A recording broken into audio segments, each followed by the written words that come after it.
We have officially arrived at this teenage wasteland outside the city of sin as we bring forward to you Wrestlemania 42 in Las Vegas, Nevada for Legion Stadium as we double down once again and see who truly owns this game. Welcome everybody into our pre-show. Welcome to Cinema Studios and welcome officially to Wrestlemania!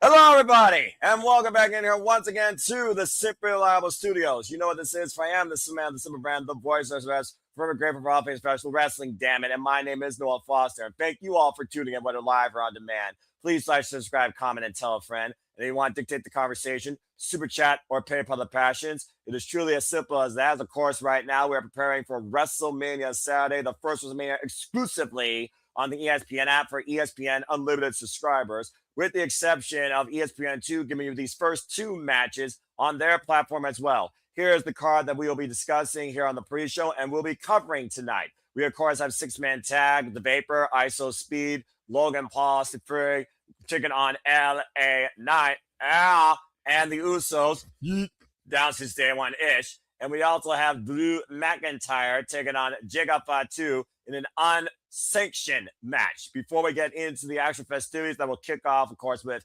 John Cena, the host of this WrestleMania, we have a women's fatal four-way tag team championship match. It will be the Bellas, quote unquote, Bayley and Lyra Valkyria, Alexa Bliss and Charlotte Flair, and the Irresistible Forces, Nia Jax and Lance Legend, defending champs. Following that, we have Seth Rollins versus Gunther on a match to show who truly is the better wrestler, a match for pride for the Legion General, match for revenge for Seth Rollins. AJ Lee defends the WWE Women's Championship against big-time Becky Lynch, who looks to erase AJ Lee from existence.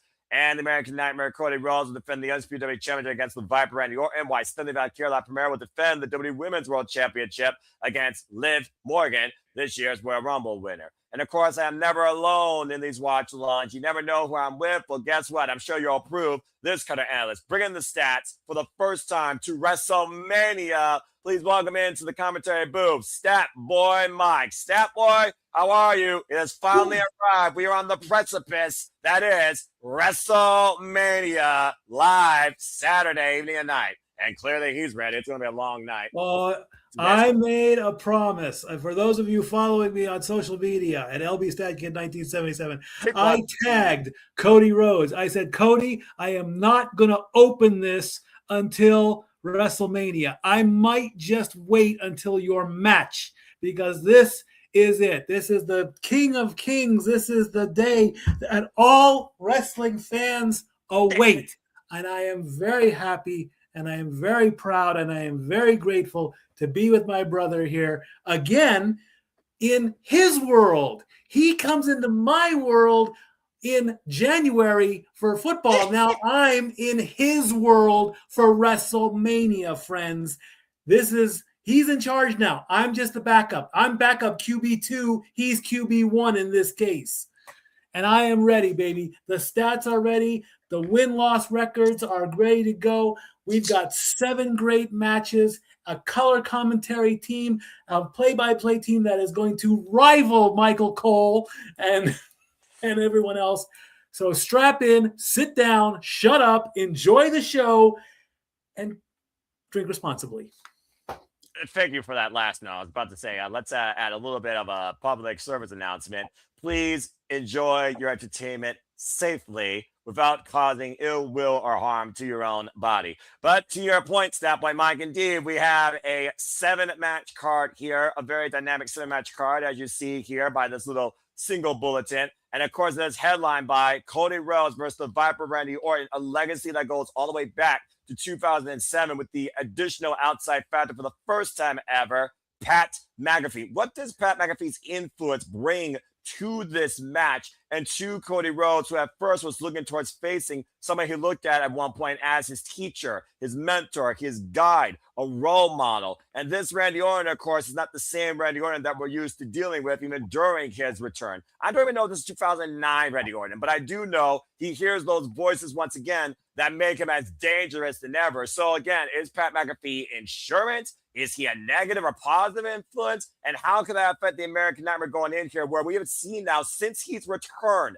every WrestleMania, some sort of outside celebrity influence has garnered his way on the grandest stage. And unfortunately, it has led to negative fortunes so far at the first night of 40. And of course, last year, he came in as champ and lost it. So again, Stat Boy Mike, what do you think about this dynamic?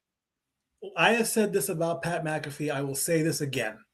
As an ESPN analyst and sports guy, love him to death.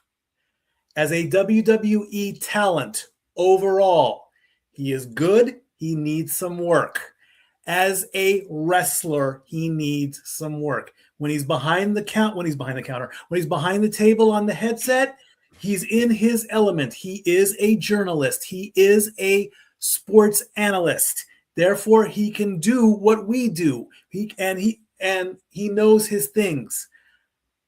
Why the executives or whomever had the idea to bring Pat McAfee into this match so late in the game? I mean, literally, this happened, 2 weeks ago? Yes, 2 to 3 weeks ago, where he literally punted him in the exactly. family rules. Now, see, that makes it sound like you've taken the steak off the grill when you ordered it medium well. You took it off the grill way too fast, and now you've got a medium bloody steak. Some people like that. I don't. That's my reference there. Yeah, that's fair enough. Thank you. Maybe I don't want to call this a backup plan because I don't know all the answers, but WrestleMania also has celebrity factors, and it's been a thing going all the way back to WrestleMania 1. Celebrities get involved at WrestleMania. Pat McAfee truly is a celebrity. He is a person in the public eye. Now, here's something that I don't know if has been talked about or if what is going on. I have seen stories and rumors that there is the possibility of a tag team match going forward, Pat McAfee and Randy Orton versus Cody Rhodes and Jelly Roll. Correct. Now, if the WWE executives knew that it might have leaked, then they should have done this match in the 2 weeks prior or immediately after McAfee attacked. Because if that rumor becomes fruition, or if they're going to go with that rumor, then guess what? Orton has to win tonight and get number 15. If not, then what was the point in the first place? To give him a paycheck, to give him the money? At the end of the night, I do not want to say the words, "Get your ass out of here, go back to your show on ESPN."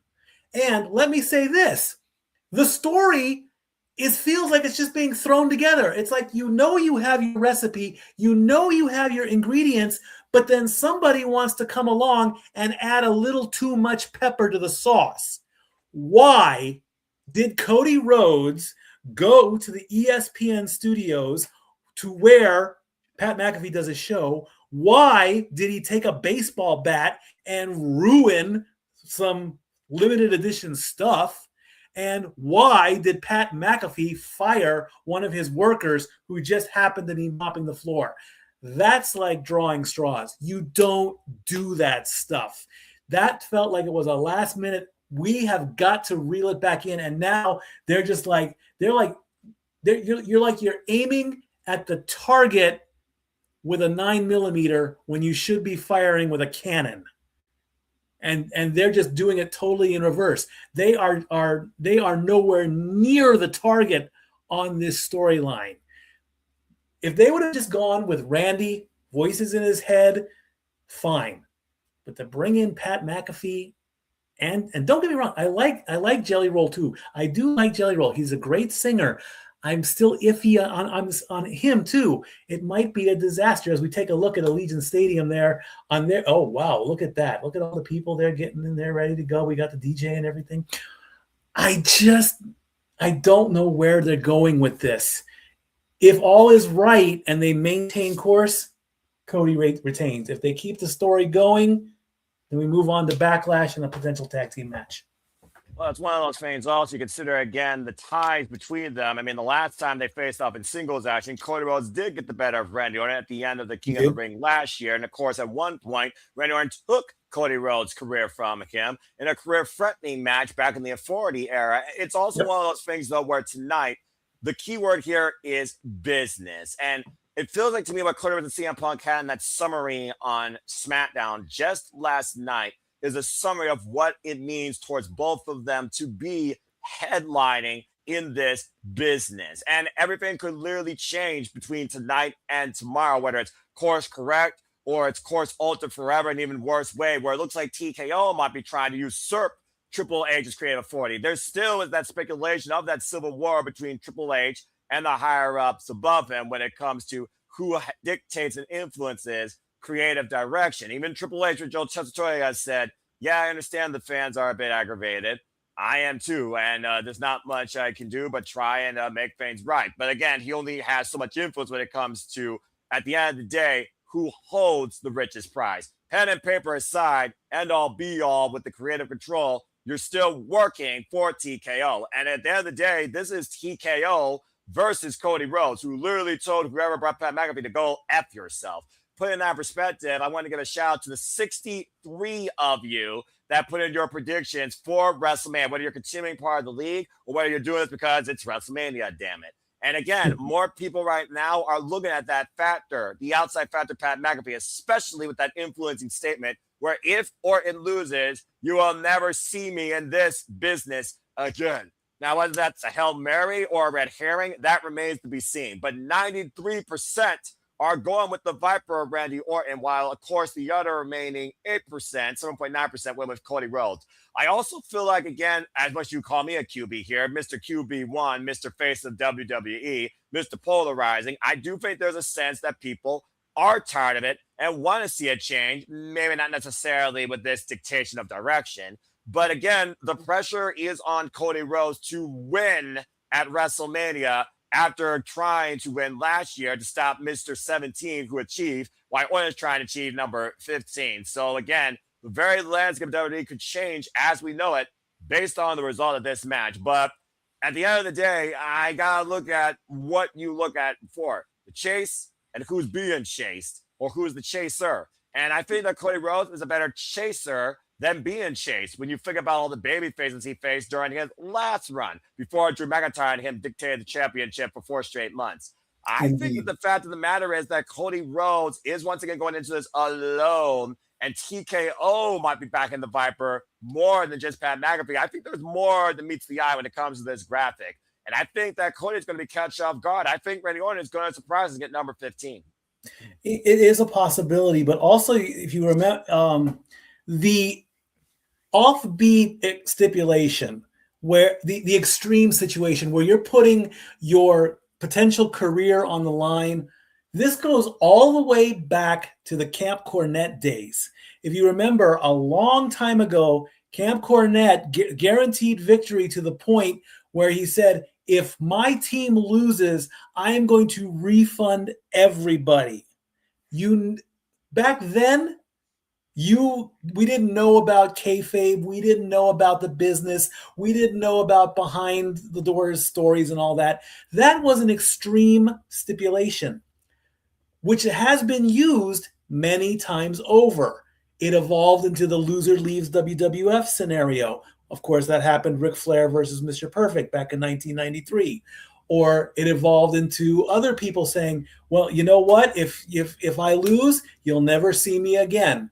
And somehow, in some cases, because they were leaving, they left. There were other cases where, okay, well, the referee screwed up the count somewhere. The match wasn't fair. Eric Bischoff was one. If you don't get Stone Cold, you're fired, blah, blah, blah, all that garbage. So this is one of those moments. Now, McAfee, of course, has to work just like every normal person in the world. And the strain of it could possibly also be a factor. If he finally wants to not be involved in wrestling and just focus on ESPN and sports, because in 5 days from now, there is a major sporting event. It's called the NFL Draft. And of course, Monday Night Raw starts off the season for going to WrestleMania 43. So if he has to fulfill his duties as a sports analyst, then it makes sense as we take a look at Gunther coming in to Allegiant Stadium, looking good in his nice blue suit. He should be wearing a tie, I think, but that's his style. The mat is sacred, as we all talk about. Of course, as we segue now, so we talk about that for the first 15 minutes here. Just basically introduce the line for the Honest movie. And again, thank you to everybody that's watching on the Super Reliable Studios. Apparently, according to a producer, James Heber behind the scenes, who readjusted feeds. Why don't we go ahead and segue into that match? Since you brought up the Ring Generals, they bring up this VTR when Seth and Rollins' vision turn on him and try to destroy him, as we might be seeing a man with a favor versus a man with a vendetta. But who achieves in the end? Let's go ahead and talk a little bit about Seth freaking Rollins versus Gunther. A match literally made at Madison Square Garden after the Ring General saved Paul Heyman. But ever since Masked Man, Seth freaking Rollins came back with this hit list, targeting Braun Breaker at the Royal Rumble, targeting Logan Paul at the Elimination Chamber, Bronson Reed injured, Braun Breaker now injured, Paul Heyman trying to make it personal with his family, assaulted by Seth Rollins with a curb stomp. Before he could give us an encore, the Ring General came out of nowhere, as we see here at Madison Square Garden, and choked the Visionary out. We wasn't sure the reason behind it, but we did see that altercation backstage where Gunther says, "Now you owe me a favor." Does that sound familiar, folks, from last year? And with this new persona being the career killer, and Seth freaking Rollins being such a long standard of WWE, and of course his first match back from that said injury, the pressure's on for Gunther to deliver following he lost last year, while Seth Rollins won in the main event last year. And at the end of the day, is Gunther still going to be awarded that favor in defeat? Because I don't know right now if I believe that Seth Rollins can't burn it down 2 years in a row. He's made this stage more his own. Seth got lucky, I think, when he beat Brock 2 years ago. I believe it was 2 years ago, 3 years ago. Gunther is much more hungry, and I'm going to say this, the Ring General is much more dangerous than the Beast. That sleeper hold is scaringly, it's frightening. It is frightening. If you do not release that hold, you will turn blue, you will pass out, and you will spend the night in the hospital. Yeah, you look at the tape right there for you. Exactly. Look at that. Why these two men are going at it, I am stumped, because I thought they were going to go Gunther versus Brock. That would have made a little bit more sense. I'm glad we have not heard Seth's career is on the line. Seth has been injury prone a lot. He's had the knee, the shoulder, and all that. It is not his time to go yet. I do not believe that he does not have to give it up yet. So this match feels like it was also thrown together for quite some time, because I mean, look at Heyman. Heyman actually did an interview, and they said, you're not involved in the main event in any show. Doesn't that make you upset? He's like, yeah, but it's the business, So I am severe. My official pick for this is Gunther. I will be picking Gunther in this matchup. As far as Orton and Cody goes, my official pick is Randy. But I am worried about the well-being of Seth Rollins in this match. Well, I think anyone should be worried about their well-being when it comes to each other. Gunther, considering the last time they faced each other was back in 2023, and honestly, it was during the whole, thing about, learning who Gunther was. But the actual last televised match they only had one other one encounter, was Monday Night Raw during the NXT Black and Gold Takeover days. We have 39 minutes even on the WrestleMania Vegas countdown clock.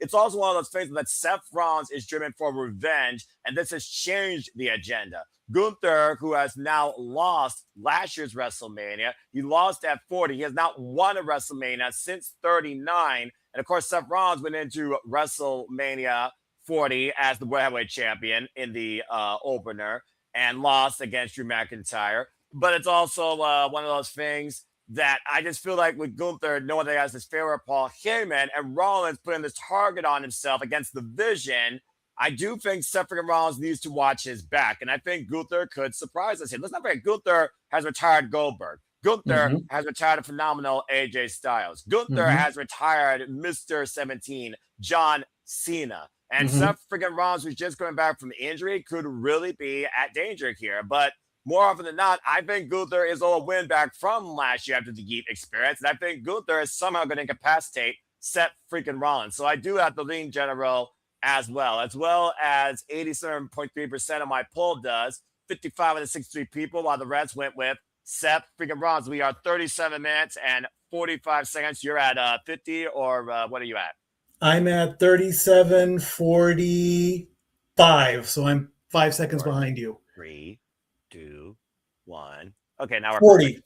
There we go. Now we're perfect. And you know, we always take care of stuff. I always take care of you, dude. Now, at least the nice thing with this WrestleMania being on just this service, it's just going to go straight right into it. We don't got to like go in and out of anything. But anyway, let's go ahead and move on because we still have more matches to talk about. You were talking about fights of barbaric nature. It doesn't get more barbaric, Stat Boy, than a freaking unsanctioned. This has gotten so damn effing personal. It is ridiculous. The fact of the matter that everyone thought Drew McIntyre was going to go in this year. You want to talk about changing the plans this year as the WWE Undisputed Champion. And Jacob Fatu took that away from him after Nick Aldis forced Drew McIntyre to defend the title against Cody after Drew wanted to make sure Cody wouldn't get a second chance on his own merit, a victim of its own sins, I would say. But he still says that Jacob Fatu is the one that's the criminal. He committed the crime, and I'm going to make sure that you do the time. Again, but Jacob Fatu says that life no longer defines me. And the fact of the matter is these two have literally destroyed her to the point WWE does not want to be responsible for any risk of well-being or injury. Indeed. When it gets that bad, you know, this is some serious stuff. Now, of course, when it comes to these two, you know, Jacob won the U.S. title last year. Drew is below 500 when it comes to WrestleMania. He did win last year in a street fight. So now the undisputed match is one level higher. I mean, I think that's as high as you can go, because if this is truly unsanctioned, that means anything goes. They could go into the locker room of the Las Vegas Raiders. They could probably fight on Las Vegas Boulevard if they wanted. Well, unfortunately, Allegiant Stadium is nowhere near the Strip. So Las Vegas Boulevard is safe. I'll give them that one, unless they decide to get in their cars and reference the old Bronco chase of 1996. If you know, you know. Fair enough. Drew McIntyre has been and I've said this for the better part of 2 years. I love him to death. I am sick and tired of the whining. You are a 300-pound Scottish warrior. You came out with a claymore sword that could turn anybody into human shish kebab. And all I see is, I want my title. I want my title. I want my title. If I don't get my title, I'm going to throw on a set of Huggies and start crying like it. Enough. You had your title run. You didn't do well with it. And now, Drew McIntyre, I'm sorry to say this, this is your penance. This is your punishment. If you want to be the dominant Scottish warrior that you were, then kick the crap out of a guy that makes Thanos look like a pansy. Jacob Fatu can take it. One, he's Samoan. You know how tough Samoans are. Look at Haku, for God's sakes. Two, again, he can take a punch. He can take a chair shot. He can take steel steps. He could take. I'm anti-gun, but I think you could even shoot Jacob Fatu and he would still survive. But let's not go that deep. I mean, hey, guns have been used in WWE before. But that's fair. But that's nonetheless continue. Jesus. But these guys, and if these guys don't deliver, then they're going to be stuck in developmental hell This is your opportunity to bring the brutality. I mean, if you want to send a message to each other that you truly don't like each other, this is the match to do it in. If not, then sorry guys, I'll give you at least a few more months before you hit the future endeavor line. That's just one of those things also where I do wonder where either of these men's future go. I mean, again, Jacob Fatu, he was in line to challenge Drew McIntyre for another contendership to Cody Rhodes' Undisputed Championship during his last run, before he was literally taken out, bludgeoned, bleeding, teeth down on the floor, and we still don't know who truly did. Drew never admitted that he did it. Drew says that I have nothing to do with it. He still denies doing that. And that could also be another thing that comes into play here, and what is, I believe, their first ever one-on-one encounter. And again, Jacob Fatu came back with red in his eyes, cost Cody the championship during his last run, and of course eventually led to Cody becoming a 3-time champion, with Drew having nothing to lose but everything to get revenge. And Jacob Fatu, all gas, no brakes, with nothing but revenge on his mind against the very man he thinks that assaulted him. This is a very volatile situation, and there are literally no handcuffs as we look towards the Legion Stand and the crowd going in here as we have 32 minutes and 40 seconds away. Capacity crowd on can, or less people looks like, especially with a smaller set, T-Move WrestleMania 17.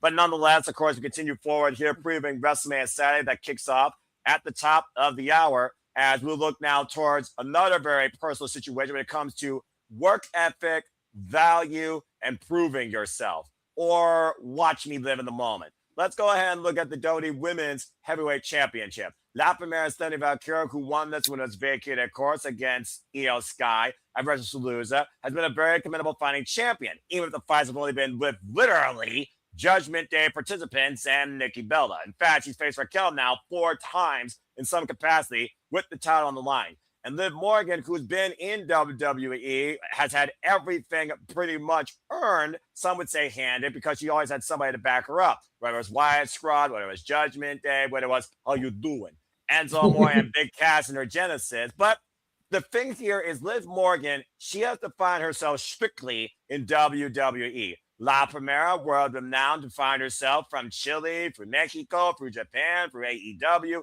and found her way through NXT, and literally not find herself on the grandest stage just 1 year about in her main roster career. And this is her first WrestleMania. Of course, Liv Morgan, no stranger to this stage, and Liv Morgan finally won the Royal Rumble for the first time ever to earn this opportunity. After calling out each other's work ethic and family values, and Stephanie leaving Liv Morgan with one hell of a knot on her forehead, literally concussing the freaking, let's call it what it is, young teenage-like attitude here of a little girl that loves nothing but trouble.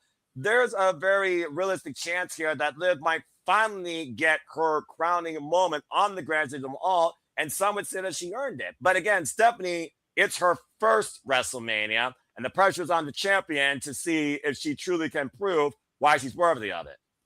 Indeed. Liv Morgan, it's sad to say, she is on a 4-match WrestleMania losing streak. Like you said, Stephanie Vaquer, it is her first WrestleMania. I do like Stephanie Vaquer. She is a beautiful person. She has got something. She has definitely got that character. But I am going... You better watch her. I am going with Liv Morgan on this one. Her losing streak needs to end. I do like Liv. She is just as beautiful as Stephanie. There will be a devil's kiss somewhere in this matchup. I just don't know where. Liv will surprise you somehow. I don't know. Liv has worked hard at WrestleMania. You could also argue that at 34, 35, and 36, those didn't count because they were the kickoff show. I counted them. I said, yes, they do count. She did have her only win was against Natalya on the kickoff show of 36. Other than that, it's loss. It needs to stop.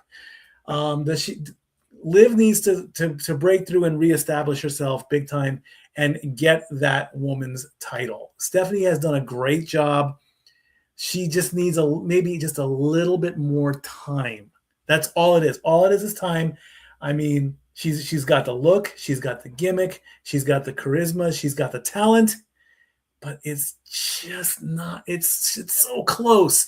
Next year at WrestleMania, I would absolutely pick Stephanie over almost anybody, depending on who the match is. If by some chance there's a rematch, I would go with Stephanie, but right now I'm going with Liv.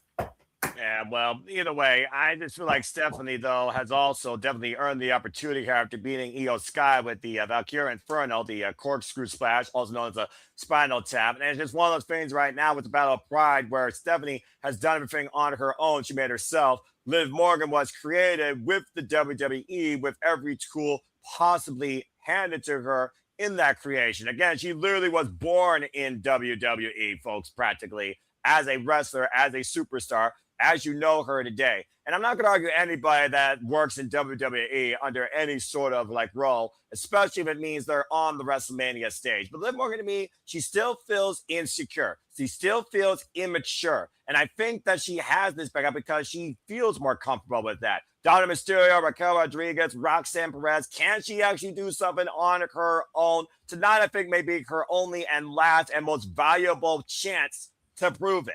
And again, we know Stephanie has nobody in here backing her up, and she has to be aware that the Judgment Day, especially since Liv Morgan ousted Finn Balor and proverbially called herself the leader, is going to be in Liv Morgan's corner. And this is gotten as personal as it could get. Right now, more people are going with Liv Morgan, 84%, while, of course, the other 16 are going with Cindy Valkyria. As far as the unsanctioned fight, 55 people are going with Jacob Fatu, 87%, while, of course, 8 people are going with Drew McIntyre. Again, we also want to point out that the Women's Heavyweight Championship match last year, title did not change hands. Chemindin had a disadvantage even in a triple threat scenario, and she was able to escape with the gold. But Liv Morgan has also defined this championship prior to Mommy Rhea Ripley beating her last year on the Raw on Netflix. So again, no stranger to this gold.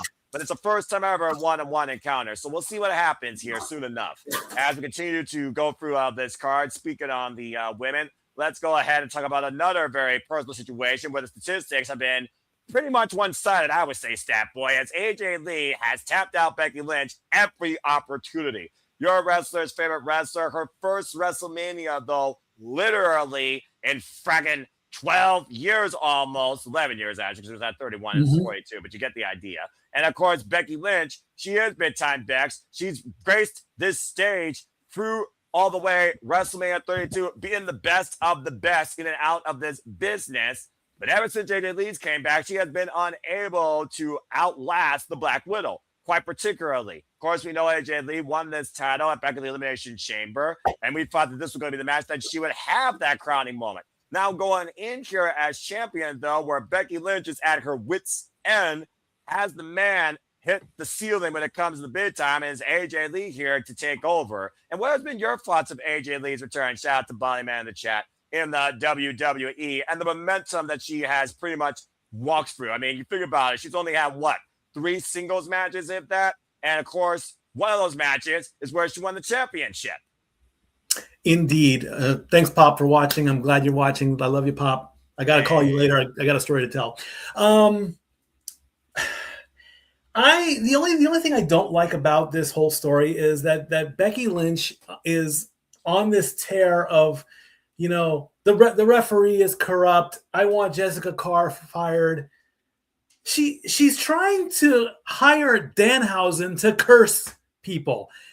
Why? You're Becky Lynch. You are big times Bex. You are the man. You are capable of doing things that normal men cannot do in some cases. I do believe that. As that girl would taught us, women can do almost anything that men can do, if not better. Look at the military, look in careers, look at G.I. Jane. I've said it on many cases, if a female sniper can take me out at 500 yards, if I'm doing something stupid to protect the country, let her do it. Why is the Irish last kicker bringing a character in who is only had one match, and that's a joke? I'm sorry, Danhausen, I love you to death. You're funny, but this is crazy. Stop it. Be the man. Get your title back. Bottom line, I am picking the man gets her belt back at WrestleMania. I love you, AJ Lee, but I mean, check out Charlotte. Whoa. Flair and Alexa Bliss walking in, of course. We'll talk about that match for sure. I believe that will be our opener here. as Alexa Bliss is still looking for her first WrestleMania moment. As, of course, we continue talking about the preview here. And, of course, the Queen originally defined at this stage, but I would argue with what Becky Lynch has done, she has surpassed that. Ever since Charlotte Flair lost to Rhea Ripley at WrestleMania 39, the Queen has not been the same. Honestly, during her time off, it might have literally breathed some humility as she's been a tag team specialist since losing last year to Tiffany Stratton at WrestleMania. I'll talk more about that here in a moment. But going back to what you're talking about here, streaks are meant to end. And it does feel like if Becky Lynch loses here, there's no coming back. But again, it's AJ Lee's first WrestleMania. It's also AJ Lee's fourth match. She's returned to WWE. And AJ Lee is really looking to challenge the entire women's locker room to step up, like Becky Lynch was trying to keep everybody underneath her. Let's not forget, the Intercontinental Championship is the workhorse championship. And there wasn't a greater workhorse last year for this title than the inaugural champion, Lyra Valkyria. And Becky Lynch decided to usurp her of that for her own selfish gain. And it hasn't made Lyra better. In fact, it's put Lyra into the tag division. Is that a better dynamic? You tell me. I also look at the fact that people are probably tired of seeing Becky Lynch at the top or holding down the division, and maybe think she doesn't need a championship. But it's one of those things where if you want to challenge a pillar of the business and get them out of their spot, much like Roman Reigns we'll talk about tomorrow, prove it. AJ Lee has already proven it, though, like I said, 3 times over. His 4th time going to be the final time, as both these women are looking right now to erase each other from their existence. But for me, though, considering it's her first one, I almost feel like AJ Lee was going to win if this was the inaugural match, but much like you talked about, I think Becky might surprise us here and get her win back. Of course, Becky Lynch, who, like I said, won the tag titles last year. She challenged Rhea Ripley for the World Championship at 40. She was part, of course, of a 6-woman tag at 39. And 38, of course, she lost her women's championship to the EST, Bianca Belair. But for me, I just feel like if Becky wins, we're going backwards. If AJ Lee wins, maybe AJ Lee can finally move forward. That's why I think AJ Lee is going to retain. And it wouldn't surprise me if Jessica Carr was the one to decide it again. Or Becky clocks her and another free comes to play. Because I think Becky is really burnt a lot of bridges and is literally on the edge of insanity. And all it's going to take is one mistake for AJ Lee to capitalize on that. And I think AJ Lee is more driven. So I'm actually going with AJ Lee on this personally. That's a good point. I mean, I do like Becky. I really want to see her. I just want to see her be the man again. And you know, I don't know if I want to see Becky 2 belts again, if that could be a thing. But you know, it's iffy with that. I mean, if she can somehow survive the Widow's Peak or the Black Widow again. That's a talent in itself. I mean, but I mean, how many times can you tap out? I mean, you every time you put in it, you tap or you snap, and you can't afford to snap. You have a beautiful daughter who wants to probably see mommy win on this one. Mommy being Rue's mommy, Becky, not mommy Rhea Ripley. Yeah, Cargill, I know what you're talking about. Of course, we'll talk more about that later when we look more into it tomorrow. But please continue. Oh, that's pretty much it. I'm just only agreeing. I like AJ. You know, the skipping with the Chuck Taylors all the way up to her knees is wonderful. You know, I would have liked to see maybe a little bit more between her and her husband, but that kind of fizzled out a little bit. But you know, hey, you know, she has the chance to show herself and continue a very small winning streak. This is her 3rd WrestleMania. She had the Divas title and she won a tag team match at 30 and 31. It's been 10 years plus. This is for her 3rd WrestleMania. So, and of course, Becky is the veteran, but unfortunately, Becky is just under 500. This will be her 10th WrestleMania. She's 4-5, so it would be nice to get her even. That's probably why I went with that as well. Always going with the stats. I'm about to say it's a fair point, and again, sometimes stats are meant to be rewritten, and sometimes you don't follow the common median. Sometimes you literally put in one of those points that flux the data. And again, this match has been very polarizing as well, and I think people are looking at that streak. In fact, more people are going with Becky Lynch to win, but it's 60-40. the most polarizing match so far that we discussed. And again, if you want to learn more about the stats, folks, stay tuned for me and Papagino breaking it down statistically with our post-show recap, analyzing the scores out of City Predicting. That'll be Monday night, 6 p.m. Eastern Standard Time. Me and Papagino subscribe to him today. As, of course, fans are still filing in to Allegiant Stadium. And as we are nearly done with our preview here, and we probably got a little bit under 18 minutes before we go live, of course, and we kick things off, not with the women, but some of them might as well be bench warmer because this is ridiculous. Nonetheless, we have this 6-man tag where we look at social media influencers and the Vapor against the Usos and LA Knight. Yeah. And, of course, that will be live on ESPN2 alongside that unsanctioned fight. But let's go ahead and dive a little more, of course, into this match. Of course, the Usos have been at their wits' end with the Vision, former WWE Raw Tag Team Champions, losing it, though, in a street fight thanks to ISO Speed's inadvertent interference. And LA Knight, of course, has also been a victim of ISO Speed's tomfoolery to the point the Usos and LA Knight cannot wait to rip ISO Speed's head off. But ISO Speed, who has literally been endorsed by Randy Orton, has been in the performance center, been training, has shown us a little bit of his agility, and of course, the Vapor are now the new Raw Tag Team Champions. This is about as ridiculous of a bench woman 6-man tag as you can get from a man that used to be the United States champion to a man that won the World Heavyweight Championship. Boy, how a year changes. And the bottom line, this is also ISO Speed's in-ring Wrestlemania debut. Celebrity, social media influencer, kid-friendly streamer, a guy that wears Crocs and barks like a chihuahua on WrestleMania. That's what Joey Styles was right back in 2006, the sports entertainment circus. Nonetheless, I'm not going John Oliver here. I'm just stating facts and talking here. In my opinion, this has to be one of those things where it's like, if LA Knight and the Usos lose to this, there's your future at WWE, folks. How you feel about ISO Speed and LA Knight on your screen weekly? Nonetheless, I think the Usos also need this win to get back in contention, though they should have a rematch, and this should be for the titles, for the Raw Tag Team Championships. LA Knight, though, is a victim of circumstance when it comes to the fact before Seth freaking Rollins, he had a vendetta against freaking Vision, and he was the last guy to beat Seth freaking Rollins. Let's forget Saturday night's main event, where it leads to the biggest bamboozle of the century, but nonetheless. It's also another one of those things where LA Knight has also questioned about the Usos falling in line to go back to being the bloodline. Now, so far, we haven't seen tensions, I think, on paper or the surface between LA Knight and the Usos. They've been working very well together. They even got a win this past Monday night on Raw against the MFTs, Bloodline T-Blue, Bloodline 3.0. But for me, it's just one of those things right now where if LA Knight and the Usos don't win, where do they go from here? They already are saying a low bar doing this match. You're going to be even lower if you lose to the Vapor. What do you think about this, Stat Boy? I totally agree. Without a doubt, I am going with the Usos and LA Knight because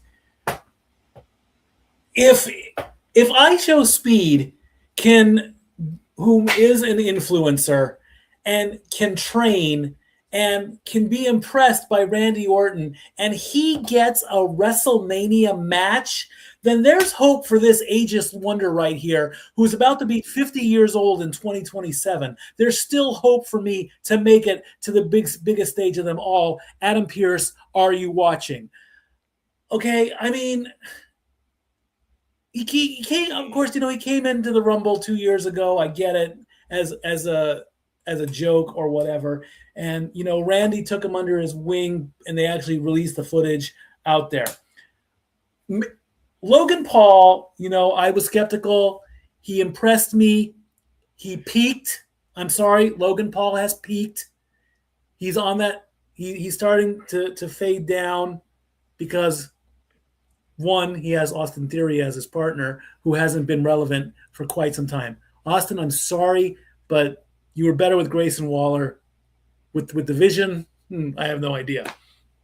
And again, poor Paul Heyman is playing second fiddle to a YouTuber.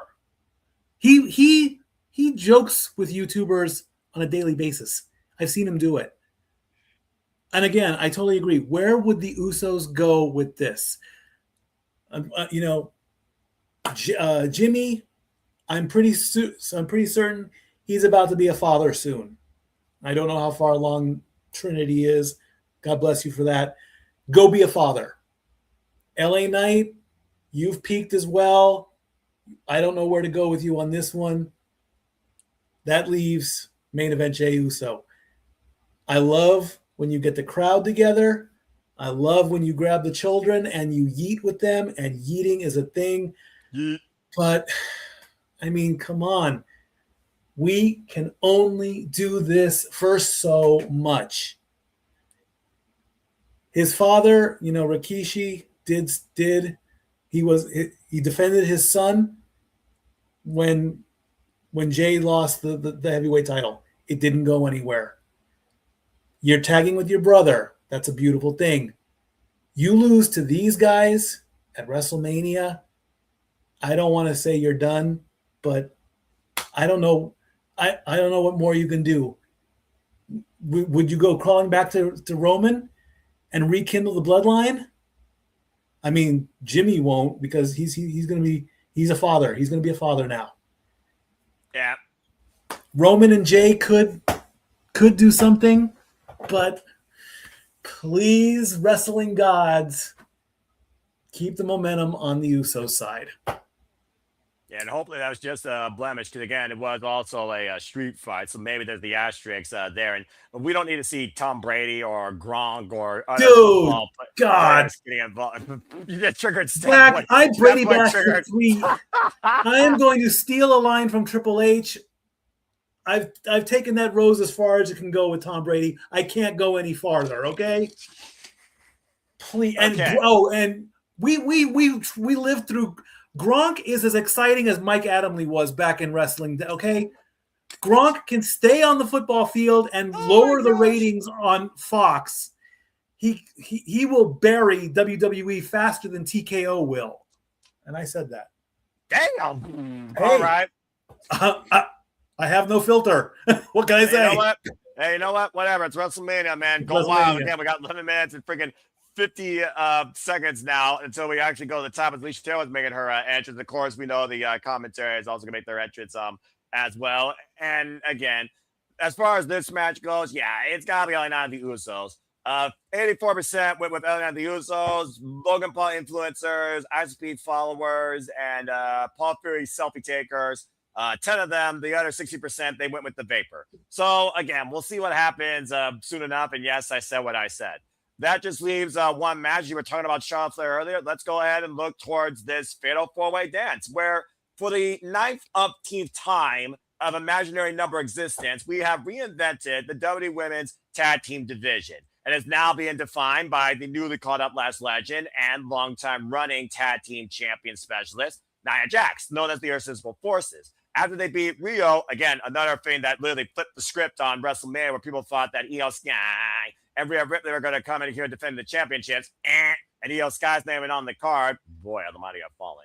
We now find this fair four-way where we've had no contest and disqualification matches for the championships amongst all 3 other teams. And yes, Nikki Bella is asterisk, but nothing is official yet, so it's staying the way it's staying. So if you want to talk about the current state and the altered state, possibly, you are more than welcome to, chat, and Mikey. But nonetheless, Lyra winning her last year as WWE Intercontinental Champion, and originally was supposed to go after the title against the Judgment Day with Bayley, who, of course, was taken out by Becky. Bayley, in my opinion, is the most underappreciated member of the women's locker room. Between Lodestone, between guiding influence, between being the work wife of either AJ Lee or CM Punk at this point. Everybody loves Bayley, and Bayley loves this so damn much. Period. There's no woman that loves this more than her right now in WWE, in my opinion. And I think Lyra, underneath or alongside Bayley, it's been odd, but it's worked to a degree. But Charlotte Flair and Alexa Bliss, like I said, ever since after last WrestleMania, we have seen Charlotte Flair and Alexa Bliss build this chemistry. You know, not best friends, are friends, former WWE Women's Tag Team Champions as well. The Bellas, though, they have been in the conversation of women's tag team wrestling, for whatever reason, and women's tag team championships since WWE first introduced them back in 2016-17. They were won through a damn elimination chamber by, you guessed it, Bayley and Sasha Banks. Of course, the champions are now to be involved in this match through the decision to lose the titles, though. As we know, it's a fatal four-way. You know how I feel about multi-team, multi-person matchups. The last time I had fatal four for the titles, though, or just a showcase, didn't change hands, and the right team won. Ronda Rousey and Shayna Baszler. In fact, the last time we had a fatal four-way, the titles did change hands, and the appropriate team won, and that was the Iconics WrestleMania 35. So, Stat Boy, with the idea of Lyra getting the moment with Bayley that she was supposed to get last year, with the idea that Charlotte Flair could go into WrestleMania for the first time and become a tag team champion alongside this bitch who's never had a WrestleMania moment, with the Bellas that define a whole different era that no longer exists, that could bring it back, winning the women's tag team championships, whether it's them or somebody else that makes it their house, or the Irresistible forces that have been, let's call it what it is, a foundation of this tag division that no one's been able to stop. What do you think happens here? What happens here? Well, I think that this is going to start the split between Charlotte and Alexa. They've been a great tag team, but you've got the queen. You've got that, Charlotte needs to get back on her throne by herself. I'm not saying that they haven't worked as a tag team, but there have been some motions where the split needs to take place, and by WrestleMania 43, those two will go at it next year. Do I see them winning the titles? No. They've had their run as the champs. Alexa doesn't need it. Charlotte doesn't need it. What Charlotte needs is maybe I don't know, with that outfit I saw, that blue. I mean, can you get away wearing with that in Las Vegas? Yes, but for WrestleMania, different story. I like Bayley. I love Bayley. Bayley is a hugger. I just wish Bayley would change teams, but she's from San Jose. I'm Anaheim, Los Angeles. I'm in the playoffs, and you're not. Sorry, I went there. But we did have to beat. We can thank Bayley and the Sharks for putting the Ducks into the playoffs. That's a whole other story. Should Bayley get the title? No, I don't think her and Lyra, they're great as a tag team, and no. So that now leaves the two. Do we leave the titles on the champs that with the nod to the Irresistible Force? And where is Nikki's medical status? Rumors are going crazy. I didn't even know she was injured. So, and of course, yes, there is the rumor that Paige has signed a contract. It has not been made official. If by some miracle they flat out say, hey, Nikki Bella is injured, she needs a tag team partner, out comes Paige. Then it would be Paige and Brie. That'd be like a last minute thing. That should not be the focus of the match. Therefore, the Irresistible Forces will retain their championship at WrestleMania. As much as the people dislike Nia Jax, I do not dislike Nia Jax. I am concerned about Nia Jax. Okay, she has had plenty of incidents in the ring. I get it. But at the end of the day, she can work. Lash Legend, her career is just starting in WWE anyway. She is very impressive. They put the belt on her. She should at least keep it a little bit longer. Clock was down at 5:43 on the last film, so we're getting closer and closer to the finish here. So we got to have at least one title retention in this lineup for night one. It'll be the women's tag team. Nia Jax, again, no stranger walking in as women's tag team champion. As we know, at one point, her and Shayna Baszler had the goal. I believe it was WrestleMania 37. And also Lash Legend, I feel, has been taking a mentorship role underneath Nia Jax, going all the way back to the first time they faced her back in that black and chrome NXT. And to your point, it does feel like there's a lot of new opportunity for new talent to stand and deliver here at WrestleMania, that being called in NXT. Lash Legend included as we go to the megastar backstage, LA Knight in the orange, green, white, and blue, sporting along defiant same color gear with the Usos, Jimmy Uso and Jey Uso, as of course, as Statboy pointed out. We are just a little bit under, at this point, 6 minutes, I believe, from things kicking off. And again, we got 46% going with Lyra and Bayley. We have 8% going with Charlotte and Alexa Bliss. We have 20% going with the Bellas. And we have 25% going with Nia Jax and Lash Legend. So again, very dynamic. At least everyone is figuring out each team. So that goes to the credibility of each team toward the women's tag team championships, as Joe Satori, Big E, and Corey Graves are taking in the sounds, the sights, the feels, the semi-filled building that is Allegiant Stadium. As, of course, we are minutes away from WrestleMania kicking things off at the top of the hour. And things will kick off, of course, with our host of WrestleMania, Mr. 17, the GOAT, John Cena. Yeah, we have to, the fans want one more appearance of John Cena. You will not get one more match. He is done. Accept it, friends. It's over. He has put in the work. He gets to temporarily rest from the WWE, but we do have to have one more appearance. And why not? As it looks like we're getting a performance ready. We're doing, is this America the Beautiful, I believe? I believe you are correct. So with that, we will take a moment of silence.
Lovely. The Las Vegas Mass Choir performing God Bless America.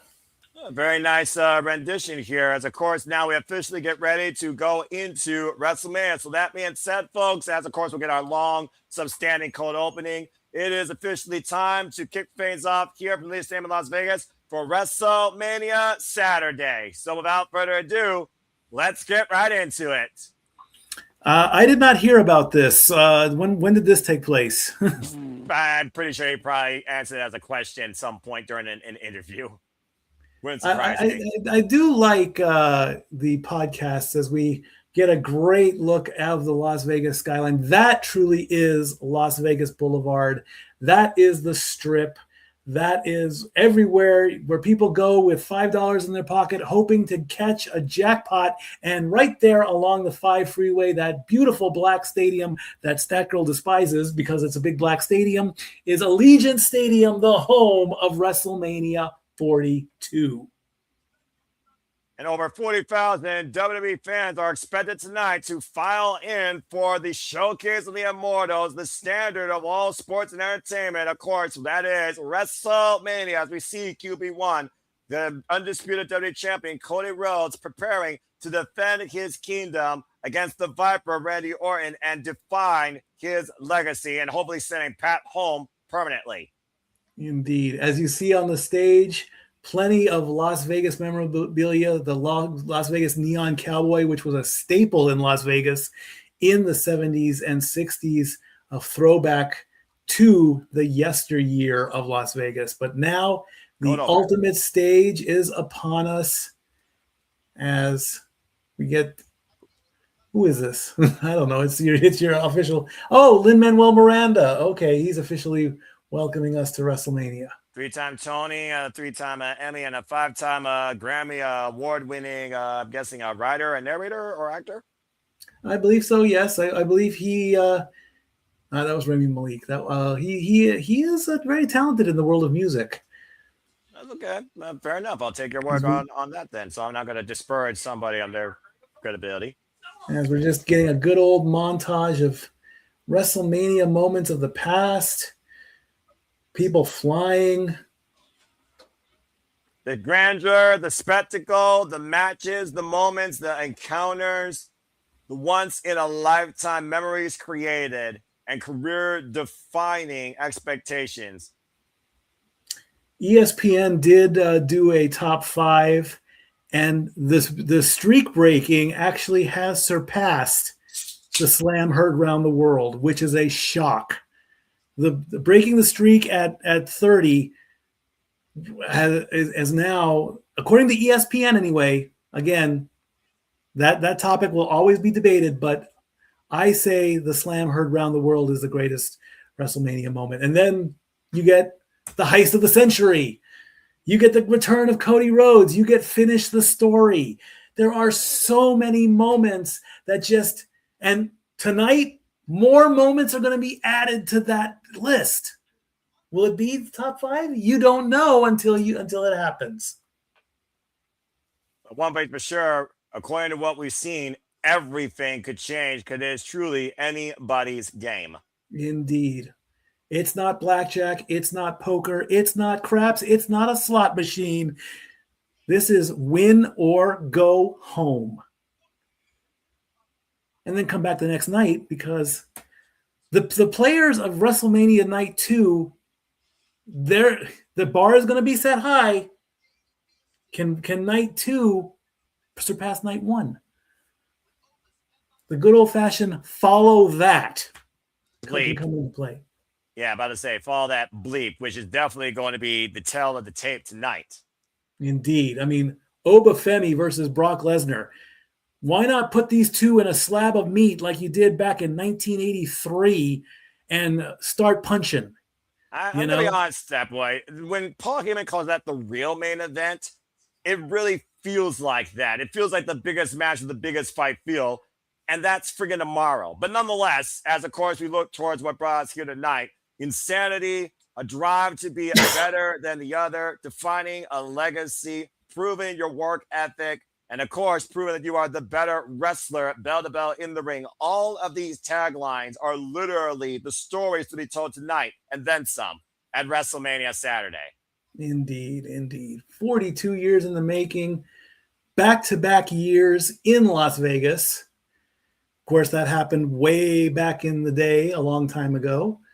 And now, of course, the Silabo Studios and Snickers enthusiasts, as well as WD2K26 gamers, bring to you WrestleMania Vegas. As we welcome everybody officially across the Silabo Studios, YouTube platforms, and X. You are looking live at Allegiant Stadium as we welcome in our host for the festivities for the entire time, Mr. 17, the GOAT, John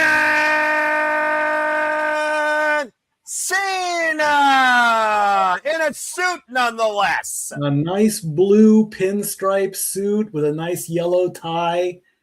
He's talking to Stu, as in the back, animated feel of the Doctor of Thugonomics, and he salutes the crowd, and he is going to just walk down. I'm about to say, he's retired. Let's remember that he's retired, but who else is here to join us right on time? As of course, you have a tremendous 3 on the call tonight. She's yours, she's mine. She's our Canadian friend, Ash. So please welcome Ashley Vincent to the call. Dressed for the occasion. Quite lovely, must I say. I'm very impressed. As again, Noah Foster, Stat Boy Mike, Ash Vincent. We are your commentary team of the Simple House Studios tonight for WrestleMania Saturday 42. Ash, how are you? I am doing very well. Oh my God. The other call I just was part of. Oh my God. About to say, probably the most memorable wrestling call of your life. Oh my God. So it was outrageous. It was outlandish. It was good. Pretty much the motto of the show was good fun, good vibes. And that's all you can hope for professional wrestling. And John Cena personified that as the face that ran the place, the franchise, Mr. Sports Entertainment, for the better part of 23 years. The first time that we're seeing John Cena since he's retired. Dapper man, dressed for the occasion. Curious and what a nice head of hair, too. Oh, yeah, that's right. No bald spot. No bald spot.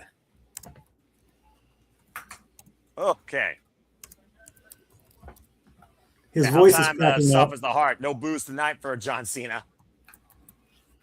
I mean, how can you boo this man? Like, seriously.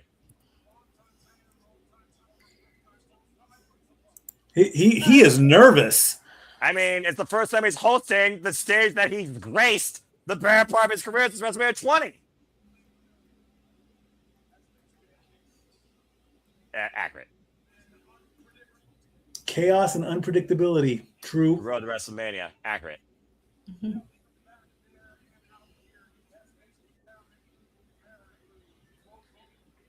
Very local indeed. I mean, Rhea Ripley almost had a freaking nervous breakdown prior to coming out of WrestleMania 40. It wasn't for Jason Jordan. And polarizing is the appropriate word, I would say. There you go. There it is. The moments he loves the most.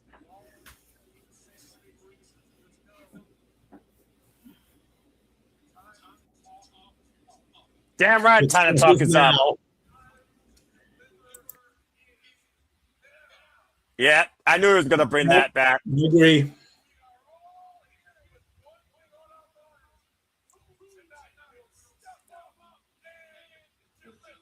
Who tonight will step and deliver. But everyone, you best do your best.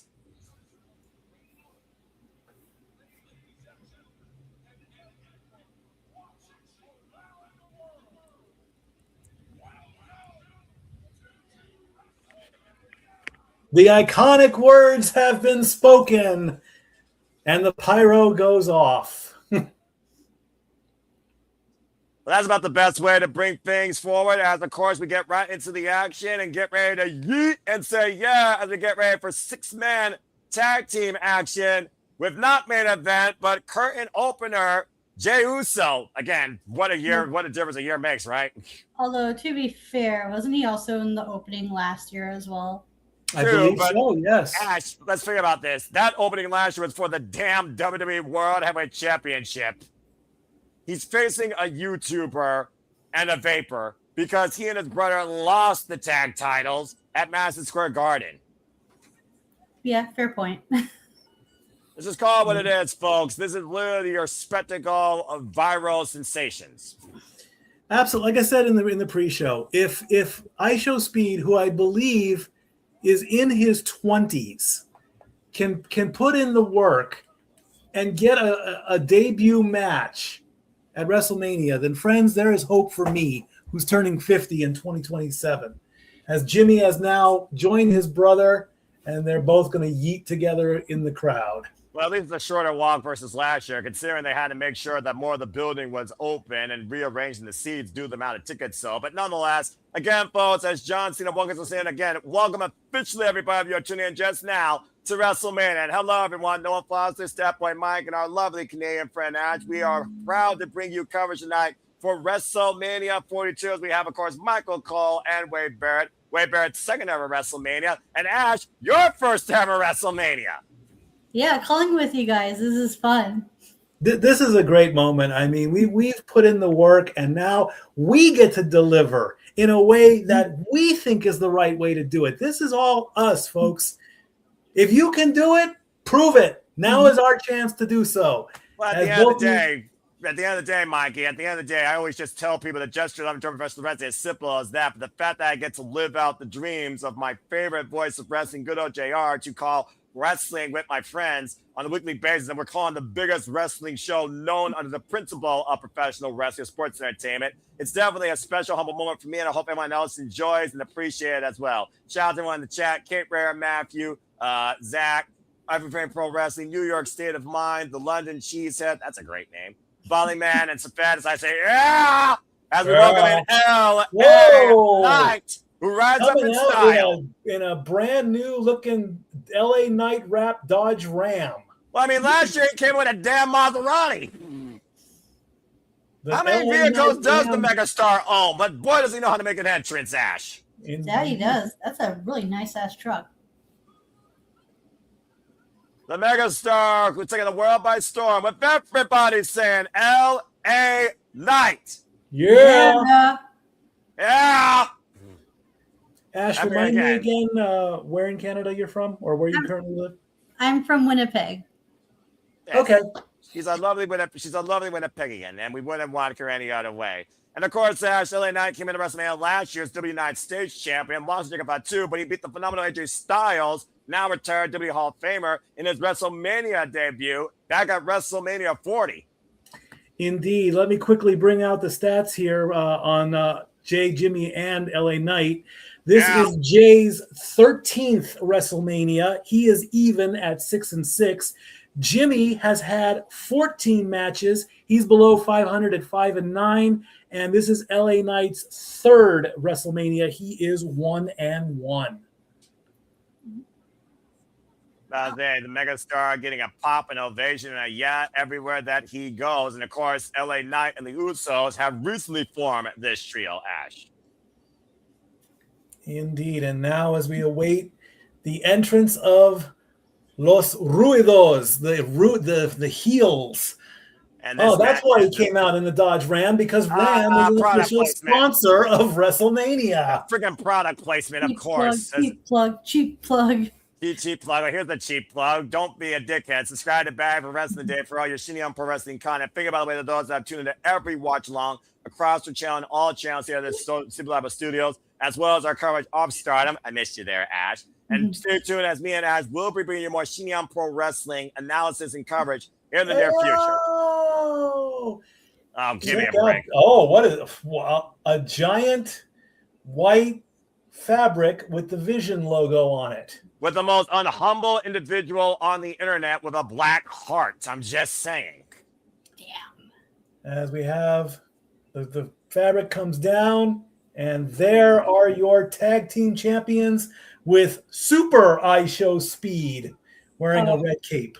I forgot you were the tag champions. Everyone did. Oh my God, Nick and James. Oh my God, how those two were during the Zack Sabre Jr. match at my expense. How did you bear that is what I'm wondering. I was laughing along with them.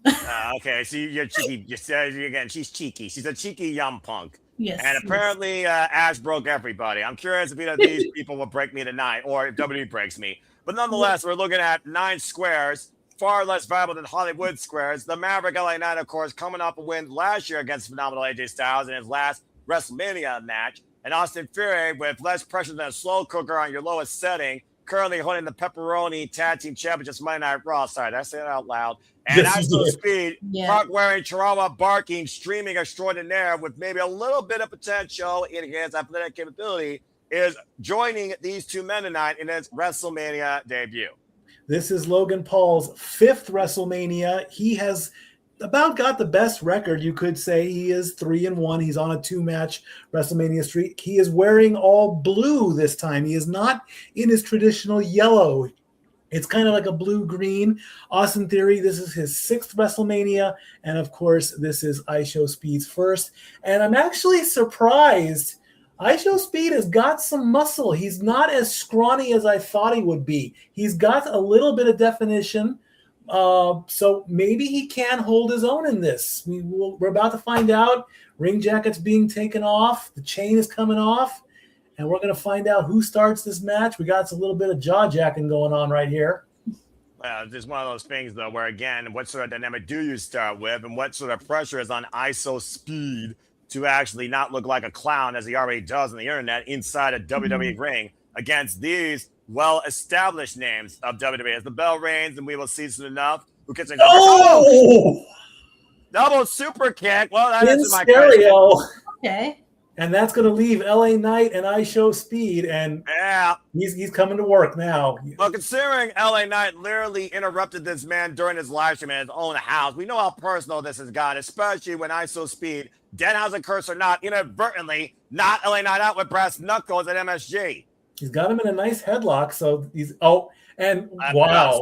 LA Knight is just lifting him up, not even using his arms, and lands on his feet, though. And again, right now, we'll see if ISO Speed brings to the dance. Now going up to the top rope. Moonsault lands on his feet. And LA Knight meets him there with a clothesline.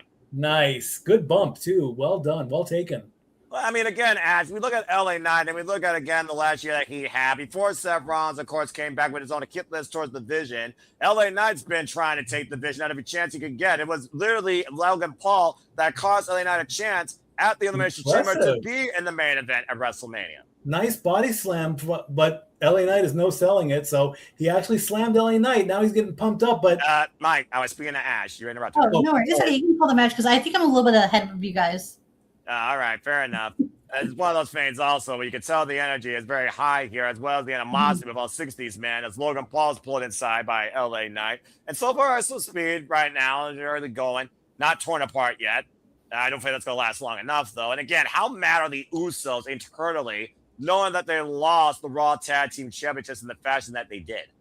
Right, especially before like WrestleMania too, because you would think like the Usos, because like how prominent they are in WWE as a tag team, they would walk in WrestleMania as the tag champions. So this is really going to put a chip on their shoulder, especially since the Vision has been a thorn in their side for quite some time now. I don't think it'll be like we talked in the pre-show. I mean, if they lose this match, then they've got a serious rebuild to do. If they win, then the rebuild comes quicker. There's a cover now by Jimmy Uso up the double elbow drop, gets a 2 count on the Maverick. There you go. It'll be a serious rebuild either way, I think. Nice chop. I mean, again, like we talked about, WrestleMania is the end of the season for WWE. The Raw to Mania is literally the new beginning. And I'm pretty sure the Usos want to begin on the right foot with a win here and maybe get their title rematch Monday night after Mania. Rolling in with a drop kick, Austin Fury, though. And let's also talk about Austin Fury. This guy who was known for taking selfies with Redacted literally at one point was at WrestleMania as one of the hottest rising stars. Now comes back being part of Paul Heyman's vision. Let's call it this, Paul Heyman's vision. And was once Christian, a Paul Heyman guy, former Evolve champion. And we haven't seen Austin Fury with this level of pressure on him to deliver in a long time. Of course, last time we saw him match was that ladder match at 40 alongside Grayson Waller when they're trying to win both sets of tag team championships. Oh! Nice double suplex there. I don't think shaving your head for one thing is going to make you more of a badass. I'm sorry. Is it aesthetically pleasing? Absolutely. But will it change your persona? No. It'll just make you look tougher in a bar fight. Ash, anything to add to that compliment? Yeah, it's like what a new it's like not everybody can pull off being bald. Some people look intimidating, others not so much. And Austin Theory doesn't do it for me. Nice suplex there by Jimmy, looking to make a good chance here to go to his corner. As ISO Speed rounds legal for the Vapor. I said what I said. And right now, ISO Speed crawling over to his corner, stumbling him telling lies. Tag made to Logan Paul, the most impulsive superstar in the WWE system. But again, the way he's taking this like a fish out of water is incredible for a social media influencer versus any celebrity in the history of WWE that cannot be discounted, Ash. Yeah. He's a dad too, right? I got a message from JJ in the group chat. What'd you get? Okay, so he sent a picture of him and Zack Sabre Jr. Dickhead. And oh my god, you want to talk about like really bad timing? Uh-oh. JJ video chatted me, right? Right. And so I missed the call because I was running an errand for my mom. Well, family first. Exactly. And because of that, Zack Sabre Jr. was right beside him. I was this close to chatting with Zack Sabre Jr. Oh, womp womp. Well, Ash, you'll get your moment, I'm sure. Don't count yourself out. Oh, no, not at all. There's always the next WrestleCade or WrestleCon. And I assure you, as long as wrestling keeps going, Tam made a J so you will have plenty of opportunity to get with that bloody Tecker at some point. Absolutely. You little young punk.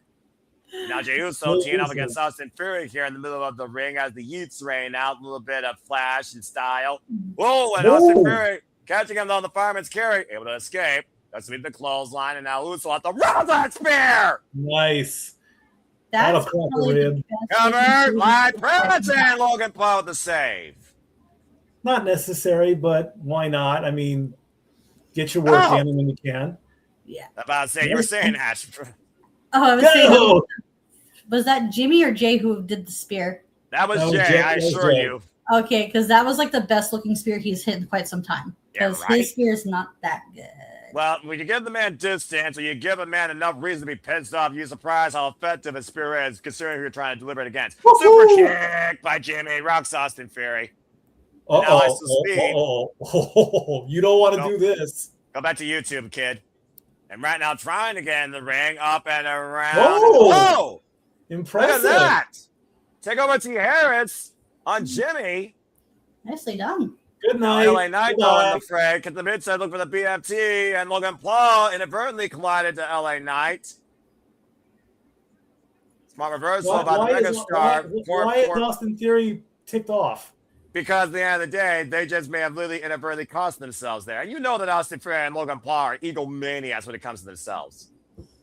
They're directing traffic. They're directing ISO Speed on their game plan. And ISO Speed is unaware of this. ISO Speed is one to be involved in this. Let's just call it what it is. Now off the ropes. Oh, no! And it's going BFT! And the cover! 1, 2, 3. Yeah, LA Knight, the Usos with the win. And just like that, ISO Speed with the crying face questioning Austin Theory, causing his team to lose. Well, that's what happens when inexperienced. It's freaking YouTubers, Grace WrestleMania. LA Knight and the Usos getting a bit of comeuppance against the Vapor and this YouTube freaking streamer. And now ISO Speed is going to get it. If I was ISO Speed, I'd get the hell out of the ring. I'm just saying. Oh, God. Oh. He's got clocked. He got clocked for real on that one. And Logan like Paul, I said, he's giving him an earful. I mean, right now he's literally breathing ISO Speed the Riot Act. He basically cost them WrestleMania. I don't think look, I may not care about, YouTube celebrities and viral sensations, social media influencers, but even I have a heart to know that ISO Speed doesn't deserve that. Here we go. If you've got the table being broken on your WrestleMania bingo card, get your dauber out because it's about to be smashed. I'm pretty sure Ash has that on her free space. Yeah, possibly. about to say, what's a WrestleMania without a table bump, right? And again, LA Knight, the Usos, they're not doing anything, Ash. They're just watching this. I mean, can you blame them? No. Can you blame them? ISO Speed invaded the WWE. Call it what it is. He interfered in business, and now he's going to pay for it. Not everyone can be a WWE superstar. Oh, wait a minute. Well, Jey Uso, though, again, I guess, the animosity towards the vision to the one day. Guess they must have had second thoughts then. Well, at the end of the day, who actually likes the vision, want to see them achieve anything? Well, there's some lovers out there. Okay, wake up, Speed. Come on, wake up. You're at WrestleMania. You're good. Well, maybe LA Knight realizes what happened was a mistake back at Madison Square Garden. Maybe they're going to give him some mercy. No, they're going to give him a. He's like, go up there and do something. They're telling him, go up there and do something. Come on. Now, hold on here. ISO Speed is starting to gather the rage. And they're gonna put Logan Paul through a table. I guess turnabout's fair play, I suppose, right? Oh, let's talk about WrestleMania moment. Am I right? Yeah, get your cameras out, folks. Use hashtag WrestleMania and capture this in 4K. LA Knight holding Logan Paul down. ISO Speed to the top of the ring post, looking down on Logan Paul. I love you, baby. Allegiant Stadium. I love you, baby. Throw it up. Oh boy. Do it, man. Come on. No way. What the hell? Nice. Oh, what a debut for the guy. Down goes Logan Paul. And LA Knight approved. And that's not insult. This is a fact of life. Yeah. What an elbow drop. I think it was more of a splash than an elbow drop. I was saying, to your point, though, look like he was going for Macho Man. Yeah, you're right. He literally crushed Logan Paul. Well, the Maverick got his moment. Unfortunately, it was a moment of embarrassment. I'm not going to lie, though. That was freaking amazing, ISO. That was a pretty damn impressive high-risk maneuver. Especially the height that he got. Right? And now it's celebration time at WrestleMania. I guess the pad's been put away for now when it comes to ISO Speed, the Usos, and LA Knight. Welcome to WrestleMania, kid. You might have a future in this business after all. Indeed. Good grief. Take a look at the replay here, Ash. The height to your point and the launch. Right? Like that could have gone all of it. so wrong, but it went so well. Yeah, perfect execution on the distance and the landing, crushing Logan Paul through the announce table. Whoa, the Wile E. Coyote cam. Look at that. That was a good one. Here's the front view. There you go. Just flying, pumping his arms in midair. I don't know if he's pumping himself up or just trying to literally read his last known rights. Well, either way, Usos and LA Knight victorious at WrestleMania, and ISO Speed in his WrestleMania debut creates another viral moment for all of his followers on YouTube. As we take a commercial break, fuck streaming services. And again, thank you to everybody that is tuning in right now. Again, we are the Simple Apple Studios. All 180 plus of you that are tuning in. Share the link with your friends. Of course, follow us at SR Studios today. And please subscribe, comment, and tell a friend. As we are here for the entire night, as we look towards our next match. While we got a commercial break and no one gives a damn what's happening on the feed right now, I do know you are a baddie woman of the techers, but you also are a fair lady. And the ladies are going to try and kick ass tonight across not one, not two, but 3 WrestleMania matches. So let's go ahead and get some baddie influence from you while we have this commercial break. What are your thoughts on the fatal 4-way here for the Women's Tag Team Championships and the run of the Irresistible Forces? So they've been proved, like their name as they're proven to be like a dominant force to be reckoned with, especially like with the way they've been booked on SmackDown. Charlotte and Alexa have been working so well as a team, especially with the differing the dynamics that they have, like because they started off as enemies and they became friends and they formed quite the bond. Lyra and Bayley are so fun to watch together and separate. It's very rare nowadays where you get like a tag team, especially like one of those where like mixed together, who not only work so well as singles but work so well together like equally. Like they're equally successful individually as they are as a team. And the Bellas is a different story because that sisterly bond, there's nothing like it from what I've been told. Like there's nothing, like because it's a sibling. Like when you're with your siblings, there's no greater bond than that of your sibling. Right. Love or hate, one in blood.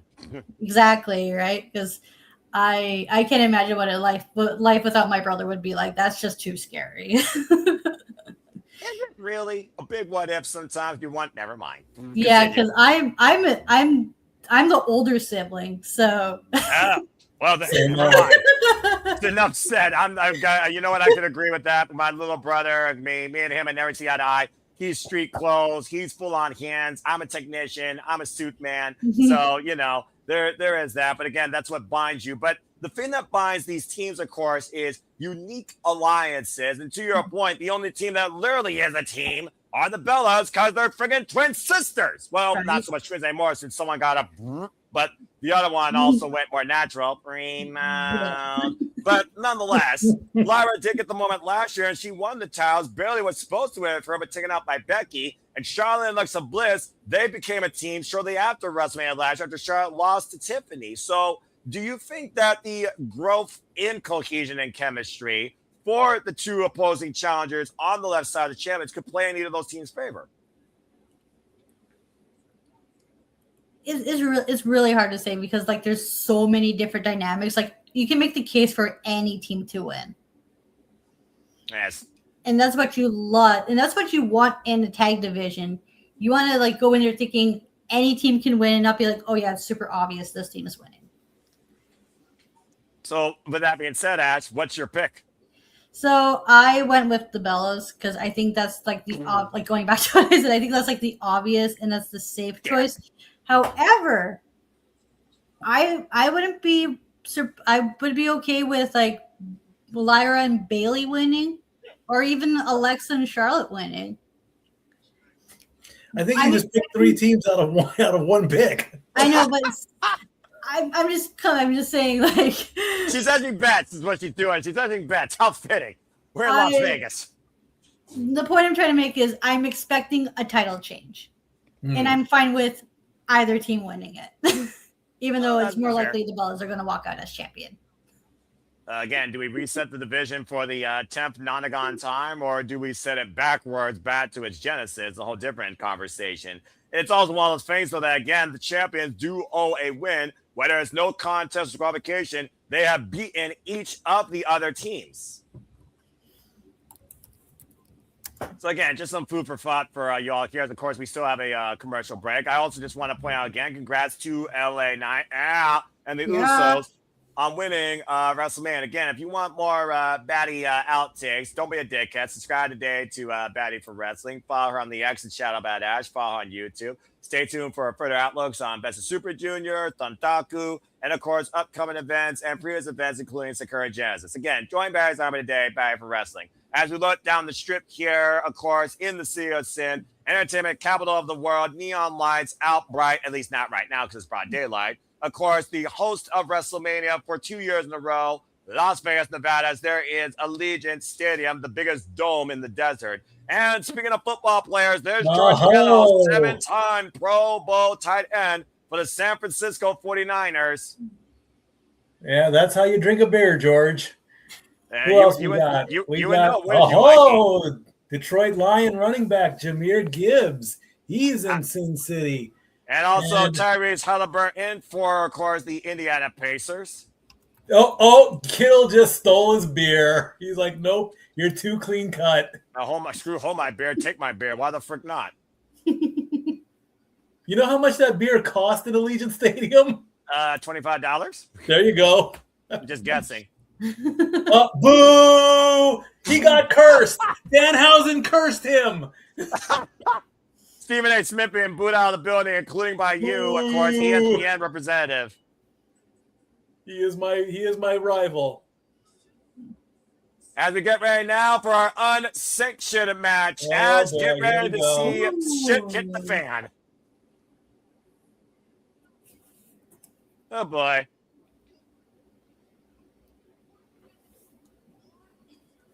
Where of course, nobody not held liable for damage, injuries to either competitors, as we are about to literally let the dog off the chain, or should I say, the Samoan werewolf. We're about to go savage here, folks. Oh wow! Look at this. We've got some fire dancers here. Oh, nice. Well, I'm about to say it goes back to the tribal roots, of course being a cousin of the Anali family. We know the roots of that bloodline. And check out Fatu has been hell bent on revenge and getting his hands on Drew McIntyre ever since he may have been the one to take him out last year ahead of number one contendership. Wouldn't it be cool to learn how to fire dance? It's dangerous as all hell, but once you learn it, it's very beautiful. Mm-hmm.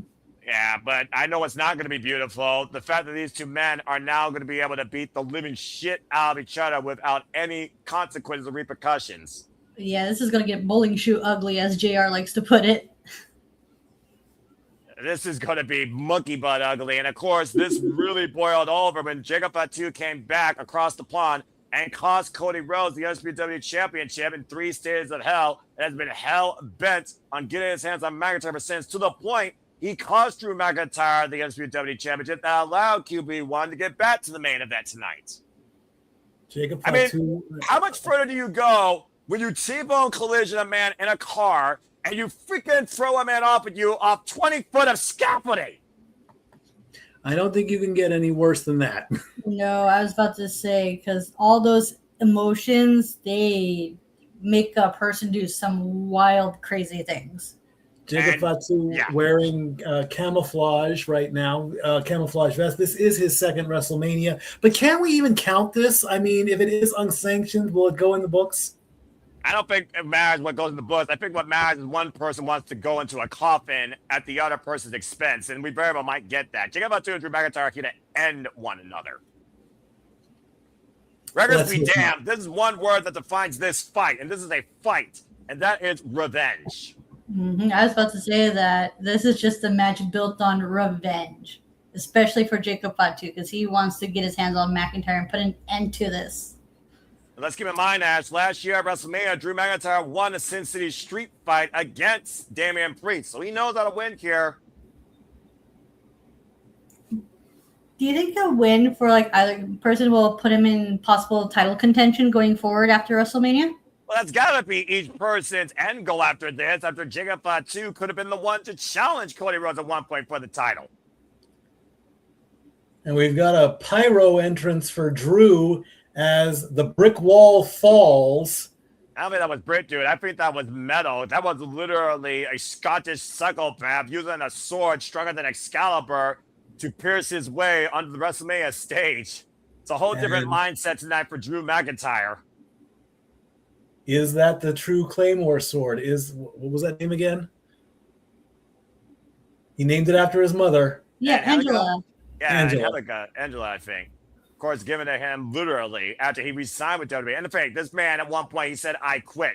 And then he cost Jacob Fatu a match against Trick Williams. And every week and every chance he got, he tried to beat the shit out of him.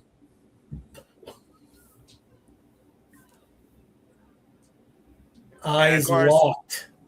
Yeah, I'm about to say, Drew McIntyre, complainer number one in the entire WWE, more than anyone on the IWC, been complaining literally the last better part of 6 months that there's been a conspiracy against him, against having corporate Cody be the champion. Indeed. Well, we're about to see a slobber knocker of epic proportions. Get ready for this one, folks, because he has not blinked. He has not locked. He has not left his sight on Jacob. Jacob is just looking right back at him. Yeah. This makes Ronda Rousey's death stare look like a cakewalk. I dare you to say that to Ronda Rousey's face and not get your arm ripped off. She's still the baddest bitch on the planet. I have said if I ever meet her, I would not want to make eye contact with her. Rushes through the ring and we're starting. You want to talk about locked and loaded, am I right? Like, golly. I say all gas, no brakes. I don't give a damn what gear you're in, Drew McIntyre. Again, I don't have to be freaking restrained anymore. There's no Nick Aldis. There's no freaking SWAT team, security, police, or freaking fake-ass WWE security. Just you and me. Until the next bell rings. As the bell rung. I'm talking about the end bell, Mikey. And Drew sit up and over into the timekeeper area.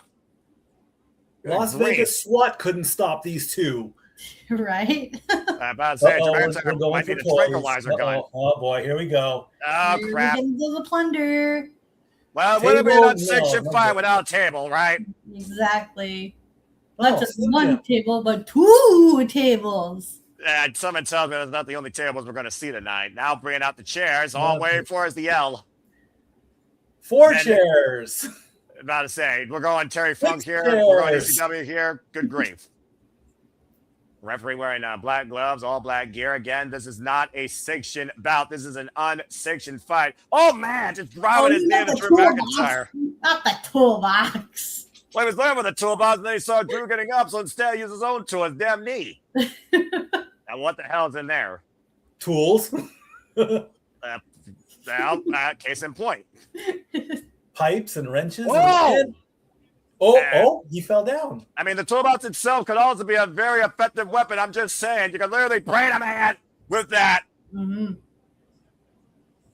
I mean, let's not forget, literally, Drew McIntyre at one point had 17 stitches in his freaking head after the assaults for Jacob Fatu. Both these men literally bruised and battered each other. We had busted ribs for Jacob Fatu, and the last time these two were in the ring, freaking McIntyre handcuffed, hanged him on the ring post and assaulted him.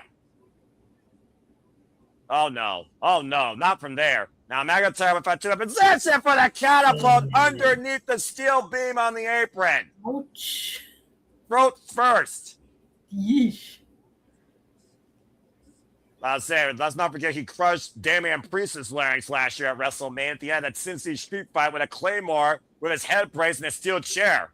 And that was under a sanctioned match. Mm-hmm. Now, setting up a table here between the ring and the English announce. Oh, they built that pretty quickly. You A guys announce table. Slim Jim table, no less. Oh, it's still That'd be annoying. good. Now McIntyre looking to hoist Fatu, and Fatu driving McIntyre back first into the ring post. There's a raw power here. We're talking about two of the biggest powerhouses also in WWE. And Fatu on the run, watch out, hilarious. Nice recovery there. Drew's a little wild, and we're gonna take a selfie. Are you serious? I think that's his brother, by the way. Pretty sure. And yeah. Well, you talk about Drew McIntyre being complainer number one. He's also been social media influencer number one. Every chance he's gotten, he spoke his mind or took a picture of it on social media. I'm sure someone's looking for that right now. Using that the is a hashtag first, using WrestleMania a cell phone as a weapon. I can't recall the last time I saw a cell phone used as a weapon. I mean, anything goes, right? Through that. Well, Drew McIntyre in the ring with a wrench. This is not home improvement, but obviously McIntyre's trying to improve his chances on getting the championship without Fatu interfering next time. The Irish whip by Fatu as Drew sent off in the ropes, and it's a knee lift. And again, Fatu unfazed by that, wipes McIntyre out with a lariat and a senton drop. Never hit a Samoan in the head. It doesn't do any good. Accurate. Big splash in the corner by the former United States champion and MLW heavyweight champion before coming to WWE last year in Chicago, previous year ago in Chicago. Now just driving his head into Drew McIntyre.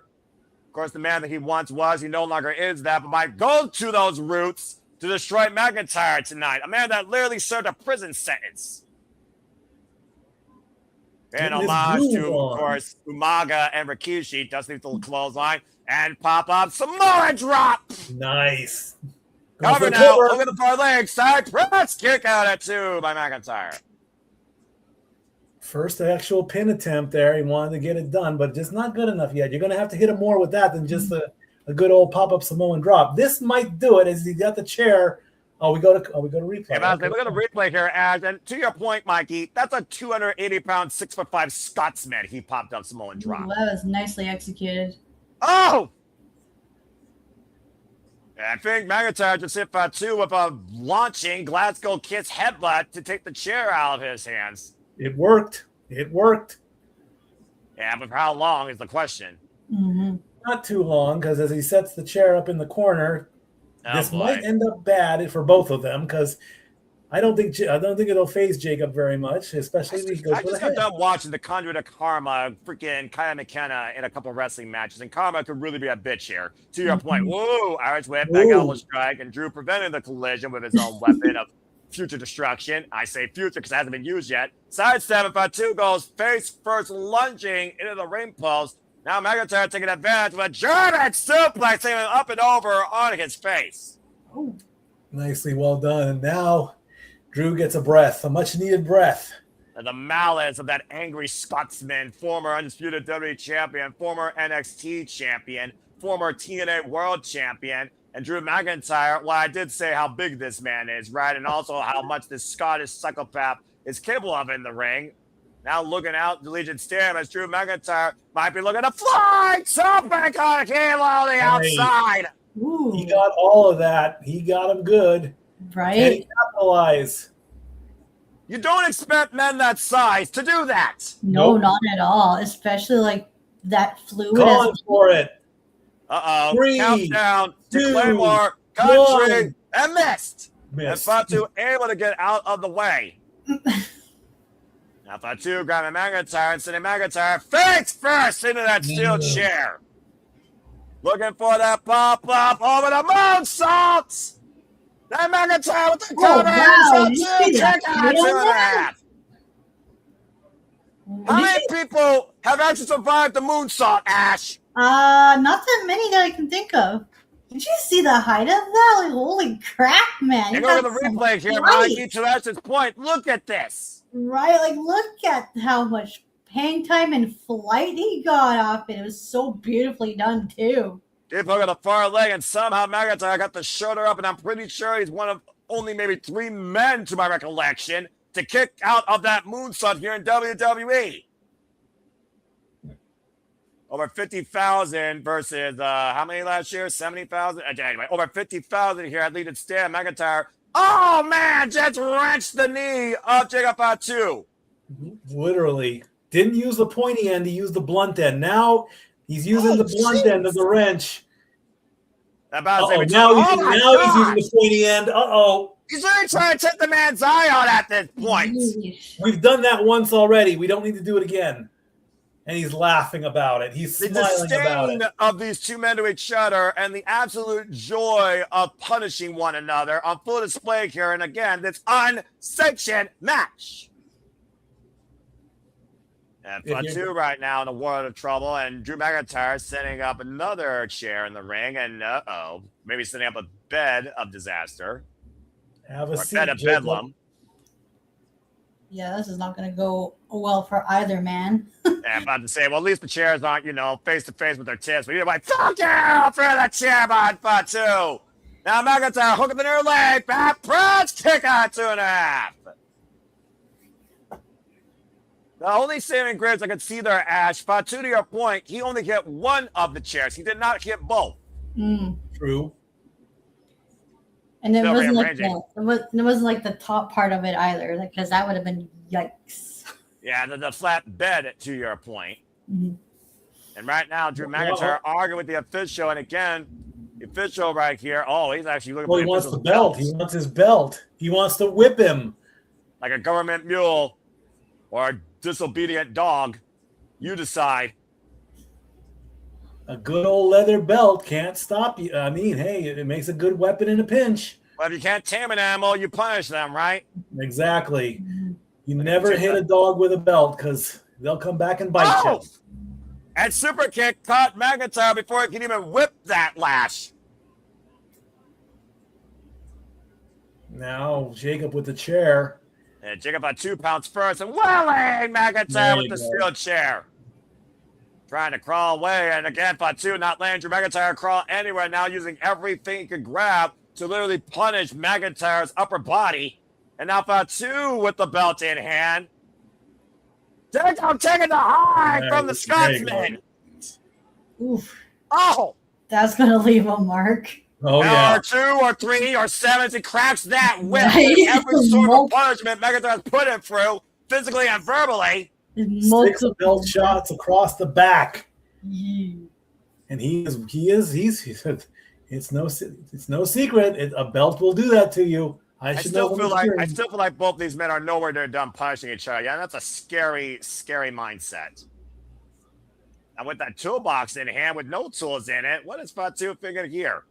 I think he's going to try to whip back into the toolbox. Got it. You're saying that! Back press, flipping their leg out of nowhere, check out 2.5. Claymore out of nowhere doesn't get the job done. And there goes the whining. There goes the complaining. It's starting. Okay. What is Drew McIntyre going to become now, knowing that, bam, this did not put Fatu down. That Claymore caught him flush, and still Fatu got the shoulder up. As one Raiders fan is in shock and letting everybody know it's 2. And I'm about to say, you and 50,000 others know it's a 2 count. These two animals of a different breed are still assaulting each other in the middle of the WWE ring, unsanctioned, I might add. Right. Well, it's fists right now by Drew McIntyre. Big uppercut by Fatu as both these men meet in the center. Knife edge chop to Samoan Werewolf. Oh! That kick, I thought he almost caught him low, but I think he caught him in the hamstring. And both these men, again, just teeing off against one another. Again, it's unsanctioned. That actually would be legal here, technically. Indeed. And now look at Fatu, again, just braining McIntyre down, headbanging him harder than a grunge movement. I get that reference. That was good. And now Fatu bringing the other table back in the ring. Who could literally dig the deepest in their most vicious, sinister ways to win this unsanctioned match. And we still don't know how deep these two are willing to go yet. Indeed. I mean, the worst we've gotten is a toolbox and a wrench. Yeah. Fashion table. We'll see. I'm about to say, Ash, I mean, I'm just saying, it wouldn't surprise me if this match does involve a kitchen sink. That's happened. Yeah, I believe that. In Chicago. I'm just happy that there's no bricks involved. Don't jinx it. Oh! Here in the midsection on McIntyre, who is right now laying on a table, and Fatu. Oh, Fatu, what are you? Is he gonna try to moonsault him through the table or splash him through the table? Well, wouldn't be the first time he splashed McIntyre through a table. Let's forget he splashed him for the announce table after that T-bone collision. Now McIntyre getting off the table, and hello, walling the chair into Fatu's face. I was going to stop him. I was say that ascent allowed McIntyre to capitalize, and right now he's making Fatu pay for it. And now driving him off the top rope from our table on the floor. Oh, I forgot that table was there. Yeah, you and me both. He still have that table at ringside. And now McIntyre looking at Fatu, a fallen Fatu in a heap. Devastating landing, just free falling and crashing, burning through that table. Now bringing it back inside the ring. Of course, we still have to remind ourselves, pinfall is happening inside the ring. It's not false count anywhere. As McIntyre scouts Fatu, possibly once again. Oh! Resolute super kick, though. And again, caught another super kick. Drew McIntyre down. How the hell is Fatu still functioning? He's Samoan. That answers everything. Fair enough. They are built differently. And probably that toolbox is to the point of the head of McIntyre. Ooh. And McIntyre may be out for two, but the top rope. Moonsault for McIntyre. Is and that the enough? cover. Hook of the leg. Fatu wins the unsanctioned fight. Hey. There you go. Damn. What you call it, Ad? You damn sure got freaking downright dirty, bowling shoe ugly, and Fatu with the victory. Look at him. He's freaking headbutting a chair. What an absolute madman. Accurate. Well, either way, the Samoan Werewolf rides high tonight at WrestleMania, putting down the Scottish psychopath in its unsanctioned fights. That's what happens when you deal with a freaking Samoan Werewolf that's all gas, no brakes, and you literally let him off the leash. Right? Good grief. Let's take a look at the replay here, guys. Again, to your point, that table set up earlier, he literally pushed him off and he fell freelancing through that table to the floor with almost a somersault. But he had to bring the boy back in the ring, and Fatu capitalized the point of that toolbox to the head of McIntyre. He had to be after that. And for added measure, that freaking Samoan Werewolf moonsault was the death note for Drew McIntyre. Hell of a victory here. Again, look at the replay oversight, though. Picture perfect. To your point, Ash. Flawless execution each time tonight for that moonsault. Right? Like, never missed a beat. And now I wonder, Mikey, now that we don't know still, again, was Drew the man that attacked Fatu? Can Fatu put Drew behind him? Hard to say. Where Jacob's stock just went up, Drew's stock just went down. So they're going to lick their wounds. They're going to come back. But I don't know where they're going to go with Drew after this. And it's up in the air. The match could have been I say this a lot with unsanctioned matches and all that stuff. I would have liked to see a little bit more brutality and all that, but you also got to remember this was shown live on ESPN, so time restraints. It is almost the top of the hour. So if you are watching on ESPN2, you now have to switch over to your ESPN Unlimited plan to continue watching WrestleMania. So there was a time constraint in this one as well. But honestly, it is too soon to tell what is going to be going on with these two gentlemen after this match. We still got 5 more matches to go. Yep, to your point, of course, our main card, call what you will, our main card, the top echelon up tonight for Saturday WrestleMania still to come. Rollins versus Gunther, Fatal 4-Way for the women's Tag Team Championships. AJ Lee versus Becky Lynch for the Women's Continental Championship. Stephanie Valkyria versus Liv Morgan for the Women's World Championship. And, of course, our main event tonight for the Undisputed WWE Championship. Cody Rhodes versus Randy Orton with freaking Pat McAfee in Orton's corner. But for now, Fatu owns WrestleMania 42. Y'all know what I mean? as we now have another commercial break for streaming services. Well, overall, that pretty much was what I expected it would be underneath WWE and unsanctioned in the same sentence. Sheesh. Indeed, it was, and now everybody has to follow that. I don't know how they're going to do it, but they will. Well, honestly, at this point, I probably would open with the fatal four-way for the women, or I would probably do Seth freaking Rollins versus Gunther to set the pace, because arguably for me, that's going to be the most competitive wrestling match of the night. We have another 3-minute and 52-second intermission. Again, fuck streaming services. Let's go ahead and further talk about that with our Canadian friend Ash, since she didn't get a chance to preview it at all. And of course, she, like me, believes the mat is sacred. So, Ash, the Ling General Gunther, most longest reigning NXT UK champion, longest reigning WWE Continental champion, a win-loss ratio practically about 85% his entire WWE career, being perfectly honest. On the main roster, he's only lost like maybe 4 times, if that. But since coming back as the career killer, he has yet to totally lose a match. Seth freaking Rollins, though, his first match since coming back from injury, and has literally taken a swerve on his hit list vendetta towards the Vision. But apparently Gunther now has Paul Heyman owing him a favor. Don't those words echo a little bit of the past, folks? What do you think about this singles match? I'm looking forward to this match, and it's just one of those matches where who needs to win more? Do we give Rollins the win back, like a good welcome back, or do we continue with Gunther's momentum? Especially like not only because like you look at the caliber of matches he has, he's retired Cena, AJ, and is there another person he retired? Goldberg, yes, that's it. Yes. So like Rollins' stock is so good right now that he can afford to take a loss. Whereas Gunther, on the other hand, if he loses to Rollins, where do we go from here?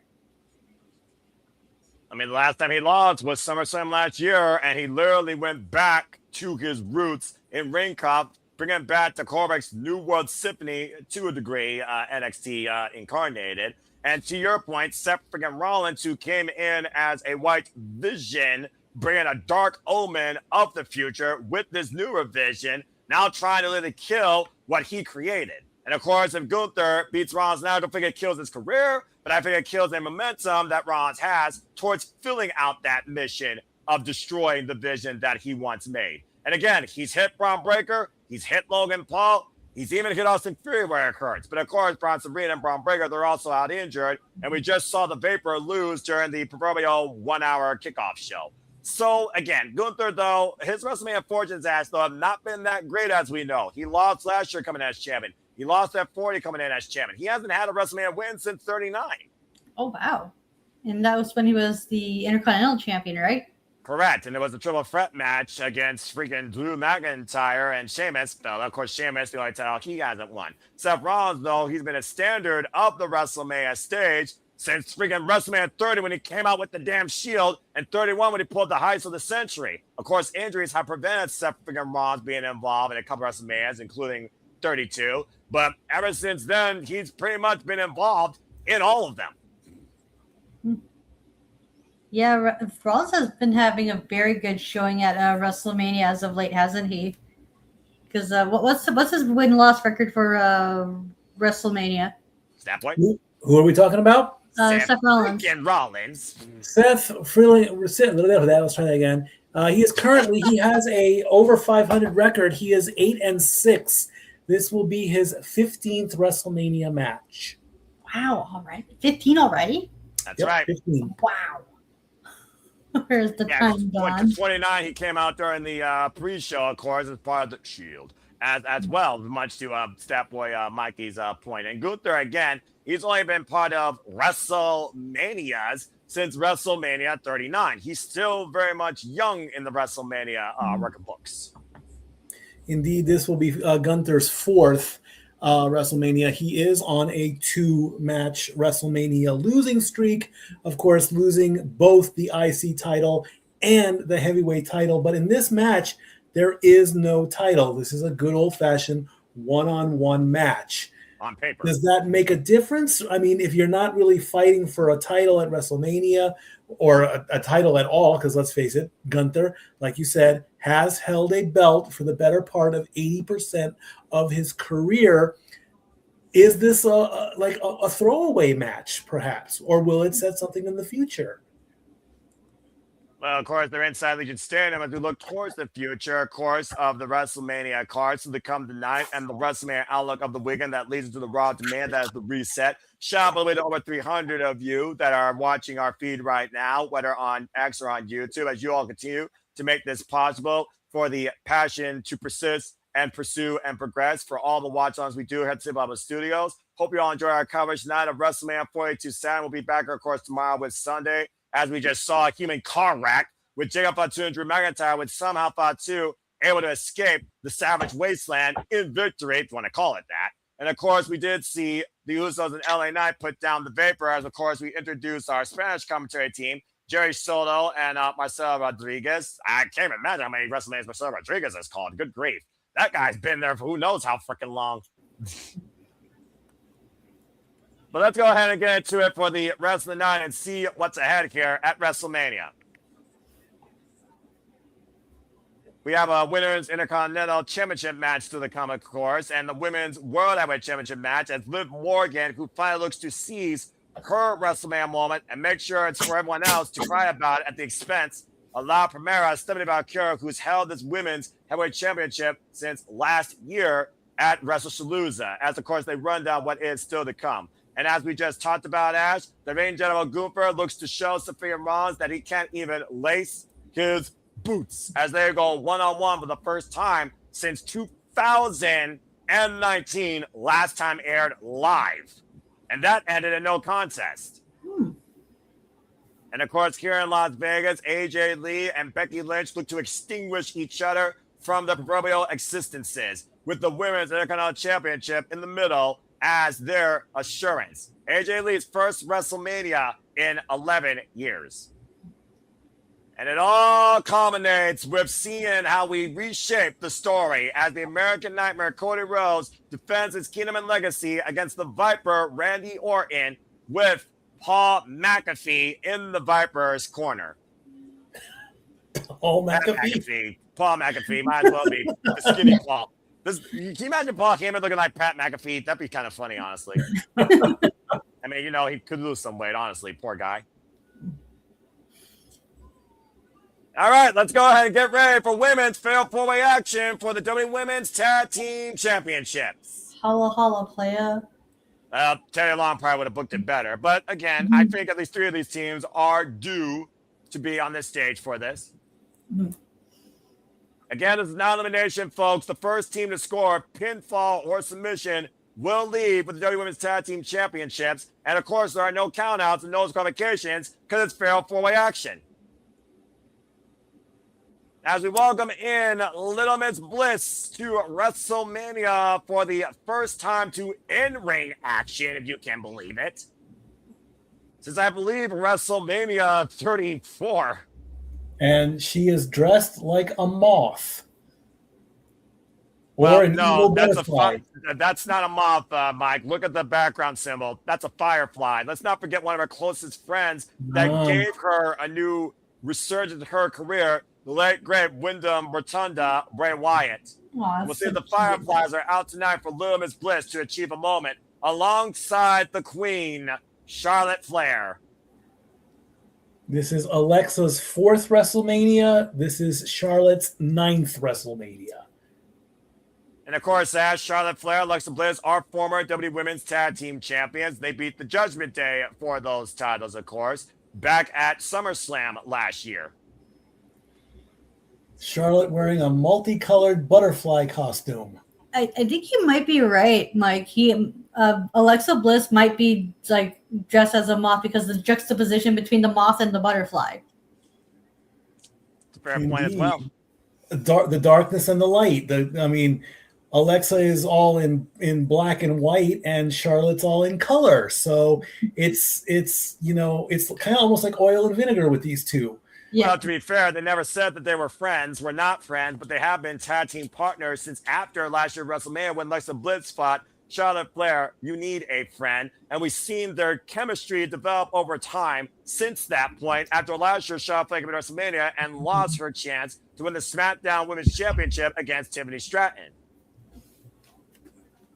But again, Charlotte Flair, that is a name synonymous with WrestleMania, going all the way back to the introduction of WWE Women's Championship by Lita back at WrestleMania 32. You think about, of course, all the type of matches that Charlotte Flair has dealt with on this stage, whether it was Ronda Rousey, Rhea Ripley, Tiffany Stratton, Sasha Banks, Becky Lynch, Bayley, Nia Jax. And of course, she's the one that made Asuka immortal, beating her at WrestleMania 34.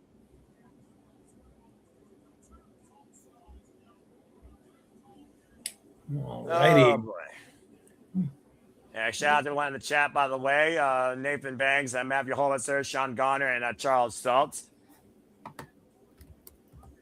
I mean, again, I think there's a real chance that anyone can walk out here tonight becoming new WWE Women's Tag Team Champions, as we pointed out during our pre-show and Ash's Batty analysis. And this match brought to you by Ash's fellow pop culture friend and our fellow Mighty Morphin and Pink Power Rangers About Studios, Datilla. Follow her when it's wrestling time at Rangers of Wrestling. As a Valkyrie ascends to the WrestleMania stage once again, this time actually alongside the person she should have been with last year, Bayley.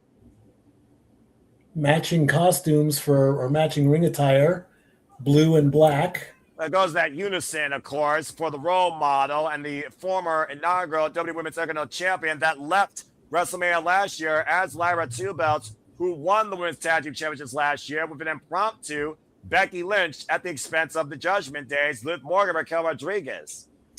This is Bayley's 7th WrestleMania. She's even at 3-3, and this is Lyra's 2nd, having the win last year.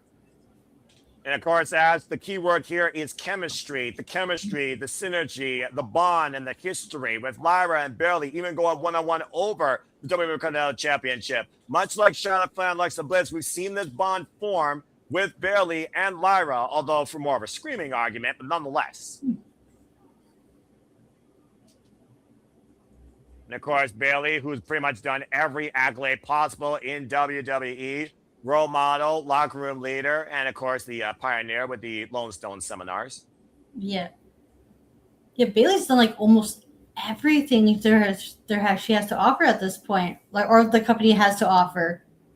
And here come the tag team champions wearing Mad Max gear, it looks like. Outfitting as Saturday's a freaking proverbial wasteland. But to your point, the Irresistible Forces, Nia Jax and Les Legend, who are the current WWE Women's Tag Team Champions, who already have a win over each of these teams, despite the fact 2 of these teams went to a disqualification and 1 of them went to a no contest under triple threat. But to your point, Lash Legend called up to the main roster, also had a great performance at the Royal Rumble alongside Nia Jax. And Nia Jax and Lash go all the way back to the Black and Chrome NXT when Lash first faced the Irresistible Force for the first time ever. Now both together, they are the Irresistible Forces and the current champions of the WWE Women's Tag Team Division. For 50 days, they've had the belts. And we just saw Demolition in the ring. So their gear, I believe, is... Demolition inspired, exactly. Nice. But it is white, not black. Well, how fitting, considering we're dealing with women here. And, of course, the straps are in a proverbial white blonde. And, of course, Nia Jax, as I said before, she has graced this stage prior as a women's tag team champion. This is Nia's 5th WrestleMania. She is even at 2-2. And this is Lash Legend's WrestleMania debut. And, of course, pressure for Lash Legend to stand deliver. As you said, this is her WrestleMania debut as we wait for our 4th team. As here comes everyone's original tag team of women's wrestling in WWE, the Bella Twins, Nikki and Brie Bella. Uh-oh, we've got a medical problem, and Nikki is coming out with a crutch and a microphone. A red crutch of all things. Try really hard to overcome this injury. Fortunately, I could not get medically cleared to compete. But I wasn't about to ruin Brie's WrestleMania moment. To take my place is an old friend. Oh, here we go. It's Paige! It's Paige! What the fuck? Your first WrestleMania surprise, Paige is back. God. What? Paige hasn't been seen since WrestleMania 31 when she and AJ Lee beat the Bellas, the former WWE Divas champion. Paige is back in WWE.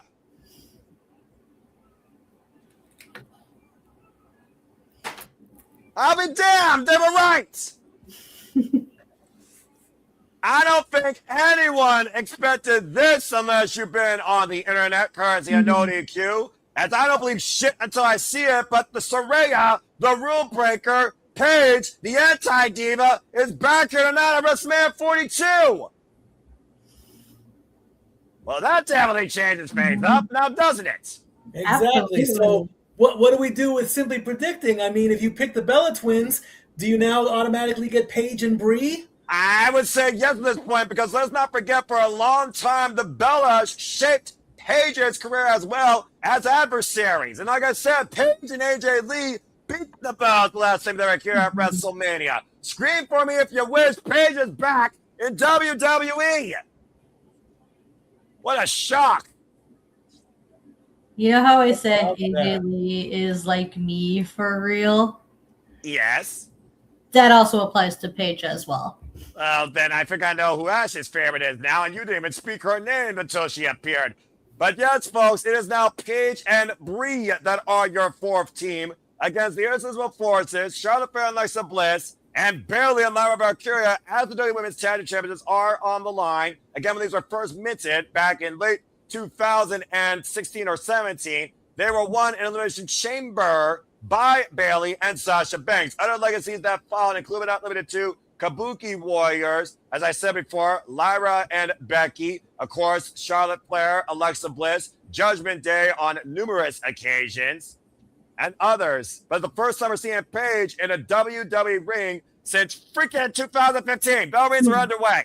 Right? I maintain my pick. I maintain my pick. I still say you can't change it. The picks were final. Oh, God. 5 p.m. Standard Time. It's Lash Lynch. It's Claude Bayley here. And I imagine it's going to be 2 women legal at the same time. And if you tag any corner, that brings a person in. Right now, we got 3 people in, I think. Or 4. No, actually, it's going to be all 4 people. So 1 for each side. And a tag in now to Nia Jax, who arguably has the most tag team experience here. As I said before, she came into WrestleMania as the tag team champion. Oh, pump kick, Samoan drop combination by Lash and Nia on Bayley.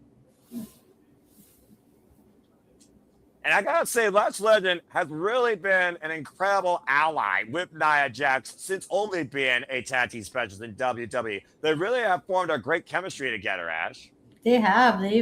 They're called the Irresistible Forces for a reason, and they've been proving that name. And Charlotte Flair, the high crossbody, of course, the Queen proves why WrestleMania is defined by the Queen's name on the marquee, though, since WrestleMania 32. Knife edge chops to Brie. Big uppercut, though, by Bayley. Bayley and Charlotte Flair, of course, 2 women, horsewomen of NXT. And Lyra went for the drop kick. Unfortunately, got caught, though. She might be looking for the figure for a leg lock. And Brie, though, with the inside cradle, hugging the leg. Gets a 2 count as Nikki watches on from the outside. Then he stole that kick. Knee lift. Thrust in the midsection. Knee lift again. High kick. Caught by Charlotte and caught by Brie. Oh, and sent it to Charlotte. Losing Vaquer as a weapon, went for the step as a Guri, and Brie able to scout it. Of course, Brie Bella, who came back to WWE literally at the Royal Rumble this year. Of course, the wife of one Bryan Danielson. And the Young Cats raining out here at Allegiant Stadium. Indeed they are. Teeing off against Lyra, teeing off against Charlotte. And Lyra and Charlotte cohesively, continually. I mean, about to say.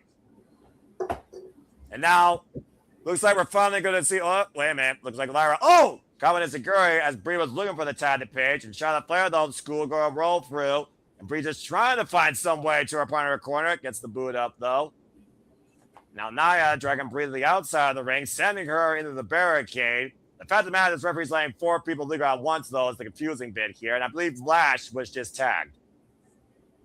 Lash Legend, of course, Mrs. Williams, for those that don't know. Oh, gosh! Choke slammed on the apron. Comes to us with a background in basketball. No previous wrestling background for Last Legend. Big boots, Nia Jax, one of the many athletes from the NIL program who just big booted Charlotte Flair's face off. Ooh. Man, There's so little, though, that you could do against somebody that you don't know. Right? Oh my god, this tag match has just been action-packed from the get-go. As looks like we're finally slowing down, backbreaker over the knee, and a tag made to Alexa Bliss by Charlotte Flair. It looks like we do have only 2 women right now in the ring. Bliss out of the corner. Oh, man, and got the tornado DDT. Now Lyra coming in. Valkyria back into the fray. The Irish whip to Little Miss Bliss and the corner. The tag made to Bayley. Of course, Bayley, who's held this title on numerous occasions. Elbow strike. Hell, at one point, Bayley and Sasha had all the gold in WWE when there was only that many titles in the friggin' company. So far, Lyra and Bayley. Of course, Lyra says, you want to know how I know you're going to WrestleMania moment? Because I'm going to be there with you. Going multiple times to Adam Pierce. Big elbow drop over the knee as well. Backbreaker combination covered by Bayley. And Lash saves the titles for her team. Of course, Paige, the only one right now to get involved. Brie lunging forward and Lash exerting her dominance, driving Brie into their corner.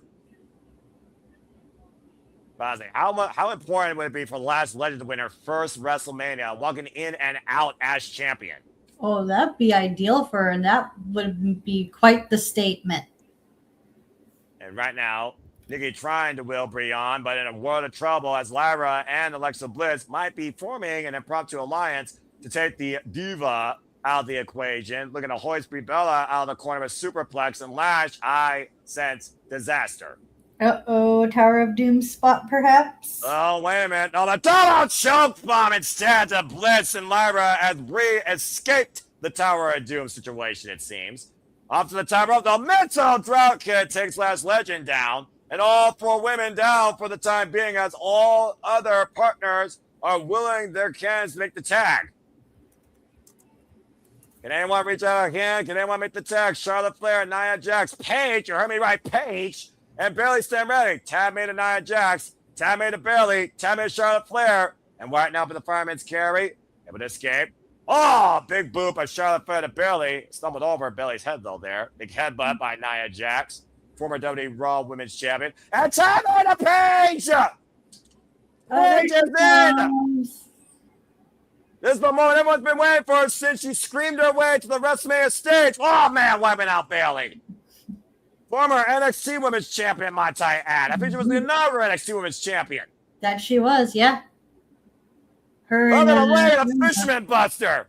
Her and Emma putting on the classic that does not get talked about as much. No, it doesn't. It should be talked about more. Uh-oh. Well, that's Legend looking to spoil this homecoming. Again, Triple H, Paul Levesque always says, you're always welcome back home. Rising knee strikes here by Paige, who's been a standout for the UK scene. The cameraman went down. I'm about to say, her and her family. Just look at her moving fine with her family. Paige out of the corner with a cross body. Lyra, though, hooking up Paige. Hoisted up on the shoulders, possibly looking for Nightwing. Up, Paige, able to escape. And look at that. Paige Turner! Paige Turner, cover! 2! Oh, and Bayley saves the titles. Talking about the clout to the point that she beat AJ Lee with that move for the WWE Divas Championship in her Raw debut. Mm-hmm. And Nia Jax now in the fray. Gets the midsection to Brie, and and Brie hoisted up. This is not going to end well. Looking to retain the gold here tonight in front of Demolition, who just wins the WWE Hall of Fame last night. Looking to be their own Demolition Derby. And Lyra sends Nia and Brie out of the ring, but Lash, though, hooking up Lyra. Oh! Cover of the last extension, and Paige and Charlotte with the save. I'll say it wasn't for Charlotte and Paige. That might have been it right there.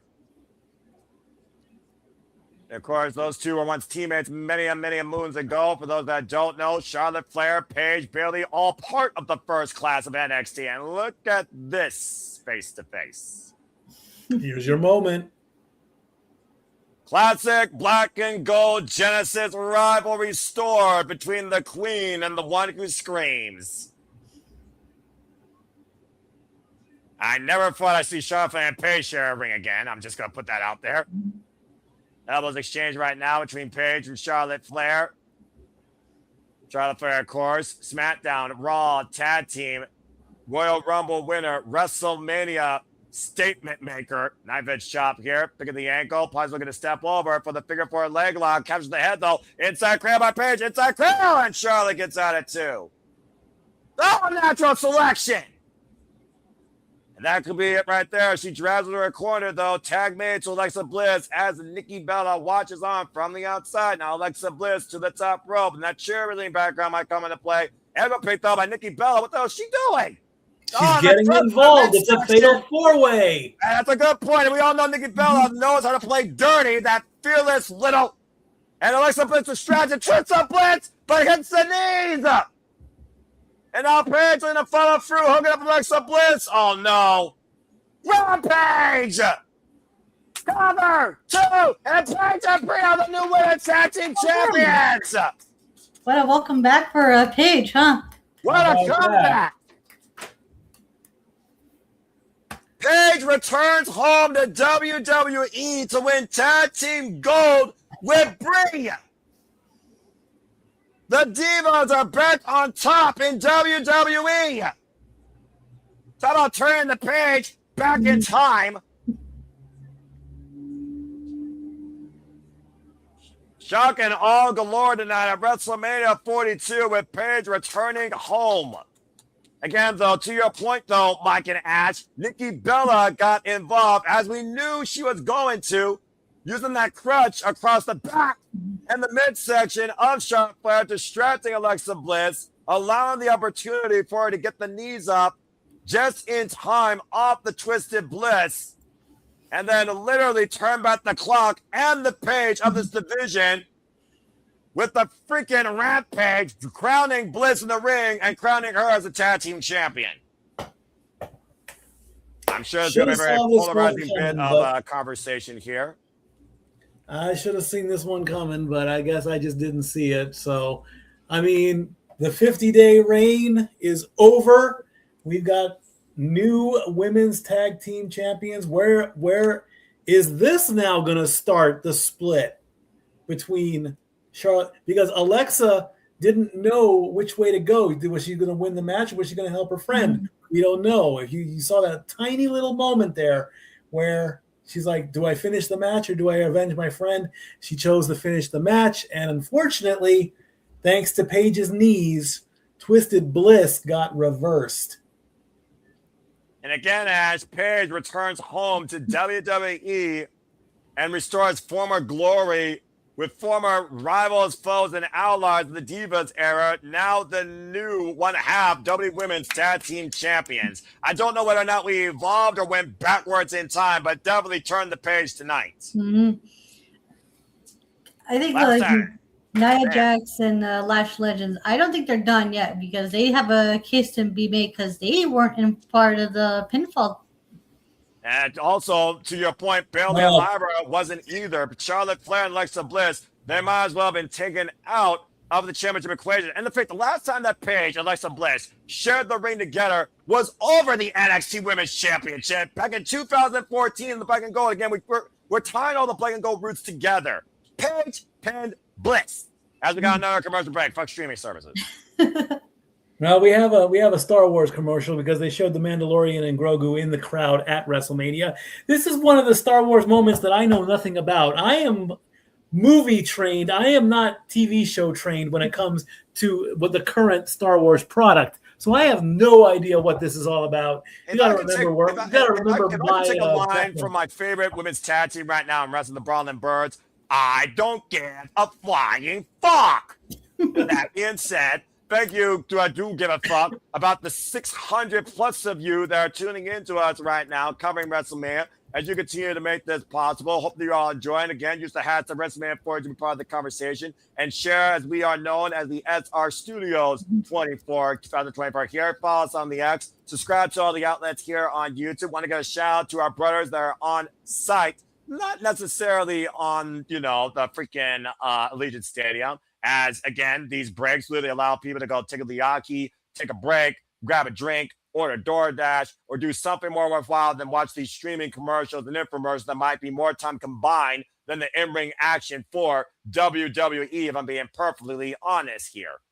As I look at the comments here real quick, well, Stat Boy, we were thinking what if, and for once the what if fucked everybody that damn picked the Bellas. Paige is back and is a freaking NXT Women's Champion with the Bella Twins. Technically, it's the Bellas and Paige that might freebird these. They might be a threesome. Not the threesome I'm expecting, but hey, good segue into that. Let's face it, when a surprise like this happens, you know that something had to be done. You know, she was not medically 4-minute cleared. commercial break, by the way, in case you're all wondering. So, yeah, she does need to heal up. So as soon as Nikki's injury is complete and she is cleared to compete, will this turn the Bellas heel? Will Paige become the sacrificial lamb? Will there be possibly a first where there'll be maybe like an impromptu 2-on-1 match, and if Paige can pin one of the Bella Twins, she can then pick her new tag team champion partner, and if the Bellas beat Paige, then the Bellas get the tag team belts. Who knows what can happen in this WWE era, TKO era that we live in? We don't know where this is going. These things are being written in real time. You know, we're waiting on social media for the good old point picture to show that Paige is officially back, but you know, it was rumored. This rumor is now fact. Paige is back. She now is a tag team champion. I did not even know this was coming. I didn't even have Paige's stat. I should have been more prepared, but I'm a workaholic. I'm even prepared for someone that has not been in the freaking company for 11 damn years. Stranger things have happened, my brother. I mean, just look at Cody Rhodes.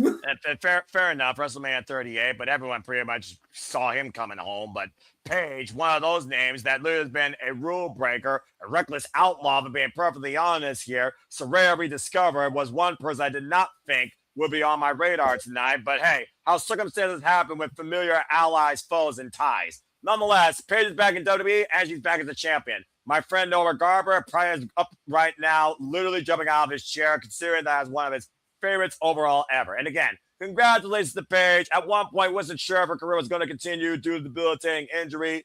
Welcome back home. I hope WWE doesn't fuck you over. Well, that being said, we got another break here again, folks. Again, that is our opening match for the main card. Still to come in tonight, of course. We have Seth freaking Rollins versus the Ring General Gunther. AJ Lee versus the man Becky Lynch for WWE Women's Intercontinental Championship. Stephanie Vaquer defends the WWE Women's World Championship against Liv Morgan. And our main event is Pat McAfee, also known as Timu Johnny Bravo, in Randy Orton's corner. He'll be challenging, I said what I said. He'll be challenging Cody Rhodes for the undisputed WWE Championship. What? You know, that was a good one. That was very good. I broke the stat boy. No, I'm not broken yet. That was just a good one. I love the Johnny Bravo reference. He could play that part in any. If there was a Johnny Bravo live action movie, I would cast him in a heartbeat. I almost want to open the Wheatley vodka and salute you for that, but not just yet. You're welcome. That was a good one. Very well done, brother. Well done. And again, shout out to No DQ. So yeah, No DQ, and Arab does his live review following the conclusion of WrestleMania Saturday night, WrestleMania 42. As we have 40 seconds left, so we get back hopefully to more in-ring action. And again, to our fearless Bella in the No DQ community, she sent me a message, and I quote, "Grrr." She was not happy about Nikki Bella not being involved, crowned as champion. But hey, she was involved in the decision of making it happen for her sister, so I guess it's got to count for something, right? Indeed, it does. Indeed. Well, anyway, I hope everyone's enjoying the conversation, the reaction, the coverage. As Ash right now is literally taking care of bad business. She'll be joining us here shortly once we get ready for in-ring action again. And once again, the women's division has been reset for the tag teams as the Divas rule again. Oh, yes, boy. Again, don't forget, coming up on the 23rd, that would be in 5 days. That's when I'll be coming back into the sports bar to do live coverage of the first round of the 2026 NFL draft. Where are the top prospects going? Who knows what's going to happen? And I will call them live as I see them on ESPN. That'll be in 5 days. I believe the time is 8 p.m. Keep an eye out on our social media accounts for all the details. And of course, tomorrow there will not be a baseball game because we're going to be back here tomorrow for night 2 as we take a look at the WWE Superstore at WrestleMania World. It's, of course, you can spend your mother's kidneys to get whatever memorabilia you wish or whatever moment you wish for the WWE Superstar. As long as you spend responsibly, you should also be drinking responsibly. As we go back inside Allegiant Stadium where the stars are out tonight, probably more stars than regular people, I'm guessing, based on those ticket prices. As we have about 50,000 on hand. And, of course, we have all the advertisements possible, including the Cone Zone for if you need a cold treat, go get a drumstick today. Of course, the fudge nut covered. The drumsticks are okay. I'm not a big fan of nuts though. That's just me. But they're all right. I prefer a Klondike bar personally. I think you get more from them than forget drumstick cone. My go-to is a good old-fashioned ice cream sandwich. Tradition as it gets. All right, let's see what's next here at WrestleMania. We've got the band. Welcome who? It's time for the big time, as when the time you came back, as the man has come around. It's time for AJ Lee versus Becky Lynch for the WWE Women's Intercontinental Championship. Ash, the definition of insanity is doing the same thing over and over again, figuring that the result will eventually be different. For Becky, that is the definition of big-time Bex. Now falling to the Black Widow, not once, not twice, but 3 times. AJ Lee has literally been her kryptonite. But tonight, she looks to recorrect the history that AJ Lee has put her through and regain the Women's Intercontinental Championship. So, that being said, Ash, I know that you are very high on the fire red-headed steampunk lass, Becky Lynch, the man who has literally graced this stage in the main event, outlasting Ronda Rousey, Charlotte Flair, with wins over insert name here in WWE, a former 7-time Women's World Champion, and of course, former Royal Rumble winner and 2-time Women's Continental Champion. As we wait for Ash to come back and get some further thoughts. Again, Mike, we talked about it. If Becky Lynch doesn't win here, she's really going to have to reflect on what the hell her career could go from here. We already talked about retirements that we've literally had within the last year alone, and Becky has even pointed out one point: enjoy me while you still have me. Could this be Becky Lynch's last WrestleMania? She doesn't get it done against AJ Lee tonight. Indeed, and now we're also going to ask the question: can the live performance curse? Whenever a superstar gets their music played live, usually they lose. The latest instance of that curse being broken, of course, was Rhea Ripley with Motionless in White. So now, can Becky continue a new tradition? Can she regain her Women's Intercontinental title? This is her 10th WrestleMania, and she gets right in the face of Jessica Carr. Oh, no. Jessica Carr's the referee. Ouch, here comes the conspiracy. Shenanigans to be had, possibly. As we line it up with AJ Lee's first WrestleMania in freaking 11 years. And she's got the kids paying homage to John Cena, and the kids are coming out and skipping and dancing along with the Women's Intercontinental title. In their own Chuck Taylors. All right, that's kind of adorable. Taylors. I'm not going to lie, though. Like I said before, she was the fucking woman in a Divas era. She made crazy her superpower, and she is your wrestler's favorite wrestler and someone that could really redefine women's wrestling on the WWE roster. Now, wouldn't it be ironic if one of those children is Little Rue? We don't know. Wouldn't that be ironic?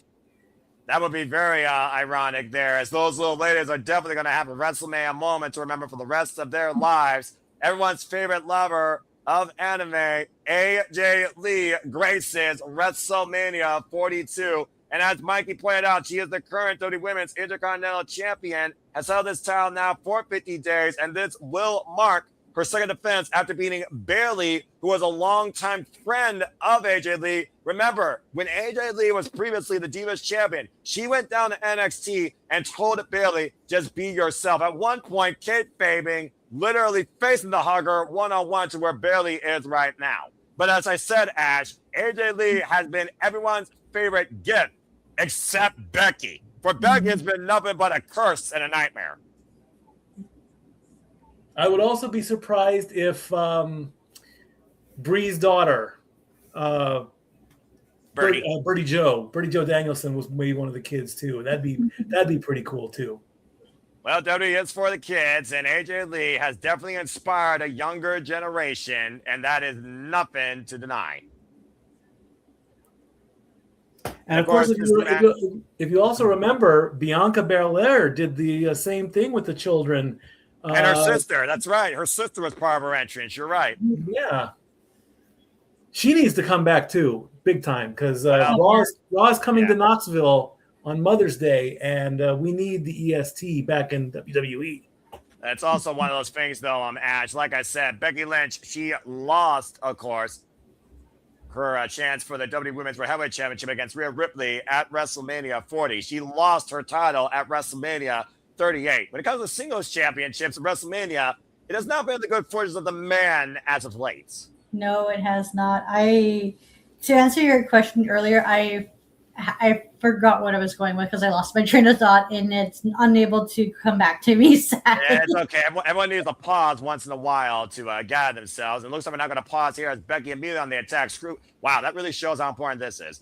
Screw a freaking ring announcer, big fight Phil. I mean, it's a mid-card title, to be fair. That literally now is just a year and 4 months old. Nice arm drag takedown there by AJ Lee. Of course, AJ Lee, for those that don't know here, in case you all have been living under a rock your whole life, she was the one that truly inspired give divas a chance, give women's wrestling a chance. Not Stephanie McMahon, with all due respect, as she went to the WWE Hall of Fame just last night. AJ Lee, 39 years of age, has been involved in the game of wrestling now for 7 years and probably knows Becky more than anybody at this point. And there's the pose, sitting in the ropes, taunting, and out goes Becky Lynch. And again, AJ Lee has gotten in the man's head since day one. Oh, yeah, big time. Her body, though, as Becky catches AJ out of midair, though. Oh, jeez.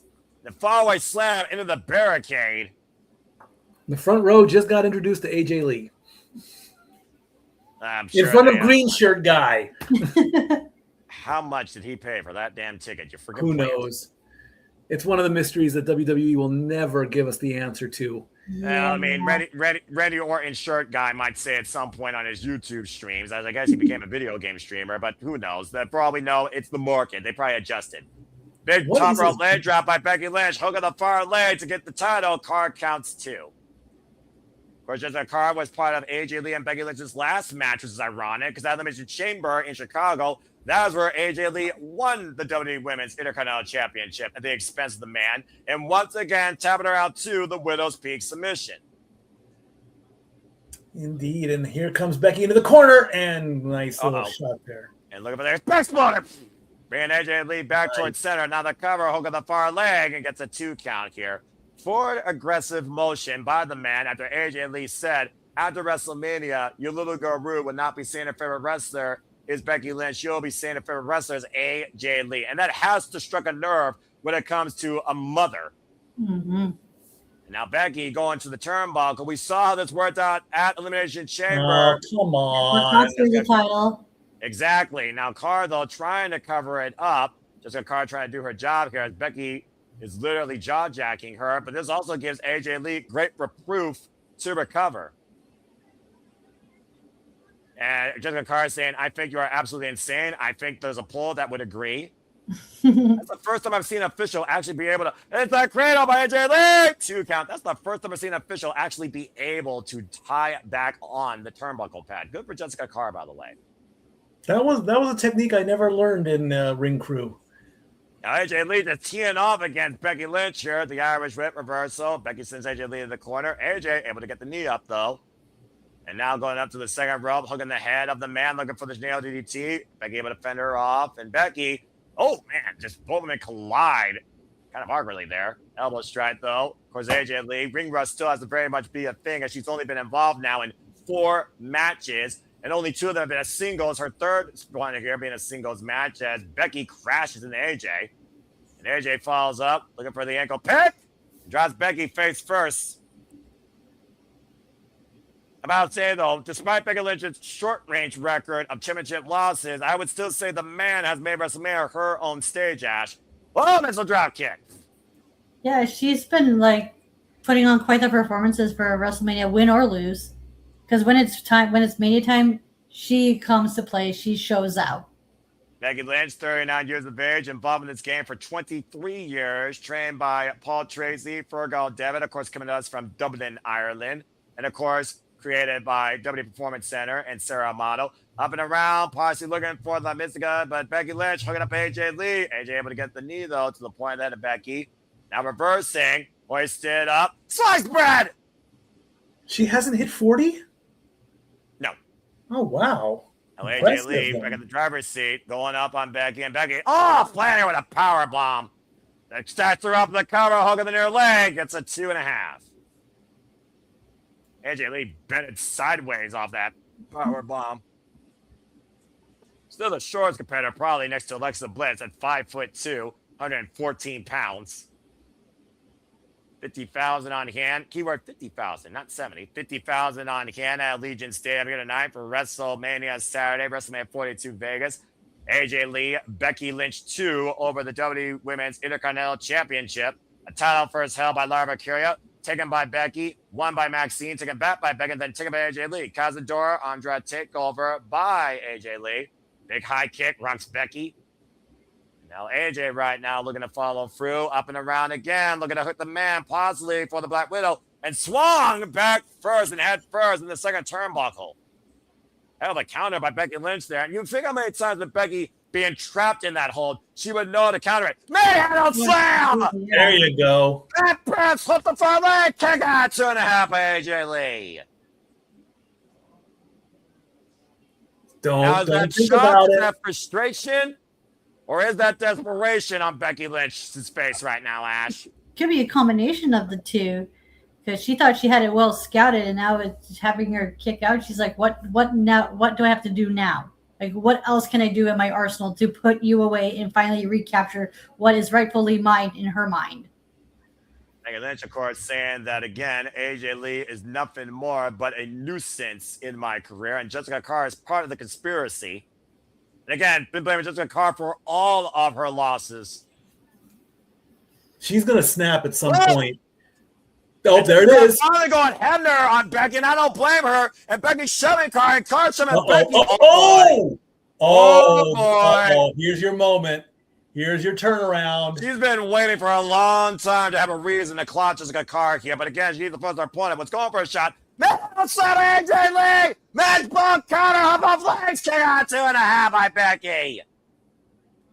A split second away from AJ Lee retaining with the man's own move after that missed collision with the referee.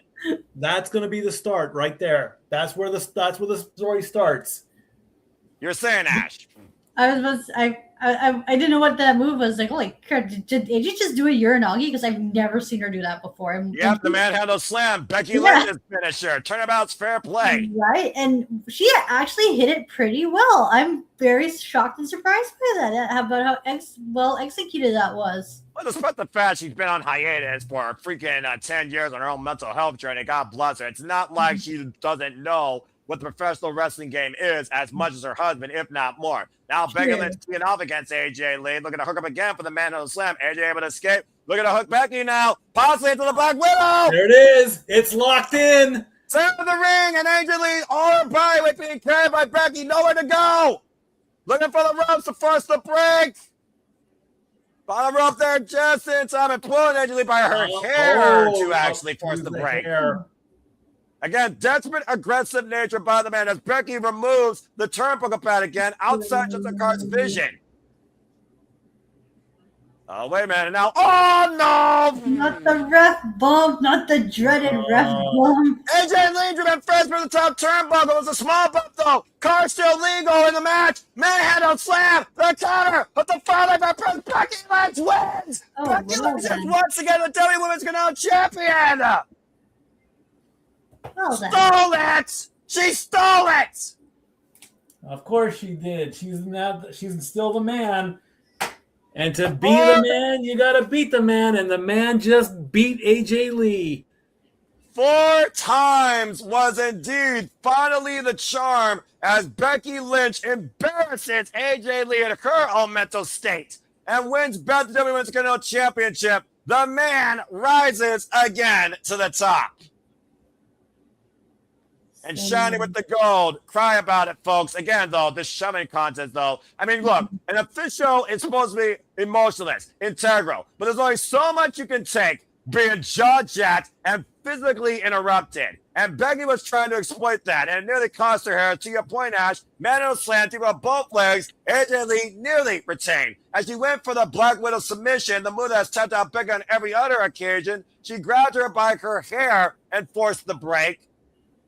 And out the sides of the car's vision went back to that same turnbuckle, finally fully removed it and threw it away, and literally sidestepped Carr, who had a minor collision with AJ Lee, didn't take her completely out of the equation, and sent AJ face first in the exposed turnbuckle.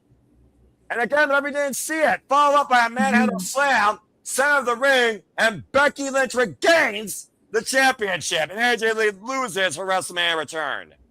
I have a feeling AJ might have slipped out of the submission. I don't know if the hair pull was a bit of a botch, but it still went off. And we have had 2 title changes at WrestleMania, folks.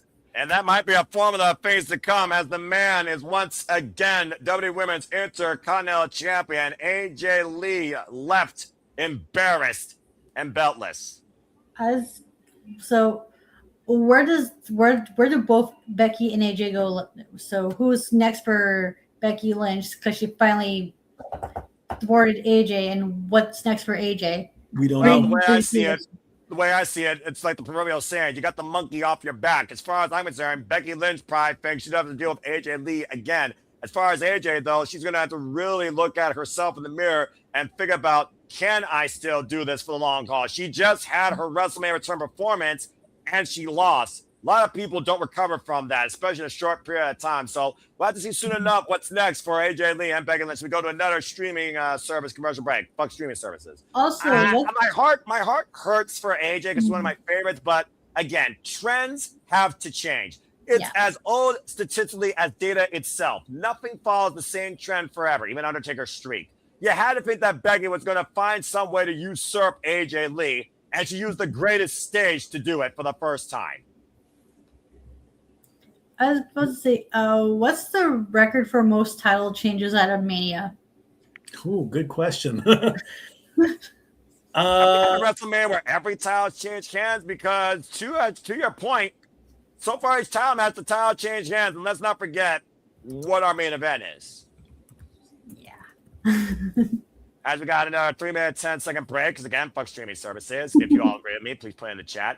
Shout out to the 780 plus you that are tuning into us, covering WrestleMania 42. As of course, we'll be back here tomorrow. Still to come here tonight, we have Seth freaking Rollins versus Gunther, Steady Valkyria versus Liv Morgan, boy, and Cody Rhodes versus Randy Orton with Pat Johnny Bravo McAfee in his corner. So again, folks, stay tuned for everything that's ahead here at the Cinema Studios. Of course, we continue to preview too with all the biggest shows, pay-per-views, PLE specials across all things, including the two WWE, NXT, ROH, AEW, TNA, Independence, GCW, HLG, and so many more. Let's go ahead and how about chat. that, Ash? I got your answer.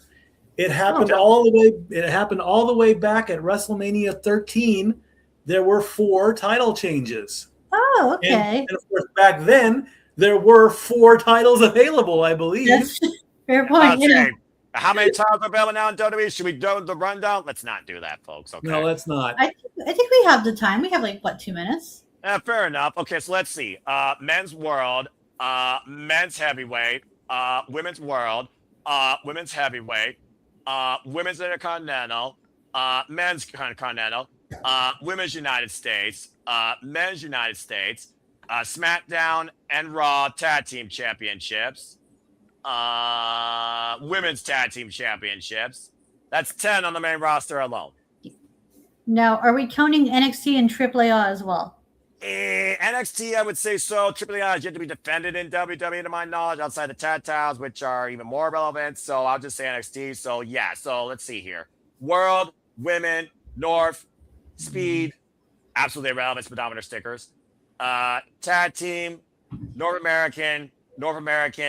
So 18 total titles in WWE. Okay. And now you know. Okay.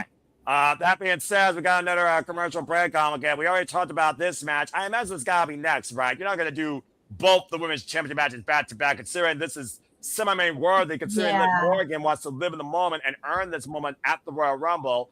Ash, your thoughts on Liv Morgan trying to finally get her WrestleMania moment and the run of Lyra and Vaquer and the idealisms of both of them when it comes to who really is the stronger worker? Because that's really what this stems from.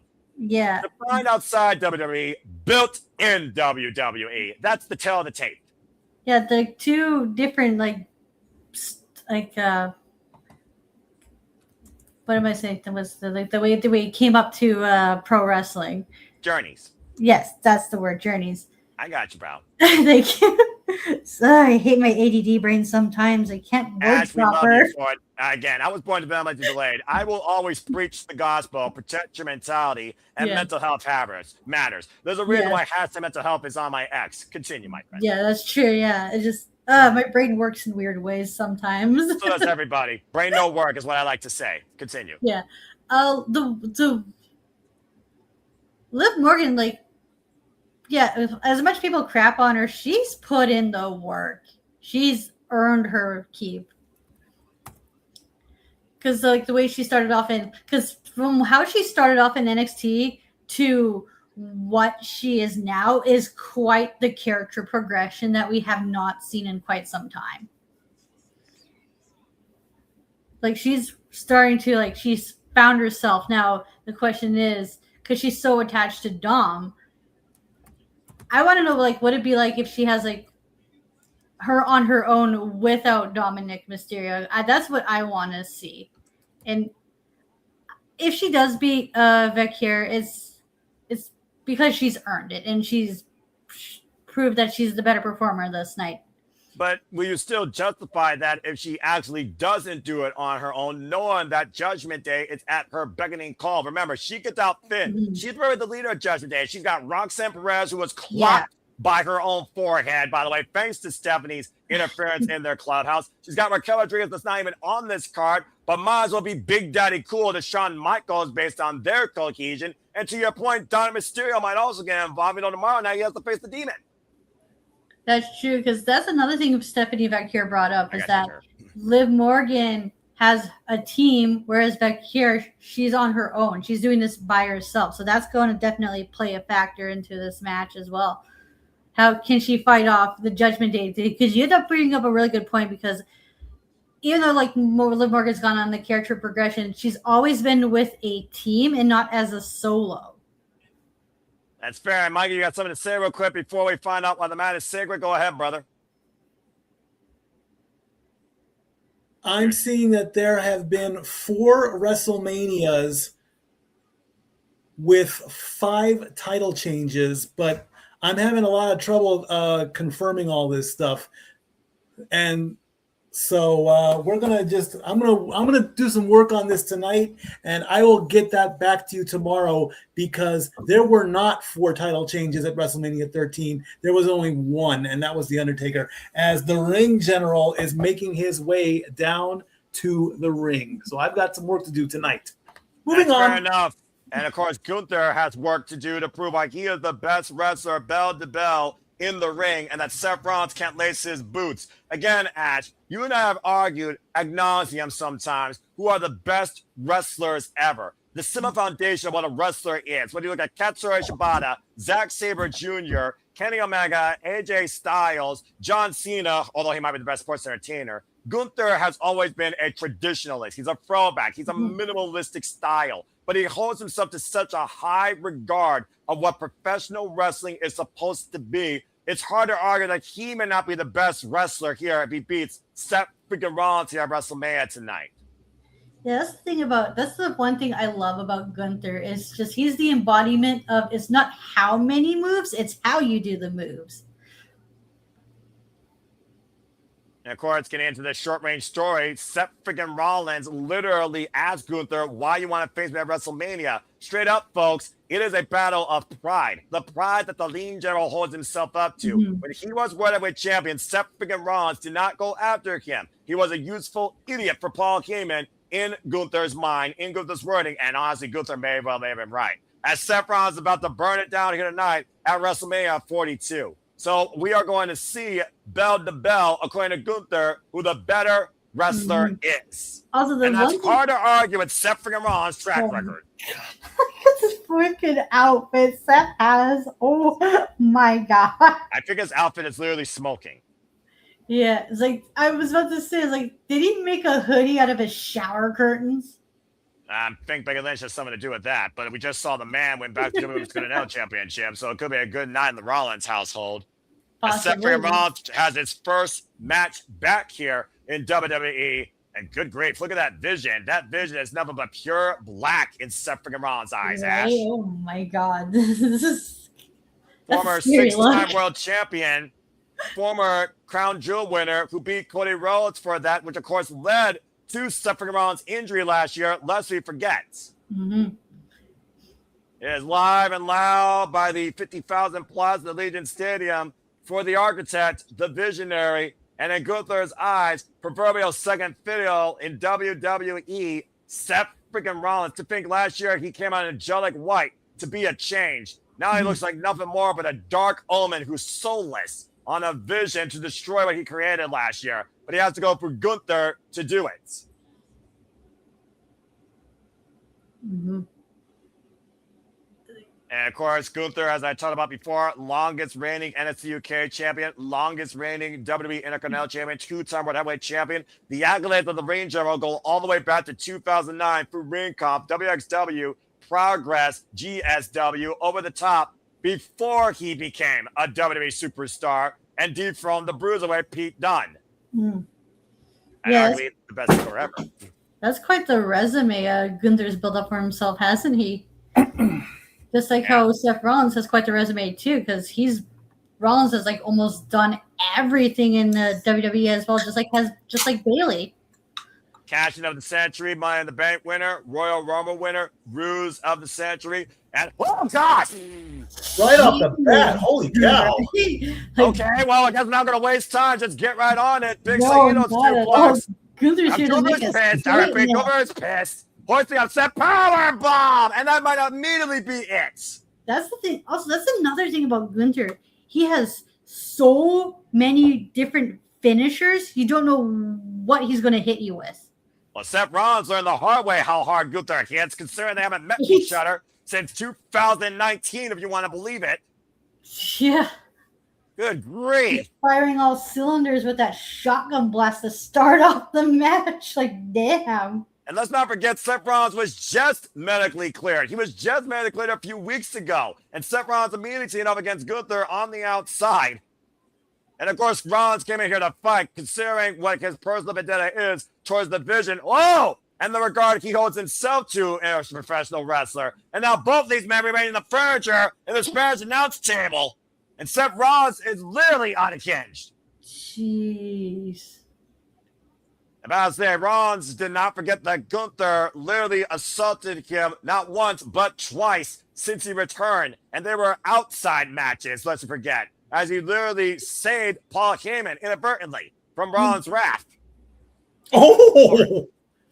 Has the bell even rung yet? Oh, I don't know. I don't think so. The chair was just thrown. This just turned a straight up fight. And this match is being sponsored by my insurance company, The General. Well, someone might need health insurance after this, considering how hot and humid Seth freaking Rollins and Gunther are. Damn. Referee trying to regain some sort of law and order here. Good luck with that. Seth Rollins, to your point, as I was trying to say, former World, former United, Intercontinental Rock. He's a Grand Slam champion. It looks like we're finally going to be in the ring. And the bell is officially rung. This match is now underway as Gunther and Rollins come to blows in the center, trading elbows. And Gunther, of course, retiring AJ, John Cena, and Oldberg, coming back as the career killer, has yet to lose a match. Oh, man. Big boot, and Seth Rollins meets Gunther with a boot in center. Now, Gunther meets Rollins in center with the boot. And the motivation here for both men is at a boiling point. Now, Gunther he's already going for it already. Yeah, that sleeper hold that literally has been the undoing, to your point, Ash, though, of most of Gunther's opponents right now in recent matches. Yeah, because that's how he retired all three of the people he retired with. And he also beat Dragon Lee recently on a singles match in Monday Night Raw with that move. Although, proverbially, he also rearranged his mask and concussed the man. And right now, Seth Rollins bringing Gunther down. I'm going to literally stomp his fucking head in. Shout out to Bryan Danielson. Of course, Tyra Black also has Ring of Our Roots for those that don't know. Uh-oh. It might be looking to burn it down with a curse on. Gunther wipes him out with a short-range clothesline. I did not expect this tonight and this early in the match from Seth and Gunther. Like two bats out of hell. Seth used an old play from his old playbook. Get the match going before the match starts. He did the same thing with Brock, and he ended up walking away with the title. So why not do the same thing twice? Because Gunther and Brock Lesnar are two different human beings and two different professional wrestlers, in my opinion, and one's a combat athlete. True, but if it ain't broke, don't fix it. Mm-hmm. Well, the architect, always known to have a different blueprint to success. It's been the MO of Seth freaking Rollins ever since he destroyed the Shield, joined the Authority, cashed in on the Beast, beat the King, slayed the Beast, and to your point, created the Vision. Once as a freaking visionary, literally. Get to the spine right there. And of course, Seth freaking Rollins, you also talk about him being injury-prone, Ash, and the freaking list of injuries that Seth freaking Rollins has endured his WWE career alone. Yeah. Gunther, I believe, has never faced an injury in WWE. He has. They weren't as severe as all the other ones. I mean, he has been out on injury before. Very rarely, though, and that's a whole different statement right there. Very rarely, yes. Yeah, it's because Rollins has like a history of like knee injuries. Because it's like every time he goes on the top rope, I get like scared, very concerned. I was like, "Oh, you gotta watch yourself, Seth," because that's what happened. Because gotta keep in mind that's what took you out the first few times. Oh man, that slap to the head just took Seth freaking Rollins out there. Literally, the hands of Gunther could rearrange a man's jawline as he drives his boot down the side of the Seth Rollins' head. To your point, Ash, it was literally a leg injury that Seth Rollins faked out on, and it might have been karma for him, as we saw Crown Jewel with that high-risk move to Cody Rhodes that injured him following. And now Seth Rollins on the apron, and Gunther looking to bring Seth Rollins back down to his level. Big forearm again. Seth Rollins actually in kind. Seth Rollins, who won last year's Saturday night main event at WrestleMania after the plan by him and Paul Heyman screwed CM Punk and Roman Reigns, who will main event WrestleMania this year for the World Championship. A man that Roman Reigns has not yet beaten via pinfall or submission. Now, Gunther right now hoisting up Seth Rollins. I sense disaster. This is going to be bad. Oh boy, the Reign General with evil intentions sitting Seth freaking Rollins literally on the top of the ring post in the front face lock out of the corner on the inside second. Now Seth driven up to the top. Going to be sent down the hard way if Gunther has his way. Hoisting up the Visionary. He got out of it. It was set up. Too. He stuck the landing. The knee did not buckle, thank goodness. And right now Gunther might have a nasty landing on Seth Rollins, showing his strength. Hoisting Gunther forward with a buckle bomb in the opposite corner. Impressive. A buckle bomb out of that. And now looking for the curse on Gunther, able to escape again, though. Waistline, German suplex to Seth Rollins up and over in his head and neck. And Gunther falls in. Seth Rollins, the sidestep, rebound German. Gunther back to his feet, though. Wipes Rollins out with a clothesline. Rollins back to his feet. Wipes Gunther out with a clothesline. Wow. Both men down. This is a side of Seth Rollins I have not seen. Right? What a beautiful sequence we just witnessed here. Just look at this, by the way. Show it straight to your point. The buckle ball in the corner on the freaking 6'4", 250-pound Austrian anomaly, and almost on instinct, both men throwing cuts to the wind, just throwing themselves at each other, and both men down with that exchange. Good I grief. think Seth might need like a mini stepladder if he wants to get the full effect of a stomp. But you got to get Gunther down. You got to chop down the tree and go for the legs. And Seth Rollins can curb stomp Omos. Seth Rollins can curb stomp anybody. But to your point, it did take leverage to do that. Exactly. Seth Rollins and Gunther at a reset point right now. Again, this is WrestleMania Saturday. Thank you to over 800 you that are watching us all across the X and on YouTube. And you all continue to make the passion persist and be persuaded forward, as Gunther is just booting Seth, and Seth just throwing his forearm, and these two men are literally just throwing everything they can at each other from any position. Whether or not it's full force, or whether or not it's just insulting, aggravating, or frustrating, that's the tale of the tape here tonight in this second ever one-on-one matchup. Just looking to beat the living daylights out of the other here. And the fact that Seth freaking Rollins, again, did not challenge Gunther during the last time he was World Heavyweight Champion, a title that Seth defined for over 300 plus days when that title was brought back. I'm seeing a bit of a mat burn on Gunther's knee, but that's normal. And now the chops. Now the chops. One of the most lethal weapons in Gunther's arsenal, to your point, Ash. Simple and effective. Exactly. That's the way Gunther does it. Again, the defiance, though, Seth freaking Rollins, that's the way he does things, to the credit that he holds himself to up in a WWE ring, chopping Gunther back to the opposite corner now, and teeing off against Gunther right now with these machine gun chops, wearing down the range arrow, referee trying to break the two men. Seth, though, hoisted up by Gunther, powerbomb connects, high stack, kick out. You see how quick Gunther is? All that freaking assault by Seth Rollins, and immediately goes with a powerbomb, stacks him up high, and somehow Seth is able to find a way out. But immediately Gunther turns the match around in his favor. Indeed he does. He's got to get that second and third win going. It's a great match so far. Seth has to follow his wife. For these two, man? Let's be honest here. I wouldn't expect anything less from these two. Of course not. This match is literally about defining the better wrestler in both Gunther and Seth freaking Rollins' head. And again, Seth is a freaking just foregone assistant to this mission statement that the ring general's looking to set. He wasn't originally planning to do this. Let's be honest here. Indeed. Somebody's got to get up soon. It looks like Gunther's going to be the first one to get to his feet, which he does. That says a lot. And we all know the gas tank that Gunther and Seth freaking Rollins has. Gunther, one of his longest matches, was against Tyler Bate, and as the UK TakeOver Cardiff, 41 plus minutes of action. One of the most damnedest matches Gunther ever had in WWE was against Ilya Dragunov, not once, but twice. And Seth Rollins, of course, been a who's who in the WWE in this reign. Survived Brock Lesnar, challenged John Cena, overthrow Triple H, insulted and aggravated the Tribal Chief Roman Reigns, that has even been challenged by The Rock at WrestleMania 40, let's forget, in the second longest ever WrestleMania main event in WWE history. Now, Seth Rollins, up and over, tries to the clothesline, looking for the double undercut, plus the pedigree, back by drop though by Gunther. Unable to counter. Oh, nice. With a first kick, takes him down though, and looking for oh man, the knee to the side of the head. That will slow the big man down. It will not stop him, but it will slow him down. Looking to hoist him up for the pedigree. Again, on the straight by Gunther. The overhead back. Oh, man. And somehow Seth able still to maintain arm control. Looking for the pedigree. Got it. Surprisingly, he got it.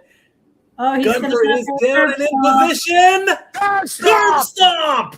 And the counter as he burned it down. And no. Wow. Kick out at 2.5 by Gunther. Unbelievable. Damn, he did him with not one but two finishers. Damn, what does Seth Rollins have to do to take out Gunther?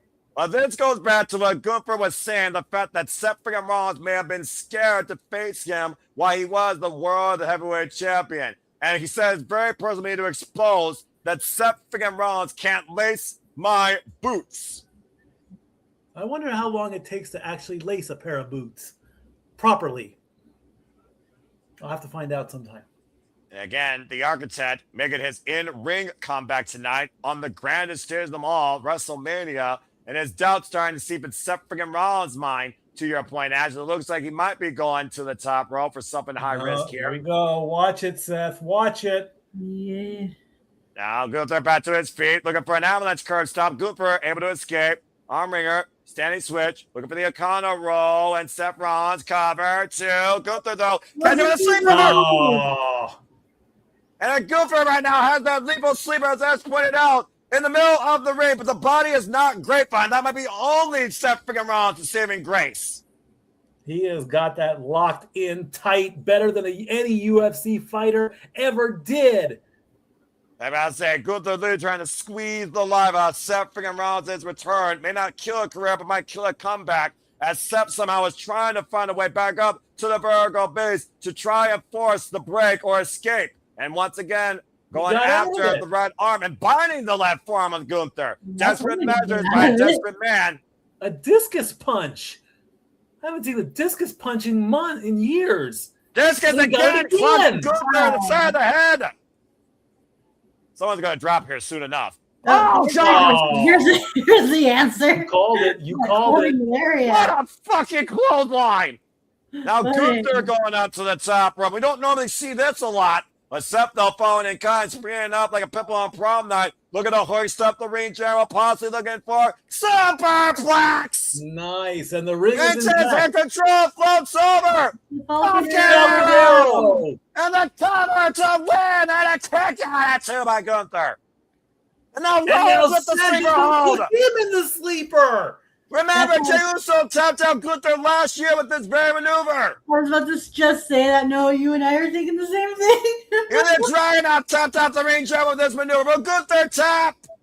Will Gunther tap? Will Gunther fade? And Gunther's reach forces the break. Ring awareness. Holy hell.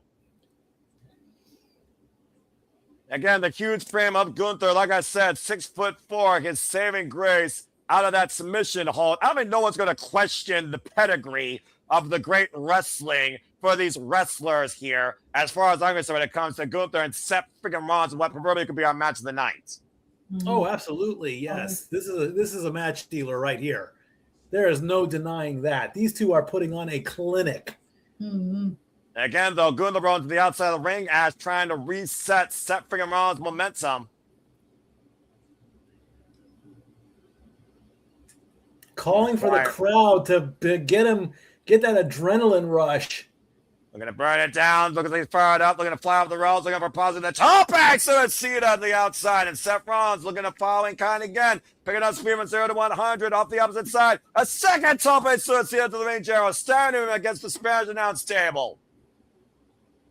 But Gunther's still on his feet. Now Seth Rollins trying to keep up pace, keep up the momentum. Another tope, and Gunther catches him, puts him up, grand power bomb. And Gunther's not done. Power bomb on the English announce table, and the table doesn't break. And Gunther has not finished punishing Seth freaking Rollins. Looking to send an emphatic statement.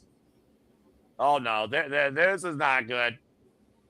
And right now, if this happens, Seth able to escape. Seth with the double underhook. Looking positive for the power for the English announce table that buckles. And the announce table didn't go. I'm surprised. And again, though, Seth and Gunther gotta be aware of the referee's 10 count. Now Rollins rearranges the furniture on the Spanish announce table. The freaking nature that Seth freaking Rollins can be sometimes when he goes at this speed and has this much control. Looking to follow through with a curb stop. Finally hits the curb stop. Through the English announce table. No, the table stood firm again. But Gunther is down and out. Get in the ring. Get the win. The referee checking right now. I figure, Breaker's back. Bob Breaker like a bat out of nowhere. Bring Seth Rollins. 26 miles an hour. The first person on the Vision's hit list. And the first person brought in the Seth Rollins Vision last year at the Raw After Mania. He's been out with a freaking major injury since the Raw to the Royal Rumble. Oh, wow. Breaker just broke Seth freaking Rollins. Oh, it says, looks like we're going to be picking up where we left off. Someone told me this match was going to happen sooner rather than later. Again, Gunther now staggering inside the ring while Seth freaking Rollins is trying to rearrange his ribs and kidneys, unaware that Gunther is back on his feet. And the sleeper hold again. And the buying grapevine this time, middle of the ring. And remember the ribs, compromise breathing, compromise oxygen flow. And there's After the spear, as Braun Breaker walks away, and Seth freaking Rollins right now might literally be fading. He's not going to tap. He's going to pass out. And well, Gunther will take it either way. And Gunther has Seth freaking Rollins dead to rights right now. Referee's discretion, the arm drops down. Referee checking on Seth freaking Rollins here. And Seth has passed out. That is it. Gunther wins. Holy hell. Oh, what a match. What a match. Yeah, and Braun Breaker literally reset the match outlook with a spear at 23 miles per hour to Seth freaking Rollins like a bat out of hell, getting his own revenge net against the Visionary, breaking the vision of Seth freaking Rollins winning. Gunther prevails this year at WrestleMania. I don't think Gunther had any clue that Braun Breaker did that. No, I think he was still up when that happened. Again, let's go to the replays here. The freaking animosity, the ferocity, the intensity, the incredible wrestling as both men took it to each other, literally 0 to 100 before the bell rung. After Rollins pedigreed Gunther on the Eagles announced him and followed a curb stomp, I thought he pretty much had him dead to rights. He could have just taken the count out or brought the man back in the ring. And again, the referee was nowhere to be found. He was checking on him. And Braun, like a bat of hell, literally speared Seth freaking Rollins out of his boots. Yeah, Gunther was nowhere to be seen. He was recovering from the curb stomp. He had no clue. And look at the discoloration on Seth Rollins' head ash, literally nearly suffocating in that move. Gunther wins. Gunther just like came to pick up the scraps, and he just like laser focused on getting the win. As Seth Rollins eyes Braun Breaker at the top of the entranceway, the vision renewed with the very first person of Seth Rollins' vision, costing him at WrestleMania. Oh no! Buckle up your seatbelts, folks! Braun Breaker running down the ramp and Seth Rollins. Holy shit! What a spear! In 4K. Good God! That's faster than any car you'll find on the friggin' Las Vegas Strip. Oh, Braun Breaker could run from one end of the strip to the other in 1 minute flat if he goes that speed. You'd have to shut down all of Las Vegas Boulevard, start him at one end, and just let him go. I mean, to be fair, the strip had stoplights. There was no stopping him, though, on that WrestleMania entranceway. Good God. Top speed down the entranceway, fast and furious. Braun Breaker spears again. Seth freaking Rollins, who is not getting up this time, Ash. No, not at all. Like, especially like after the damage to his midsection, not just from Braun Breaker, but from Gunther as well. And look who's up on the stage. Paul Heyman. He gets his moment. Paul Heyman welcoming back Braun Breaker to his vision. For the next highlights thing in WWE, Paul Heyman makes sure Braun Breaker pays dividends towards the vision he wants to set at the expense of Seth freaking Rollins. The dog is back. Things have gotten a whole lot worse for Seth freaking Rollins, but I'll tell you that much. And we knew this was going to happen eventually. We all knew this was going to happen eventually. Do you think Seth Rollins is going to go through the visionary gauntlet, if you will, going after Breaker, Logan Paul, Austin Theory, not particularly in that order, but like try to get his hands on everyone after being drafted? I think it's entirely possible. I mean, at the end of the day, it's a vision hit list, as we saw in that BTR. He's already cost Logan Paul. He cost Braun Breaker at the Royal Rumble. Bronson Reed's injured. No one cares about Austin Theory. And he curb stomped Paul Heyman. But Braun Breaker, he was the one that pulled the trigger in the first place. So I think for the vision to be destroyed, Seth has to literally break Braun Breaker. I'm not sure if that's possible, though. But I do think Braun Breaker and Seth Rollins on a collision course sooner rather than later. Absolutely. WrestleMania Backlash next month. And you know what? That's a very good point. Backlash, literally the backlash from this. Who knows what Seth Rollins going to do? As, of course, WrestleMania being seen around the world in Delhi, India, in Ireland, in London, Australia, Canada, Scotland, Mexico. 66 different countries, if I had to guess, of course, for the first time here on the ESPN app for ESPN Unlimited subscribers. And to the 934 of you that are tuning in to our coverage right now, thank you all so much. Hope you're enjoying the reactions and analysis. As again, we do this for the biggest shows and pay-per-views for the WWE and other companies. It's been a wild night so far. WrestleMania 42, where freaking Savage came out of the freaking wasteland and broke Seth freaking Rollins in fucking half. The WWE blimp has been cursed. Seriously? Come on. They had to get him into the show somehow. Oh, my gosh. All right. Hey, there's the book he was talking about. About to say. And of course, we'll hear more superstars' reactions on the post show, including Jacob Fatu and Paige and the Bellas that now hold the WWE Women's Tag Team Championships. So stay tuned for that. Following the main event, stay tuned for Aaron Britt's recap following the main event. And stay tuned for our short post-show discussion following the main event as we honor the greats of the past that were, of course, introduced last night in the WWE Hall of Fame. Ash, Mikey, did either of you watch the WWE Hall of Fame or catch any highlights of it at all? No, I'm. So is this the Legacy Awards? Nick Hogan and Robin Rossworth. Oh, that's for the match cast. Hulk Hogan, Andre the Giant. Ah. Oh, my God. Look at Dennis Rodman. Oh, man. Family of Bad News Brown, actually. There's the worm. Oh, my gosh. Well, he fits the Las Vegas MO perfectly, I guess. It is so good to see Action Smash alive to claim the rightful spot in WWE Hall of Fame. Demolition for life. That's all I got to say about that. The family of Psycho Sid Vicious. I got half the brain that you do.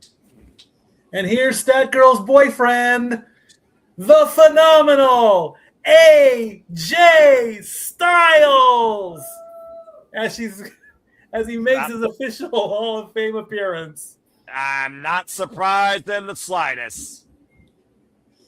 And the man that's given us 26 plus years to this business, a phenomenal standard unmatched for pro wrestling.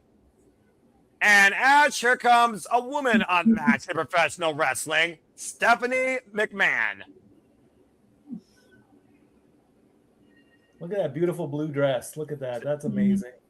She was the villain, the prominent princess that you always wanted to hate, but somehow you still appreciate what she gave to WWE in both business structure and in-ring character. Congratulations again to the WWE Hall of Fame class of 2026.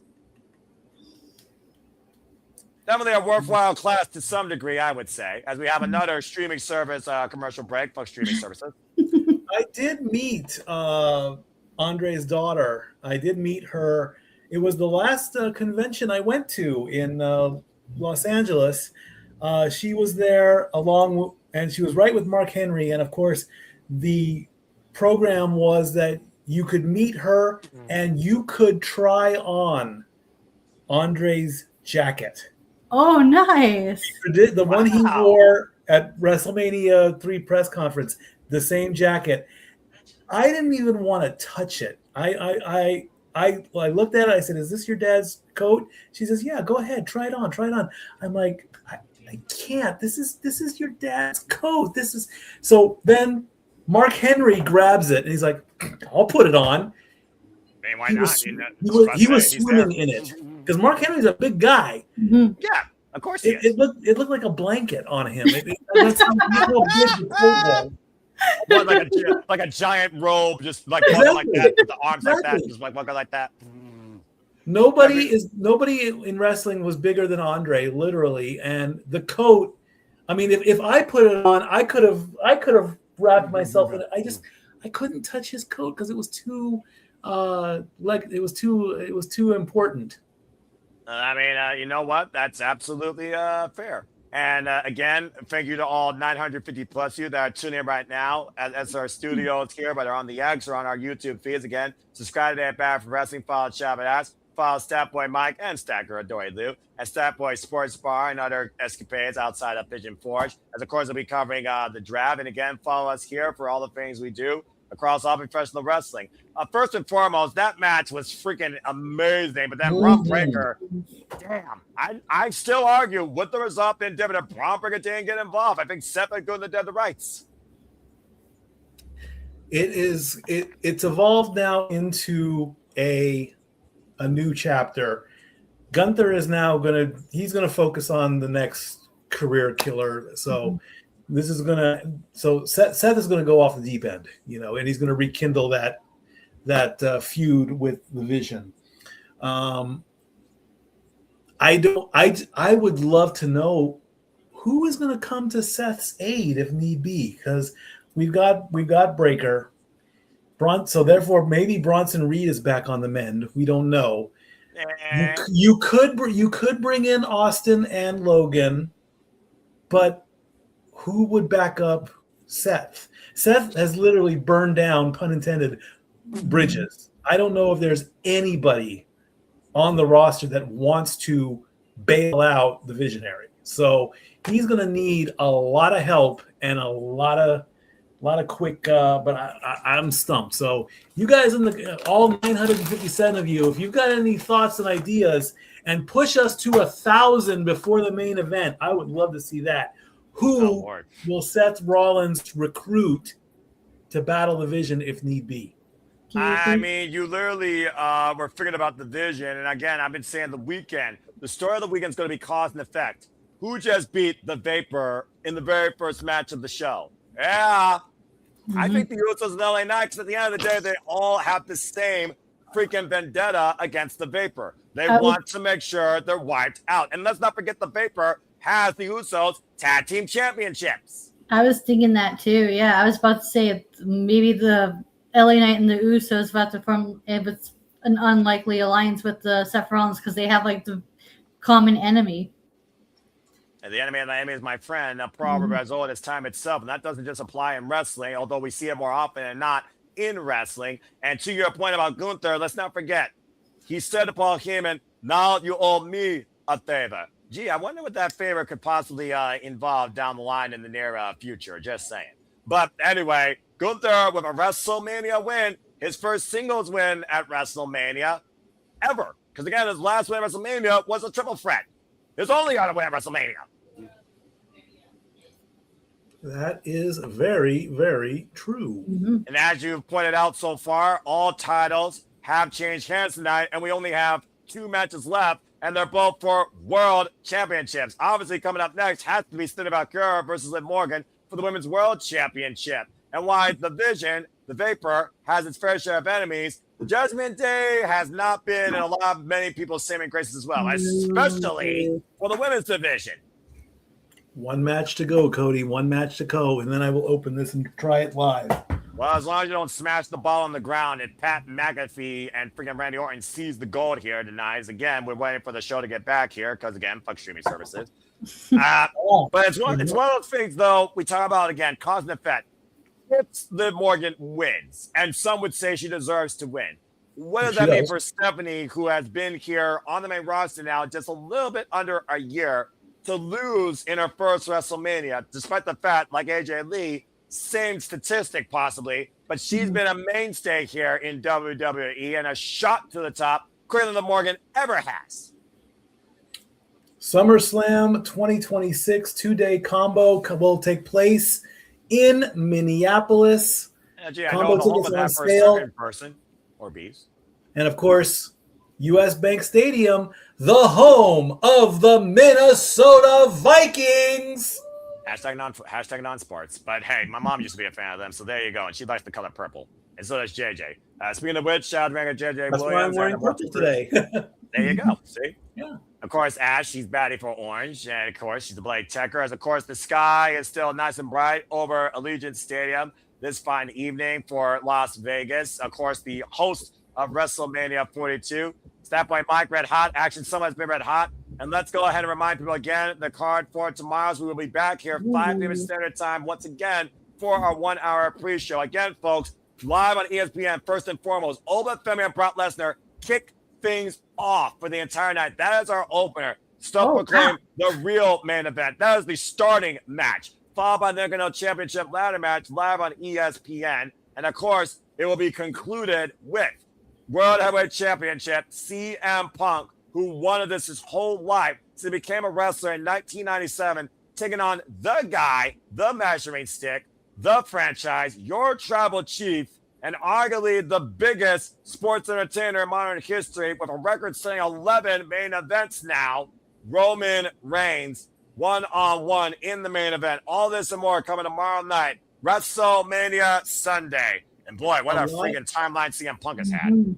A lot of people will believe and say that since WrestleMania became a 2-night event, the final match of WrestleMania is the main event. And now CM Punk gets that honor. There will be no denying that he cannot say, I main evented WrestleMania.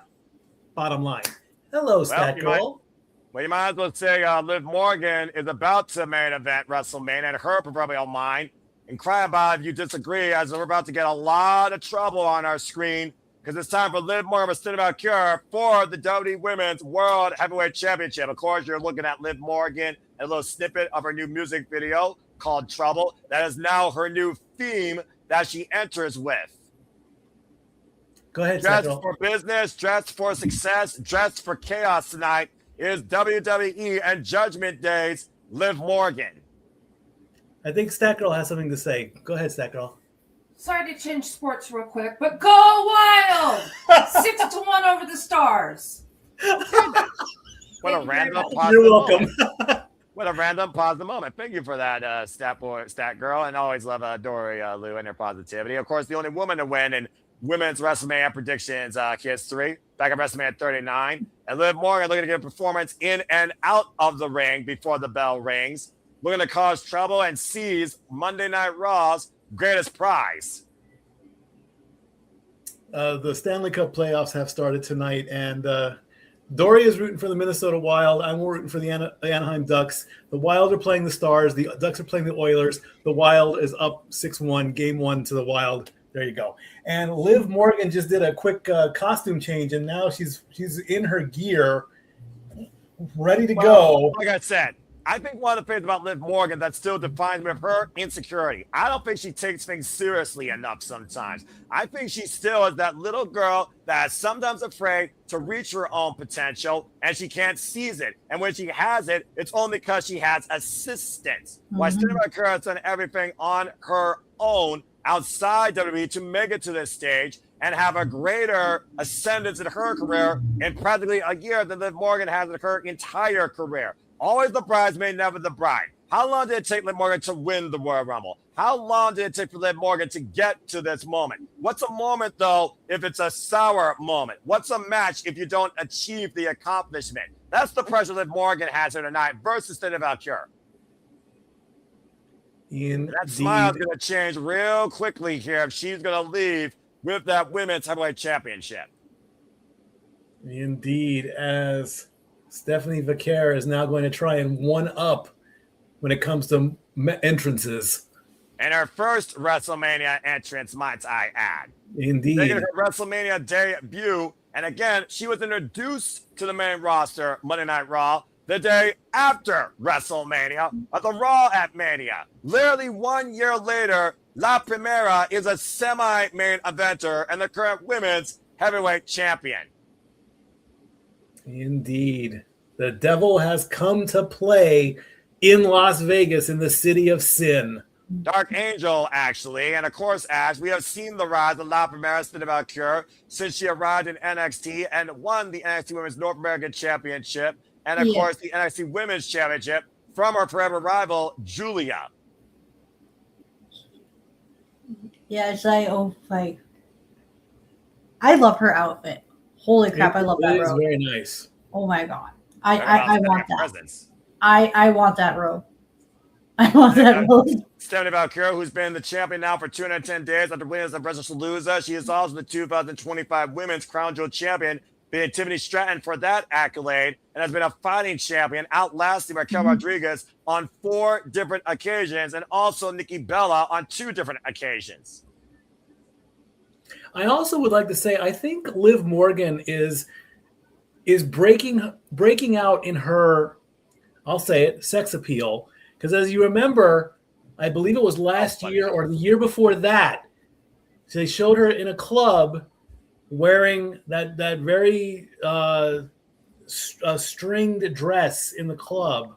When I believe she had the title at that time, and to do this intro, kind of like Britney Spears, a little Britney Spears-esque in Las Vegas, to rip off her clothes and get ready in her gear.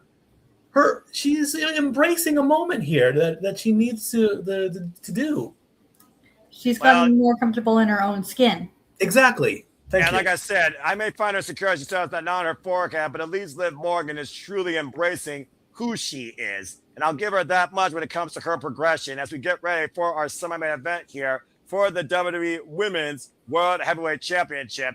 Of course, this match, Big Fight Field, will be introduced by Alicia Taylor, so we'll get some stats here going shortly. But I also want to point this out, Mike. Just because you're toxic doesn't mean you're the purest fan that WWE needs for a title. And while she held this title, it was at the expense of an injured Rhea Ripley, and Mommy beat her. We'll see if Liv Morgan can actually live in the moment that she has worked her whole WWE career to create for her. Indeed. As we get the official intros, again, Liv Morgan, 5-match WrestleMania losing streak. She is only 1-6. Wow.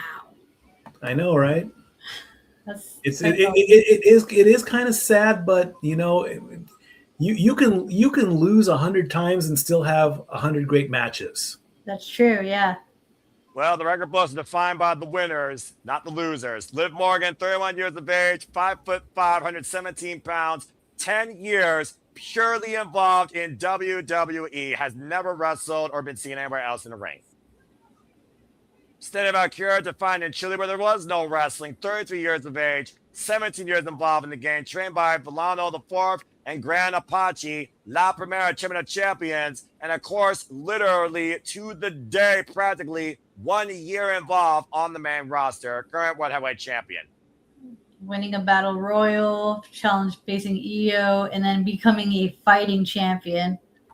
For 211 days, of course, Stephanie Valkyria is the Women's World Heavyweight Champion, a title that Liv Morgan, Becky Lynch, and Rhea Ripley has held since this title's legacy. She is the 32nd champion in this title's history. Stat boy approved.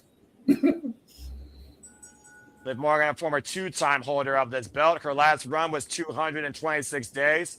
As we are officially underway for our semi-main event, and immediately, oh boy, Double A Takedown was talking about how volatile this situation has been, insulting each other's work ethic, insulting each other's families, and Stephanie Valkyria leaving that nasty knot on Liv Morgan's head, damn near concussing the young lady. And then she gets revenge by putting Stephanie through a TV. Go figure. And I'm about to say, I mean, Liv Morgan literally got blasted through that television after colliding heads with Roxanne Perez. And again, we've seen how personal and volatile this has gone in English and Espanol. Now, Stephanie on the run, though, with double knees in the corner. To your point, though, Mikey, right now, I will say this. Liv Morgan has come to the ring alone. But will that stay? Again, is Stephanie right? Can Liv do anything on her own? Well, everything's been handed to her. Well, you always had anybody with you, whether it was Riot Squad, whether it was the Judgment Day. Out of the corner, cartwheel, sunset flip, power bomb! Ooh, And nice. cover stacks around high, too. Count only on La Primera. Like what you and I say about the House of Torture, even if the seeming alone, you're facing everyone. The unfortunate fact for the most annoying freaking golf cosplaying faction, that's the other longest running reality story in WWE not named The Bloodline. And again, I also want to put this out here. Stephanie Valkyria has all the confidence and all the mess of the world. When was the last time Stephanie Valkyria was actually pinned or submitted? I don't think she has been literally since she's been champion. and prior. I'll get on that right away. As Liv Morgan hits the Three Amigos. Well, we've seen how many times Dirty Dominic heard channel the all-time great Eddie Guerrero. Oh, man.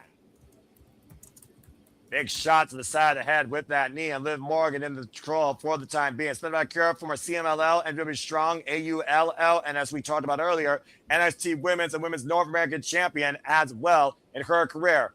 Looking at it off the top rope with a Chilean background, runs into the boots of Stephanie, though. Now Stephanie trying to take advantage, hoisting up Liv. That drop driver.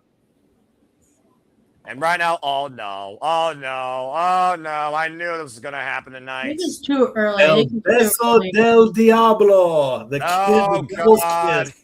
Okay, well, I'm done. Driving Liv Morgan's head in the mat over again. Booker T, you fucking idiot. Can I tell you a story? This will be funny. So, I was with my dad. Oh!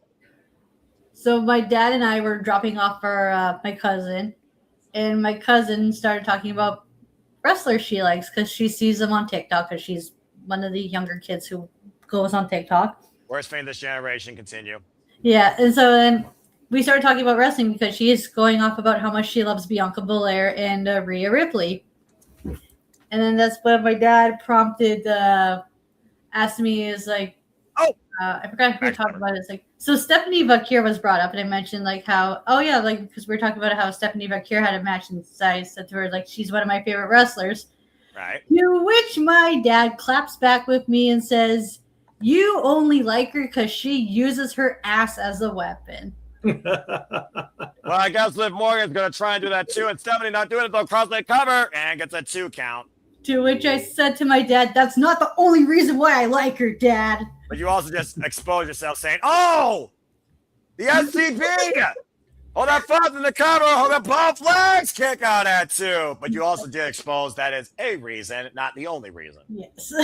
I mean, leave it to the freaking WWE Universe to like a butt DDT. I also said she's a really good wrestler. You should check her out, Dad. There's more to her than her ass. Well, at least you realize that, unlike most of the uneducated, so I will give you that, Ash.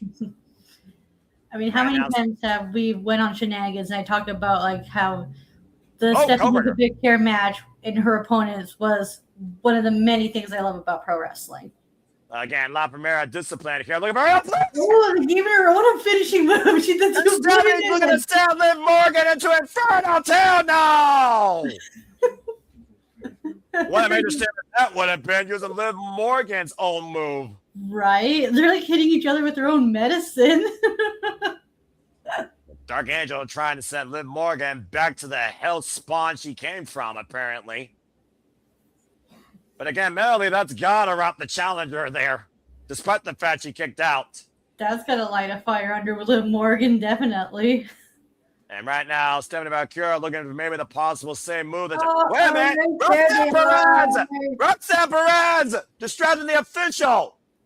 And again, as we talked about before, now Raquel Rodriguez, like I said, Liv Morgan can't do a fucking thing on her own. Her gonna have Stephanie into oblivion! Are you fucking kidding me? Sits in the cover, 2 kick out, 2.5 by Stephanie.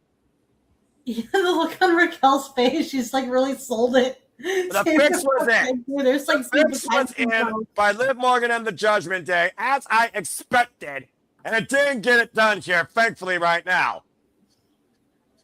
And to your point, Raquel Rodriguez dropping Stephanie across the top rope, sending her up for oblivion by Liv after Roxanne's distraction. The same tactic that helped Dom win the Intercontinental Championship against John Cena last year's Survivor Series wasn't enough to put Stephanie down.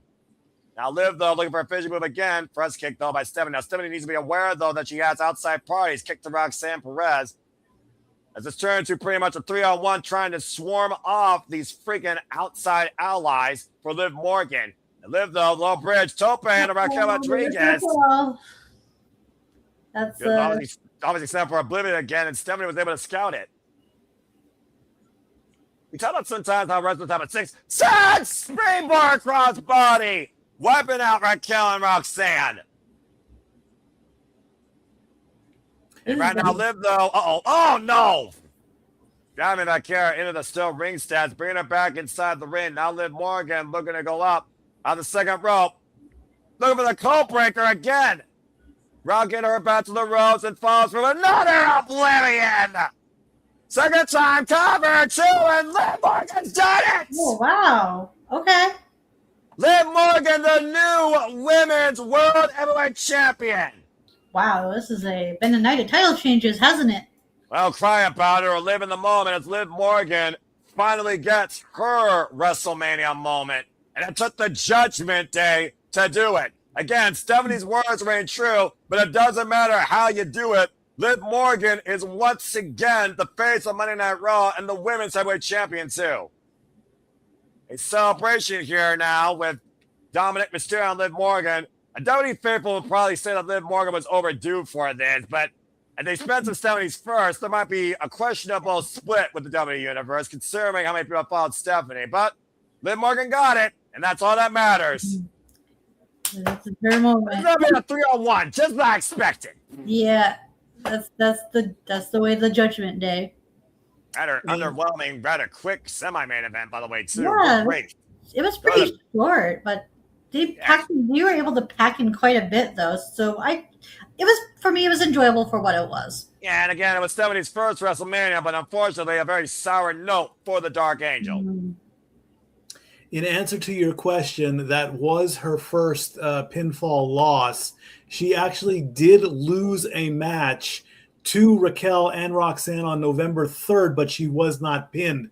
Ever since that, it was all wins up until tonight. Wow. And Liv Morgan is the new WWE Women's World Heavyweight Champion because of it. Trouble brought forward, trouble back on top. Liv Morgan, once again, the face of Monday Night Raw for the women's division. All right, now we just need Raquel and Roxanne to win the tag titles, and then we got the Judgment Day running Raw. Oh, Lord. Well, I will say this. That'd probably be a better tag team for the Women's Tag Team Championships than what happened earlier. Just saying. But nonetheless, as of course, we now have another impromptu break. Again, congratulations to Liv Morgan. Cry about it, talk about it, tweet about it, hate on it, talk on it, love it. Doesn't matter. Liv Morgan told everybody, and she proved it. All right, here's another stat I want set up. Is Asuka the only person to win the Women's Rumble to lose her match at Mania? I'll get on that tonight. But I have a feeling. My early answer, I'm going to say yes. I have a feeling somebody in the comments will Charlotte Flair, no, but she won the Royal Rumble and lost to Timothy Stratton last year. She won that Rumble. So it's not like 100%. Nothing is 100% except the women's Money in the Bank briefcase. And of course, my Money in the Bank will be fall this year, following SummerSlam, a unique change up in the schedule, as we learned, in September. Yeah, that's very odd. Has the reasoning been given for that? No, as far as I'm concerned. I just know that it's official. Okay, so it's lull, schedule change. Well, here's something that you might hope for a change for, Ash, because on a night where we've seen every title change hands, we're now going to see who shapes this story. Brought to you by Wheatley American Vodka and Step Boys Hands. Giant Bravo Pat McAfee and Randy Orton's corner goes out to the SPW Championship and its 15th title against the American Nightmare, Cody Rhodes. And this is our WrestleMania Saturday main event.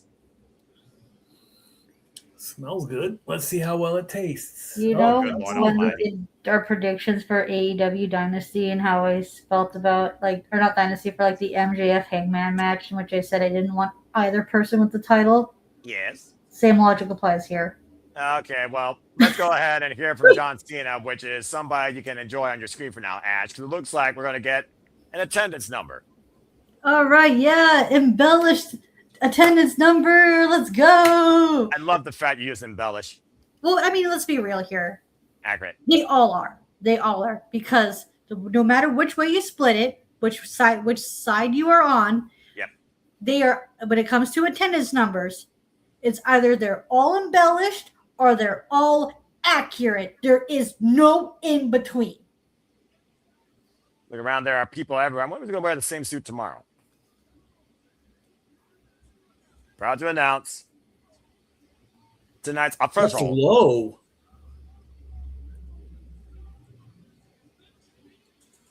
$50,816 have attended WrestleMania tonight. That's not a bad number. It's more than 40,000. It's definitely Hey, look who's back! Oh! What? Hey! Well, I'll be damned. Oh, long time no see. Yeah, no kidding. For a woman that you literally cannot spell WrestleMania without the EST. Ew, she's looking And pretty. no braid. That's different. Her braid is gone. Oh, wow, you're right. But Bianca Belair is once again back gracing our screens at WrestleMania. Seems like she has an announcement to make of some sorts. It does certainly seem like it. Of course, we haven't seen Bianca Belair since last year at WrestleMania when Rhea Sky and her tore the house down that Sunday night for the Women's World Heavyweight Championship, and she suffered a hand injury and has been out indefinitely due to that. But the EST, who has defined WrestleMania since being part of WWE, since being the main event at 37, being the man at 38, beating Asuka at 39, she has been literally a reason why you can't spell WrestleMania without EST. Man, this show, not only was it a night of title changes, but a night of pleasant surprises as well. Paige returning, Braun Breaker showing up out of nowhere, and now Bianca? What's next? What's going to happen in the main event? The main event could leave it with a sour note here, Ash. I'm just saying. But we'll find out soon enough. But it looks like the EST, as you said, might be here to just take in the atmosphere. No, I certainly missed, in my opinion. That's for damn sure. She's got something to say. So let's see what the EST has got to say at WrestleMania. It's got to be important if she's literally here before the semi-main tonight. Either way, welcome back, Bianca Belair. Been far too long. Of course, the favorite out of Knoxville, Tennessee. Go Vols. I knew you were going to say that. Thank you. As I said, accurate.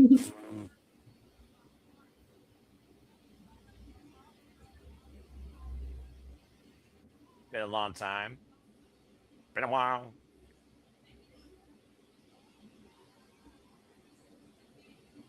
Thanking us for all the love, support, and the stress that this young lady's been going through. Good grief.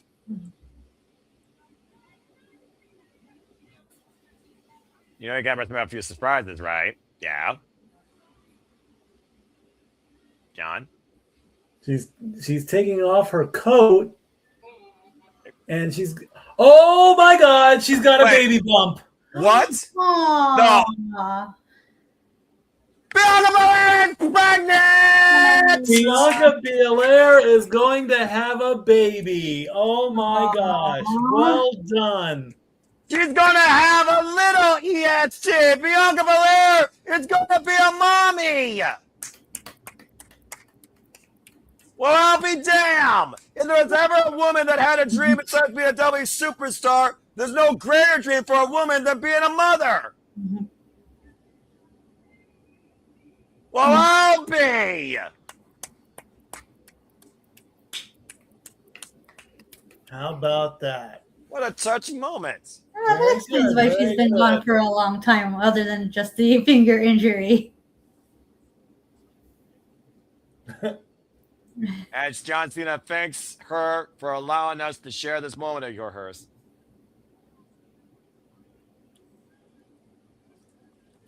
The youngest superstar to come. He's adding one more to the attendance. So 50,817 to be with the EST about to have a baby. Oh, that's adorable. He's including the baby in the attendance.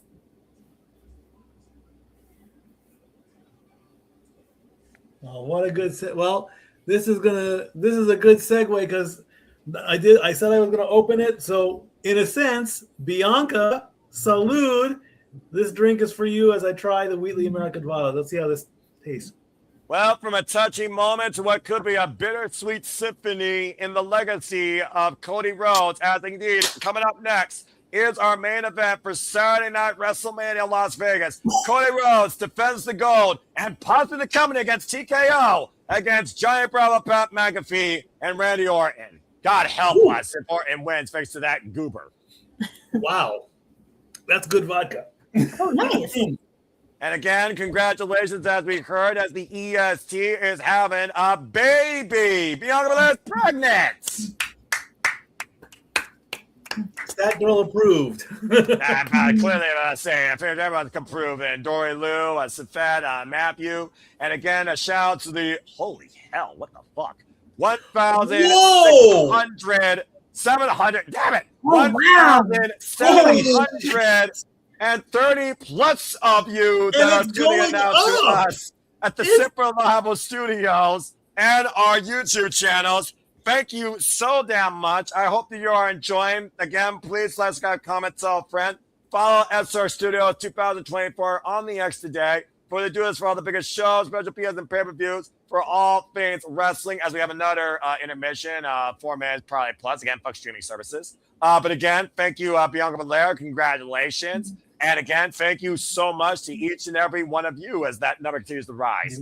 As we get ready for our main event, let's go ahead and remind people what we've been through tonight. ISO Speed gave us a moment, of course, as we saw him and the Usos in LA Knight stand victorious at the expense of the Maverick and the pressure, lack thereof, Austin Fury, as the Usos and LA Knight got the win and ISO Speed splashed the Maverick through a table. We also saw Fatu go unhinged, off the leash, saw gas, no brakes, no mercy, as he was able to break Drew McIntyre with a moonsault through the table. As we segue into the main show, the women's tag team championships were on the line as Alexa Bliss, Charlotte Flair, Bayley, and Lyra Valkyria, Brie Bella, and the returning Paige, while Nikki Bella was injured, took on their Irresistible Forces, Nia Jax, and Last Legend, which led, thanks to Nikki's interference, Bliss getting twisted on the Twisted Bliss. Paige turned the page, the Page Turner, and the Rampage. And you are hearing me right. Paige and Brie Bella are your new WWE Women's Tag Team Champions with Nikki Bella. I think we got a Freebird rule coming into play here, folks. Just saying. We also had AJ Lee versus Becky Lynch. Of course, Jessica Carr was the official. A very volatile situation between competitor and referee. Go figure. And yes, folks, the man got the better of your favorite wrestler. Becky Lynch is once again the WWE Women's Intercontinental Champion. In what was our most highly contested bout of the night, Seth Rollins and Gunther burnt it down till Braun Breaker returned and speared Seth Rollins in fucking half, and Gunther incapacitated the Visionary and won WrestleMania, and then Seth got speared again afterwards. So clearly, Braun and Seth is going to have backlash. Whether or not it's there, stay tuned. As we also saw, trouble once again is on top as Liv Morgan lived in the moment and seized it with the help of Judgment Day. Liv Morgan is the new WWE Women's World Heavyweight Champion as Vaquer lost, being sent into oblivion. And on that note, as of course we just heard, Bianca Belair, the EST, is having a baby as she becomes a mommy. Congratulations to her. As of course we have 1 minute and 40 seconds to return back to the regular feed. It all comes down to this in our main event for the WWE Undisputed Championship. Cody Rhodes defends the gold and WWE against TKO against Pat McAfee and Randy Orton, this year's Elimination Chamber winner.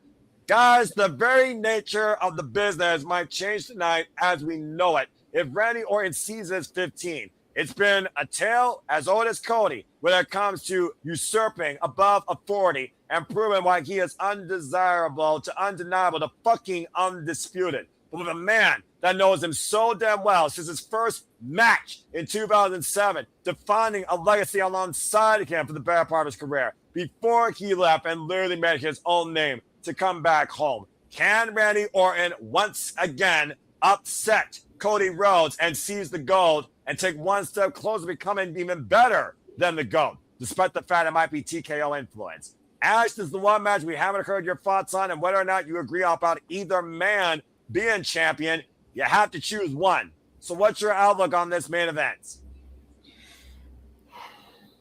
Either a legacy continues or a legacy is cemented with number 15. And for me, I'm done with Cody Rhodes being champion, but at the same time, I don't want to see Orton with the title because I don't care for either person. But I think we can get more mileage out of Orton becoming a champion again, especially if whoever they're building up as like the next top babyface other than Cody Rhodes, that's going to be a huge win on them being like, oh my God, this dude beat Orton. What? Oh my God. That's where my head's at. I'm not usually I try to enjoy the now, but in this instance, I'm trying to think of what's going to become of the title scene. Well, I mean, again, we've already seen Cody at the top of the title scene, and we saw that literally led to friends betraying him, and we've seen Randy Orton at the top of the title scene, sometimes by any means necessary, and the people that have confronted him in a past legacy. Whether or not he was in a voice in his head and putting people into the next week, or whether or not he was literally betraying Bray Wyatt, or whether or not he was literally the youngest World Heavyweight Champion after being Chris Benoit to, of course, win that when he was 23 years old. As we get ready now for our main event, which I believe is going to have a cold opener here. What is this? Here's a little forward removal object. Oh, this must be a W2K26 some ad. So again, fuck streaming services. It's just one of those things right now where I do feel like we're not changing the landscape. We're keeping it the same way because they haven't been able to find Cody or Orton, anyone outside Cody Orton, to hold that mental. We thought it was going to be Drew McIntyre, and they flipped the script on us, quite literally. So either Cody or Orton at the top. Does things change or do they remain the same? Especially with TKO influence. Why the fuck we got this freaking goober involved here in a match that doesn't need it? This is a legacy defined with fucking 18 years of history. Mm-hmm. And also, it's one of those things where, other than Cody, what babyface does SmackDown have that's ready to take that main event spot? Nobody that I can think of right now. Mm-hmm. Well, that being said, we'll talk about the future more after we're done with this, because it is time now for our main event of WrestleMania Saturday. Oh boy. Indeed. It's been a great show, and I am very proud to announce, and I want to say a big thank you to my family for allowing me to do this. And I want to thank all 2,000 viewers. I asked for one and I got two. This is amazing. You guys rock. Thank you so much for making WrestleMania one of the biggest viewed events on the Simply Reliable studio and the Casa D18 studios and the Jay Hebert side of studios and the entire IWC. Thank you, my friends and family. This has been amazing. I've had a great time doing this. And tomorrow, like I said, you guys have got to top this. Mm-hmm. Good luck with that. And amazing. Man. Well, that in mind, we got a cold opener here. Why don't we go ahead and bring in James Hebert, who may have something to say. James, welcome into the booth. We got a cold open. Please speak a quick thought, my friend. Yeah, I just have one thing to say.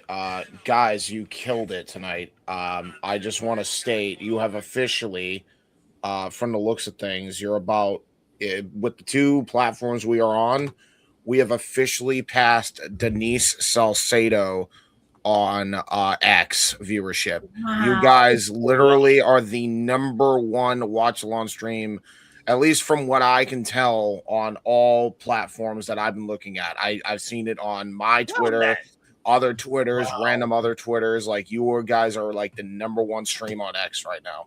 Oh, My that's God. awesome. That's Yeah. amazing. Well, thank you all so much, and shout out to everyone else that does this, because it takes a community to bring that passion forward, where we all love this, talk about it, criticize it together. But thank you for that stat, James Keybird. And again, I hope that you all continue to follow along with us, and may this encourage others to just be yourself, engage in the business with friends, create your own family, adjust your life, and enjoy wrestling as we get ready for our WrestleMania main event, where there is no love here, just adversity, in one trying to continue a story, in one, as said, trying to define a legacy as we get ready for our main event. Thank you so much for that, James. And we'll see you if you want to join us post-show. We'll have a post-show discussion, I'm sure, here following the events tonight before we get into tomorrow. So I'll tell you right now, I would, but I got a show to call literally at 11, right. and I gotta sleep. I gotta at least get a power nap in. Yeah, I got a power nap in, so that way I could at least call the clusterfuck. So, well, you have a great time with that. Thank you so much for joining us, man. I'll take you out now. Take care, my friend.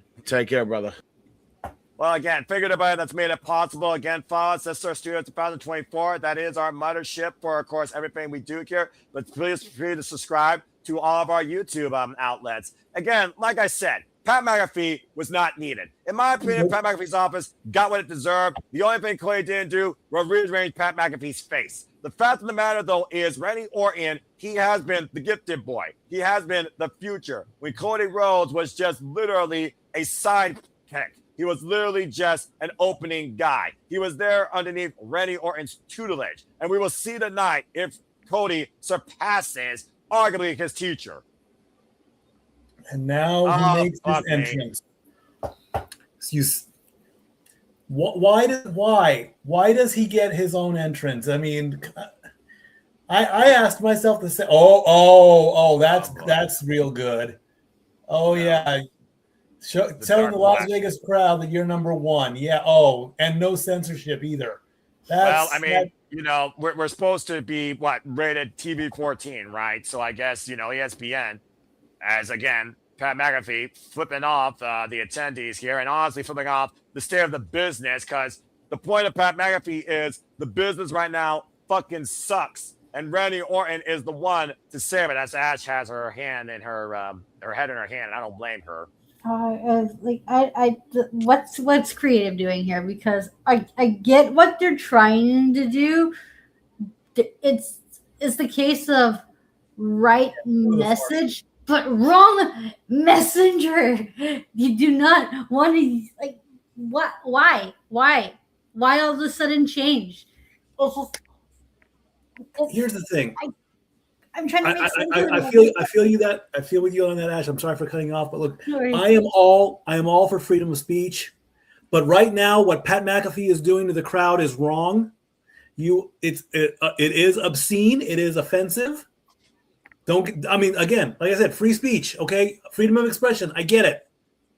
Not on a front like this. Okay, that is not what a WWE superstar. Stone Cold did it, of course, but I mean, come on. Unless you're sending a message, knock it off. Let's just call it what it is. Let's just call it what it is. He is a freaking poser, wannabe, to be somebody in the WWE. If he can't be it, he wants to control it. This freaking annoying nuisance, corporate puppet, fuck corporate Cody. Pat McAfee is the biggest puppet to TKO, unless you don't know the damn man that's at the head of it is his fucking agent, and he's literally trying to reshape the business in his own proverbial image. That's what this is about at the end of the day. It's not about friendship. It's not about sportsmanship, and it damn sure isn't about proper business conduct. It's a fucking corporate puppet trying to seize the WWE as TKO sees them as their biggest money-making asset. There's going to be I don't give a shit. He's been loved. He's been hated. He's been criticized. Some kind of fines or something. I don't know what. As we get a giant viper coming out to bring Randy Orton to the ring. I don't have that yet. So you might be a few seconds ahead of me, Mike. Now I see it. It's literally wrapping around the pillar. So you might be just like a couple seconds ahead, but you're fine. Okay, I'll pause it. No, you're fine now as I see it piercing out, but you're good. Anyway, it's just one of those things, though. At the end of the day, we are looking at the construct of the WWE as we know it. And we talked about Liv Morgan being toxic. If the venom of Pat McAfee and TKO infests the landscape and control the championship, there's no telling how much more corporate, celebrity-driven, overrated entourage will get from it. Like I said, Randy Orton is no stranger to being led by authority. Like I said, there's hope for me in WWE at this point if I shall speak into it. But I know for a fact, even if they gave me the permission to do what Pat McAfee did, I still wouldn't do it. You couldn't pay me enough to walk down the WrestleMania ramp with a middle finger in the air just because. That is probably the one thing I would refuse to do if I was given a WWE contract. I would not do that to the fans. That's not my style. I would say almost anything, but that, and I get it. It's been around for years. I get it. I mean, the middle finger, whatever, but I mean, come on. To be that blatant and that disrespectful, I mean, come on. Really? I'm about to say, when you literally are on TKO's payroll, you can do whatever the fuck you want and not be called the final boss. I'm just saying. That being said, Ash, though, again, the audience, we heard the live and loud meter. They're still singing the Viper to the ring. And even with the Pat McAfee influence, I do think people want to see someone else hold the championship besides Cody, even if it is a TKO freaking agent, Randy Orton. I was about to say something really bad, but I don't want to do that. I don't want to put that shit in the ether because I have a tendency of joking about stuff about happening in pro wrestling, and then it actually happens. I would say it. I would say go ahead. Talk about karma. We've gone past the point of no return on this one. And by the way, on a record saying stream match, I don't want you to hold anything back. So if you're going to try and dictate the future, fuck it, go for it, because you're not going to be able to take it back. I don't know why, but for some reason I see somewhere down the line a WWE champion being held by Pat McAfee. Yeah, you heard it here first. But that being said, we might be literally minutes, buckle up, it's going to be a long one, minutes away, though, from a new WWE champion in Mr. 15 at the expense of Cody. Much like John Cena at the expense of Cody last year, got 17. Nonetheless, though, Randy Orton is also a mainstay of the WrestleMania stage. This is his 21st WrestleMania. I just want to put it on record that I don't want that to happen, but I can just see it happening with the way the TKO creative is currently at the moment. Would you think he had more credibility than David Arquette? I'd say to be. I was just going to bring that up. You took the words right out of my mouth. WCW did that all the way back in 1999. Do we really want to revisit that era that happened over 25 years ago? I don't think so. I mean, there are worse people in the world to be WWE champion than Pat McAfee right now. I mean, what would he do with it besides put it on his desk?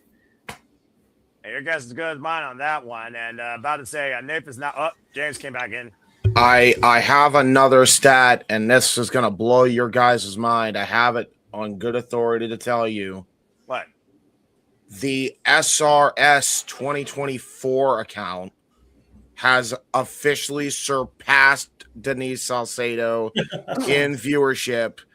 1.7K. I can't believe it. We are actually the number one stream with just one account.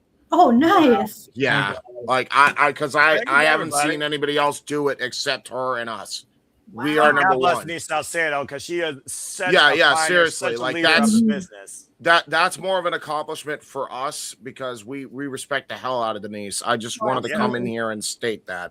So thank you for that unique job. And again, please show love to everyone that's doing this, folks, as much as you've shown love to us. And I'm sure Stepway Mike's liver is not loving him right now, as he already indulged in the American vodka that this match is brought my God, have you, Stepway? Come on, brother, it was just one shot. That's all I'm going to do tonight. Come on, Noah. That's not it that was bad. One shot. That's it. He'll be all right. All right. Tomorrow, on the other hand, I'm not driving and I'm not going to work. So if I'm smashed, I apologize in advance.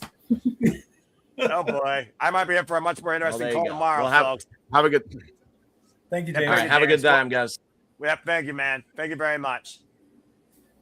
Well, again, as we wait for Cody Rhodes to come in here, again, the level of confidence that Randy Orton must have going into this has to be skyrocketed now, face to Pat McAfee and TKO's backing up. At the end of the day, TKO is backing up the Viper, not Cody Rhodes. Why would they even announce that? Or why would they even, I mean, I get that we're in an era now where we do pull back the curtain and we do show some things, but that I think is maybe one stat that should not be revealed. It's one of those things also where I think about Randy Orton and what he would do for this championship.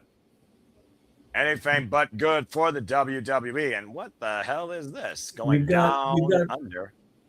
We've got 4 cases what the hell? Showing what? I think Cody Rhodes' secret bat cave. Not a bad idea. Not a bad thought. This is a very interesting entrance. Or maybe Iron Man's locker room.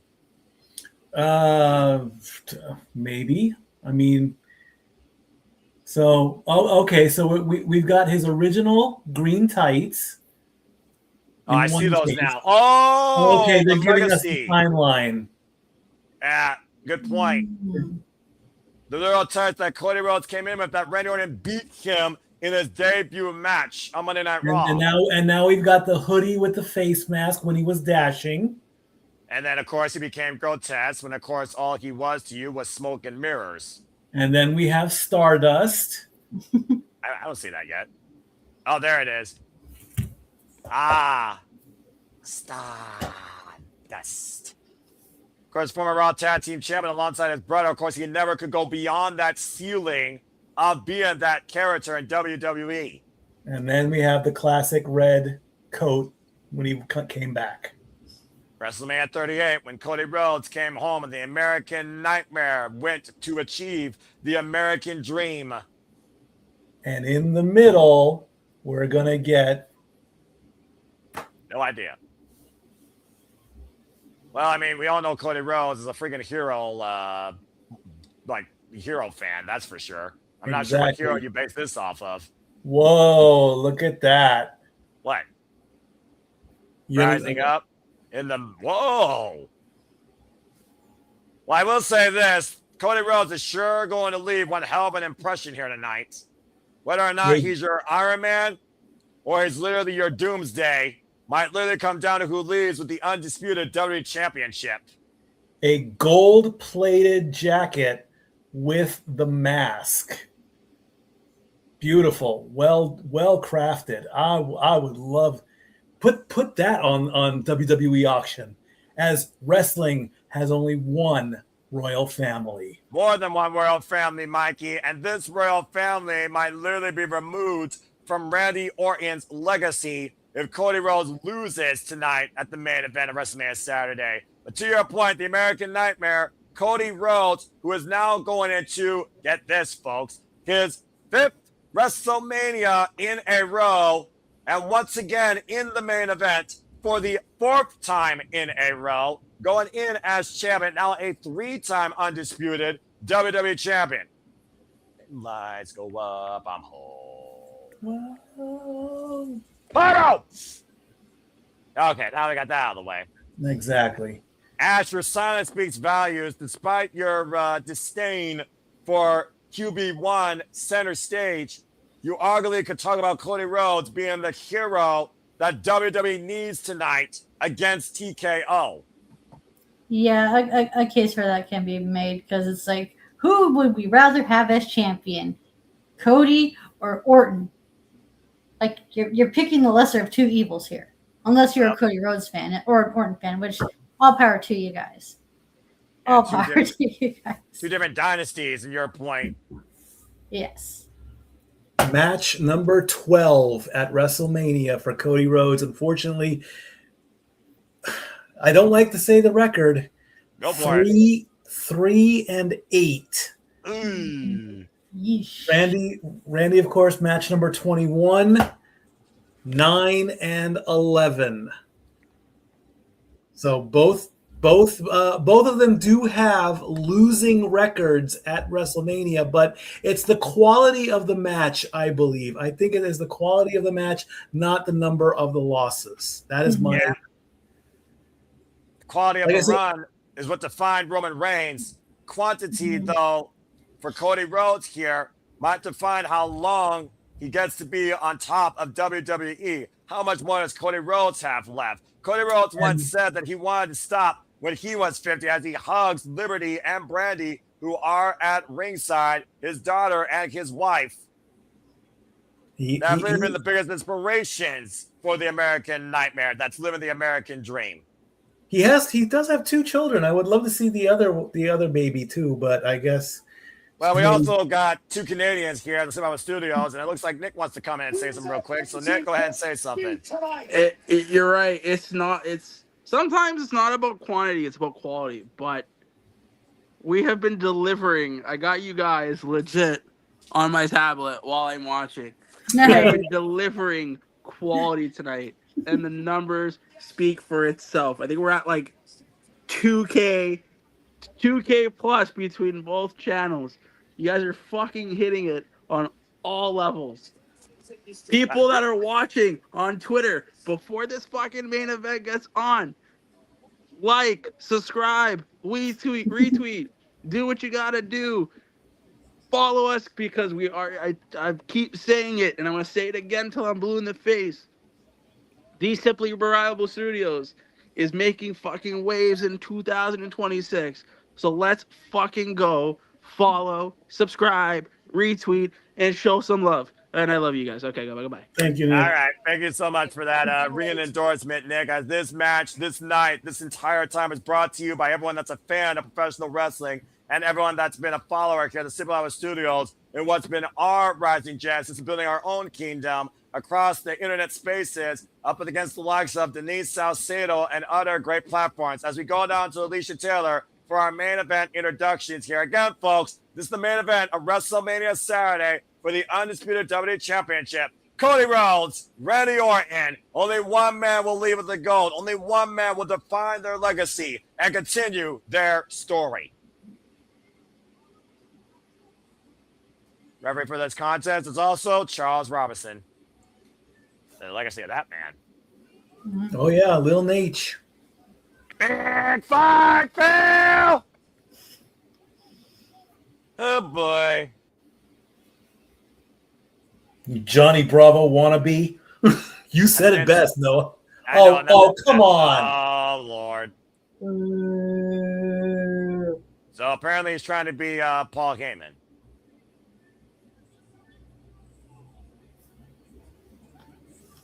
Oh, okay, my you are not Rick Rude. Knock it off. I mean, he is a bit narcissistic, though. I will say that. Anyway, that being said, Randy Orton, folks, is 46 years of age, 6'4", 275 pounds. He has literally been born and bred in this business and WWE alone in action for 27 years.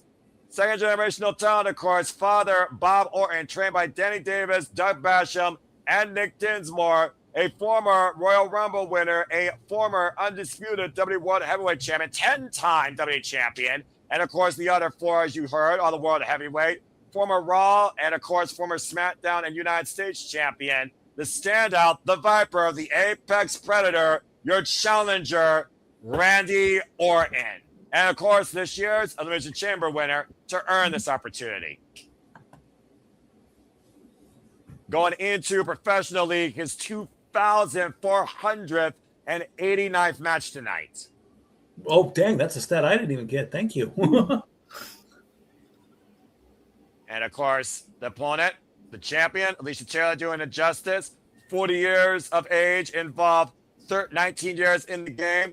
The son of a plumber, the American Dream, the American Nightmare, Cody Rhodes, your undisputed, now 3-time WWE champion, trained by Al Snow, Ray Lloyd, and Bruno Sase, going into his 2,146th match tonight on record, according to the Cage match. And of course, is a former United States, Raw, AEW, TNT, IWGP, and WA World, WCPW, and of course, as I said earlier, Ring of Honor World Champion, a man that has been all over the world to find his way back home to build his kingdom. Oh, come on. Stop that McAfee, you freaking son of a bitch. Bringing Cody Rhodes there with the mic and letting a cheat shot there and going. And Randy Orton taking full advantage here before the bell rings. Like I said, the fix is in. This is corporate entourage here. And Cody putting away McAfee out of his sunglasses here, sending Randy Orton to the outside, showed it first into the ring post. Yeah, get him, Cody. Send him back to ESPN. Crossroads to that freaking idiot. Now go limb your way back to your studio. Exactly. And now that we got the freaking ass clown out of the way for now. No, he's going to hurt him some more. He's going to put a hurting on him.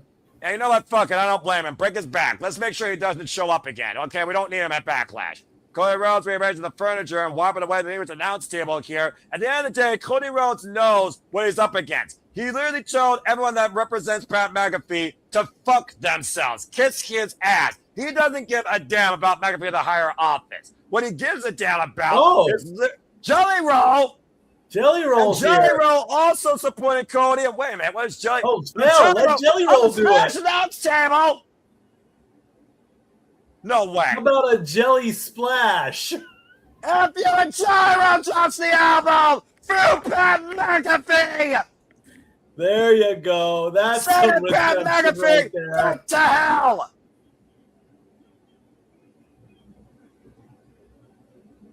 I knew I loved Jelly Roll for a reason besides the fact he's a Christian. Yeah, he is a Christian. That's right, yeah.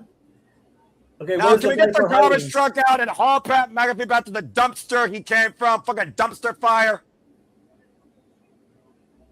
Oh, dear. He might be hurt. Wouldn't that be a shame? Oh, the world's smallest violin. The world's smallest something else I could talk about below the belt, but I'm not going to go there tonight. No, you don't want to do that more than me. Sorry, I'm about to say, officials, of course, checking on Pat McAfee, trying to get the trash out of here.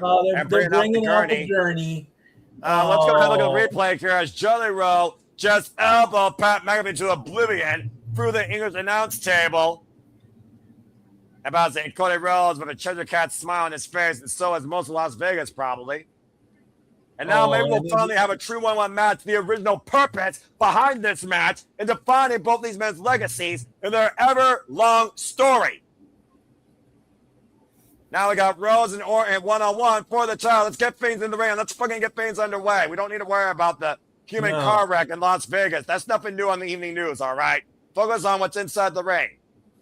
What's the name of the medical facility in Las Vegas on there? I don't know. We're just going to call it local medical facility tonight. Since Pat McAfee wants to bring the business back to a bygone era, since Pat McAfee, like others, don't understand that the Attitude Era is fucking dead, as Pat McAfee might be dead after this elbow drop by Jelly Roll. Couldn't be prouder of that country superstar. Everything thrown at Cody Rhodes. Another obstacle thrown at Cody Rhodes. The story of his career. His freaking M.O. He's crossed his arms like he's dead. Okay, yeah. JR here. Bye, Pat. No. Hey, goodbye. As again, we had a beautiful crossroads to Pat McAfee and an elbow drop. And just keep playing it all night. You know, do picture in picture. That's one picture in picture I don't mind seeing. Well, hopefully this means that Pat McAfee will be removed from the building, let alone go into an infirmary. He's letting everybody know he's okay. Yeah, now. Oh, see, there you go again. Again, no one gives a shit about that guy. McAfee, once again, defiant. And now Cody Rhodes and Randy Orton will finally get the one-on-one match that Cody was hoping for. And Randy Orton now realizes that. As Randy Orton is marching towards V15. He's going to be on his show Monday morning in a neck brace and an arm sling and a cast and a crutch. And finally the bell rings. Look, you can get Microsoft sound like Stephen Hawking to speak for him, all right? I don't give a shit. Let's go ahead and focus on this, shall we? Good reference. I like the way you think. Cody Rhodes, Randy Orton. Here we go for the undisputed WWE Championship. As long as the Marquis says that, I'm going to keep saying it, whether JJ likes it or not. And he's not here, so I don't give a damn what he thinks.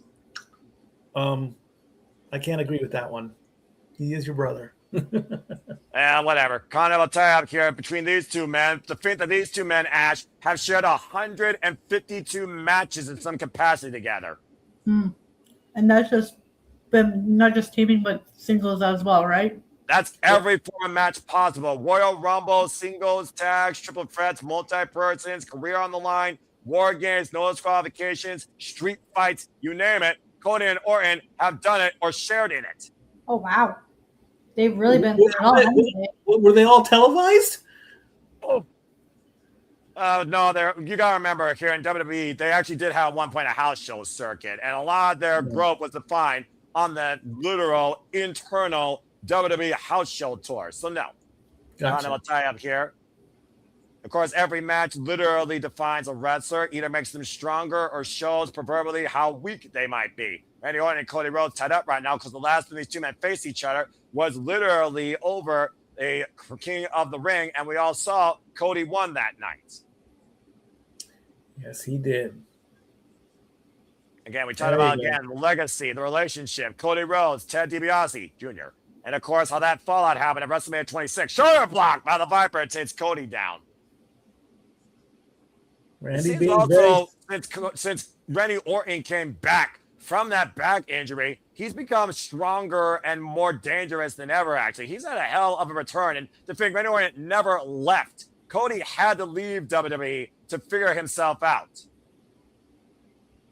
Yes, he did. And it's still the butt of a lot of jokes. A lot of people will let Cody know, oh, you left. He came back, and look what he did. Yeah, but to well, be you fair, gotta remember that. People like Randy Orton, people like Roman Reigns, people like Seth freaking Rollins, they never left, and they continued their way for WWE. Pop-up uppercut there by Cody Rhodes, rocking Randy Orton, and ducks underneath the clothesline, right up the ropes. Watch out! Punch slam like the Viper by Cody! Got him with his own move. Very smart. We talked about, again, the tutelage that the Viper has been instrumental in Cody Rhodes' career, Ash. Mm-hmm. The student has taught the teacher in something. Randy Orton literally christened the future by evolution up the rope with a disaster kick on the waist lock, and now the headlock. Oh, man, backbreaker. And Randy came up a little bit gingerly, though, on that left ankle there, and you hear him literally saying, damn, as he might have tweaked something. He might have hurt himself. Here's tweaked something in his lower back. Well, let's also forget, Ash, what he also learned from was the dirtiest player in the game, the 16-time WWE champion, 21-time world champion overall, the Nature Boy, Ric Flair. And again, right now, trapping Cody Rhodes in this side headlock here. As Cody said it, it's as simple as this. It's a story of two of the best professional wrestlers with over 18 years of legacy, culminating at WrestleMania 42 for the richest prize in WWE. Now Cody hoisting up Orton and taking him down. And again, Randy, the grimace and the frustration on the Viper, seeing how that happened. Of course, Randy coming back from that back injury, pun intended. Odd that he took a swing on the way down, like something might have really happened there. That was, and I have a feeling he was over by his wife. I think I saw his wife. But get to the midsection, and Randy Orton is not going to try and show Cody Rhodes any signs of injury or weakness, especially for the Undisputed WWE Championship tonight. And again, the Viper has not been able to get out of the gates since Pat McAfee's been removed from the equation. And Cody catching him, though, with a stiff kick to the shoulder. And right now, hoisting forward, Cody Rhodes driving Randy Orton into the corner. As Stephanie said, Cody, you can't beat this Randy Orton unless you literally can outsmart this Orton or become more diabolical than him. And Cody Rhodes has literally shown no signs of remorse or possible awareness of maybe feeling bad for Randy Orton. He's not showing any sympathy. He is here to literally leave as champion. More than ever, I would say he's dedicated to this. He has dedicated this match to his daughters. His daughters' names are on his boots, Liberty and Leilani. That's beautiful. Again, right now, single leg crab being applied here, hoisting up Randy Orton. Again, attacking in the small of the spine. Yeah, just targeting that injury. Go with what you know. It's a dirty move, but it's a smart move. Well, I mean, it's not the first time we've seen that back literally affect the Viper since he's come back. Let's not forget, against Gunther, there was conspiracy when Gunther won, of course, King of the Ring that night with Randy Orton due to the lingering injuries of his back in that pinfall. So for all we know, that back still might literally have been exaggerated since that point. Right now, Randy Orton in the corner. You were saying, Ash? That's a good point. Hard Irish whip into the opposite corner, and again, back first goes Randy Orton. Randy Orton's been looking like anything but a predator so far in this match. More so been looking like the prey. You never know when a Viper's going to strike, just when you think you've got it beat. And I'm not saying it's going to happen, but a Viper will strike at a moment's notice. So Cody has got to keep pushing right now. That's a fair point. I'll give you that. Now, Cody literally gone into the bathroom with Lyra Press, gets a 2 count. And again, Cody literally says, I don't know how to be a bad guy. I don't know if I can be a bad guy. I got my dream job. I got 2 kids. I'm on top of the world. I got the championship. You've all supported me in my journey on this story since day one when I went from undesirable to undeniable to fucking undisputed. It was because of you that I beat Roman Reigns for the title at WrestleMania 40. And Cody Rhodes wants to prove why he is once again the undisputed WWE champion, and this time doesn't want to be at the expense of celebrities or someone that was part of his legacy. Indeed. Point of the elbow to the side of the temple of Cody Rhodes, the Irish whip. Now Cody and Orton exchanging up in the corner. Orton and Cody able to follow through. Schoolboy roll up. Cover. Gets a 2 count. And kick in the midsection. And again, Orton rebound off the ropes, and Cody again attacking that back. Man, he's having trouble just standing up without the ropes. Can't even stand. He just dropped to one knee. Ooh, that's not good. Well, again, you can't show weakness here. At the end of the day, it's not about who you're with. It's about what you're doing. Cody Rhodes has one job here. That's leave as champion. Cover now of the suplex. Gets a 2 count. If you do remember when Orton was training with Ice Show Speed, they worked on the cell. I don't want to pull back the curtain too much, but maybe we don't know. We don't. That's the beauty of professional wrestling right now. You don't know what's real. You don't know what's fake. And Cody's going to go up to the top, and he's going to do something big. At the end of the day, Mikey, this isn't ballet. This is actual athletes physically contacting one another to a degree. Now Cody Rhodes to the top rope and and Orton taking out the base of Cody right in the Liberties. This could be the opening Orton needs to capitalize. And well, we all know. Yeah, we all know, Ash, how calculated WWE's apex predator is. He's called that for a reason. A class of his own, despite the fact he is the last of his class. If you look at the WWE landscape, still active in WWE. And now Randy Orton teeing off against Cody here. I guess Brock Lesnar tunneling was also a part of that. But again, the jury is out what happens after tomorrow, let alone after SummerSlam. Yeah. And again, we'll talk more about that after our the night concludes on our little post-show recap and discussion, folks. Stay tuned. And also stay tuned to Aaron Ripp for his live recap at No DQ and his review as Orton looking for Harvest Mill Superplex. Who do you think that took? Who did the Superplex? Was that Orton? Well, look at Orton literally screaming to the heavens and grimacing as he delivered it. Okay, I was about to say, who did that hurt more, himself or his opponent? That was a very Pyrrhic move, and I don't know if Randy Orton's going to regret it as this match keeps getting deeper and deeper. But at least right now, Randy Orton has found some sort of stability. Now taking Cody Rhodes down with a short-range clothesline, and again, takes down the champion, ducks underneath, and watch out, there's that power slam. There it is. He's on his comeback now. And Randy Orton might be feeling it or hearing those voices in his head. That's not Pat McAfee.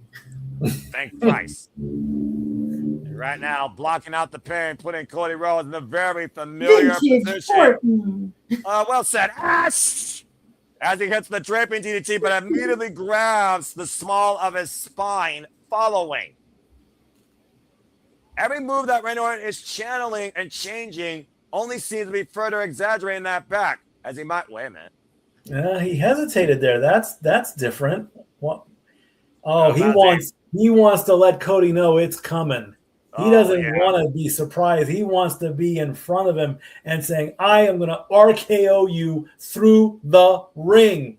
Out of not nowhere, pushed off though, and again, the ropes able to counter. Cody though, the sidestep to Orton, as Orton goes to the outside amongst the English table wreckage. Ooh, And right now, Cody Rhodes looking to follow up and caught on the run in of the attempted tope suicida with a forearm. Again, look at the wreckage at ringside. Good grief almighty. That was before the bell rang. We've got Exactly. a shattered table at ringside. And I'm about to say, there's another table though. As Orton backdropped Cody on the Spanish announce table. There's glass in the table around the table. Are you saying? Well, it's wood shavings. It's not glass. Yeah, it's a wood partition. There's wood and metal, and there's plastic. I was gonna make a Shattered Dreams Productions joke, but I'm sure you'll get your moment, Ash, because Warren has his way. I'm sure he's willing to shatter everybody's dreams. That's a fan of the American Nightmare tonight. Take a little bit of hydration right now. And, of course, the Viper, once again in his element, dictating the pace of this match and literally scouting his prey. It's like slow, methodical crawl, bringing Cody Rhodes back up inside his arm. And Cody driving Orton face first into the ring Cody post. strikes. Interesting. Cody strike. That was a little viperish there, striking out of nowhere there. Well, I'm about to say again, like I said, the greatest student of Randy Orton was Cody Rhodes, despite the fact of how many mentors both Cody and Orton has had in their respective careers, including not limited to their own damn fathers. As Charles Robinson's trying to bring both men inside the ring, of course, Tiger Lynch's hands be a pinfall or submission inside the ring. Charles Robinson back inside. And Randy Orton's been busted wide open, hard way it looks like, after crashing into the ring post. And now Cody literally seeing blood, not sensing it, teeing off against that open wound against a vulnerable Viper. That is a bullseye. That is the target. Exactly, and this is going to show if Cody Rhodes does have a killer instinct. We know Cody Rhodes can turn up the animosity when triggered. We saw what he did to Kevin Owens in that ladder match. Didn't give a damn if he buckled that man's spine or neck. But does Cody Rhodes have that same killer instinct to defeat the Viper tonight at WrestleMania? We're about to find out. I mean, you would think in this era that they would stop the bleeding at least, but they're not for some reason. I mean, Robinson does have his gloves on, but usually there was a rule: you see blood, you stop, and you stop that. But I guess not. I don't know why they're not going to stop it, but it's for the title, so. About to say, because of what's happened over the last few weeks, there's still a polarizing crowd reaction, Ash, to Cody Rhodes, as you just heard the chorus of boos as he's doing the methodical stomps that Randy Orton is known to do. Man, the WWE really paint themselves in the corner with this Cody Rhodes title run, haven't they? Yeah, about to say, more than one corner, if I'm being honest, off the second rope. Disaster kick connects! There you go. Staggering the Viper, and Randy Orton is down. Now Cody Rhodes cover, lateral press, and kick out at 2 by Randy Orton. Because I'm thinking here, like if Cody Rhodes does retain, hold that thought. Cody went a little bit dark there just now, painting himself with Orton's blood. That's a side of Cody I've never seen. Well, he did say here's voices in his head, but we don't want to know what those voices are saying. And I do think those voices are saying, kill your legacy and define your kingdom and keep building your dynasty. To your point, literally looking to hang Randy Orton's head on his mantle. And now sending Randy Orton to the outside. And you cannot be serious, Cody. Oh, he's going to do it. I'm about to say, beaten, battered, dead weight Viper. And to your point, though, Ash, we don't know what the outlook of the WWE landscape is going to be with either of these men on top. Is it going to be the same as usual with Cody? Is it going to be worse than before with Randy Orton? Or is it going to be business as usual with the Viper when he last held the championship? There's a ton of what ifs based on who leads tonight as the Undisputed WWE champion. I guess we'll have to find out on SmackDown then. He's got him hooked. No way. No way. And he drops him. Cody! Draping DDT on Randy Orton. The student takes a page out of his teacher's book. Sometimes you're going to surpass your teacher. You literally got to play their game. Again, we talked about Cody Rhodes and his legacy. We talked about Randy Orton and his journey, of course. We talked about both these men's stories, not only against each other, but also on their own roads to the gold, to here tonight. And now Cody Rhodes literally lurking and coiling against Randy Orton. And now just mocking the Viper. And he Cody is Rhodes letting him right know now. that it's coming. A man possessed. Randy Orton stared to his feet, sidestepped all looking for the RKO, and now, no way, no way. Time out, fair play. Charles Rhodes by Randy Orton, and the counter. Oh, kick out two by Cody. That's been a staple a lot. Everyone's been using everybody else's moves, so why not in a match for the title? Why not? It makes sense.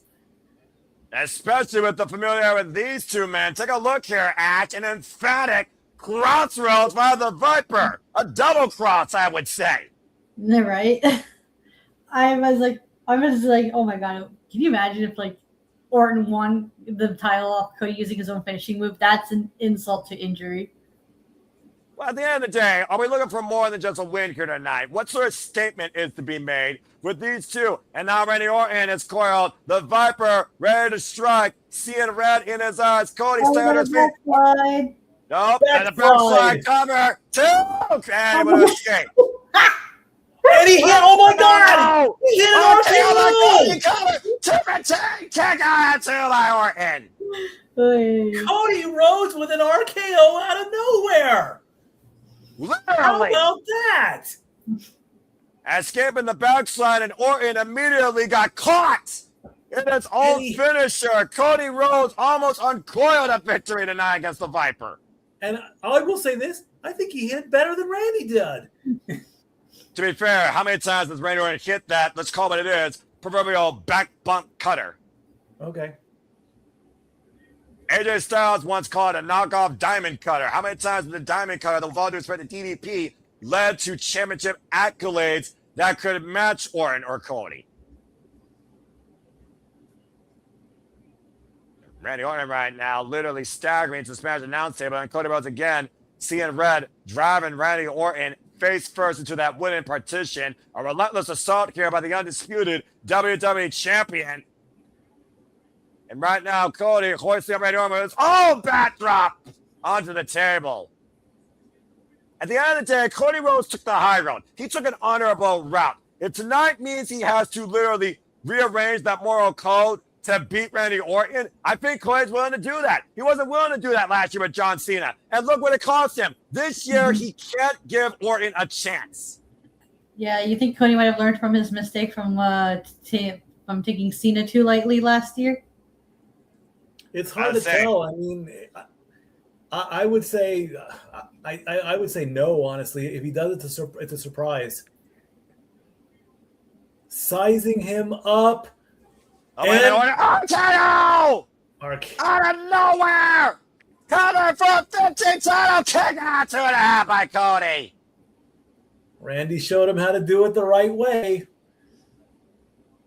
Never count out the Viper. Sudden impact, Ash, to your point.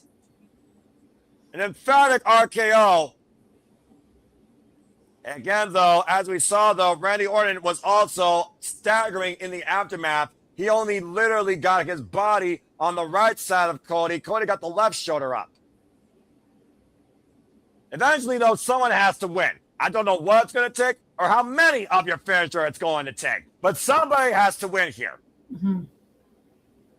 The main event of WrestleMania Saturday, WrestleMania Vegas, WrestleMania 42, the undisputed WWE Championship hangs in the balance. Randy Orton, Cody Rhodes. Cody Rhodes, who beat Drew McIntyre shortly after the Elimination Chamber. Randy Orton, who earned this opportunity at the Elimination Chamber. Loving right hand by Cody Rhodes to Randy Orton. Now Orton, though, gets the midsection there. And Cody answering in kind as both these men are fighting on reserves in whatever they have left. And then some. Now Cody getting the better of the exchange, rocking the Viper. Cody Rhodes right now staggering Randy Orton. Came around. Orton, though, answering in kind with a receipt. Both men trying to find their bearings. Cody Rhodes shedding a little bit of blood. Orton might have cracked him over there. Whoa. And finally, eye. Oh, no. We got now them back. No!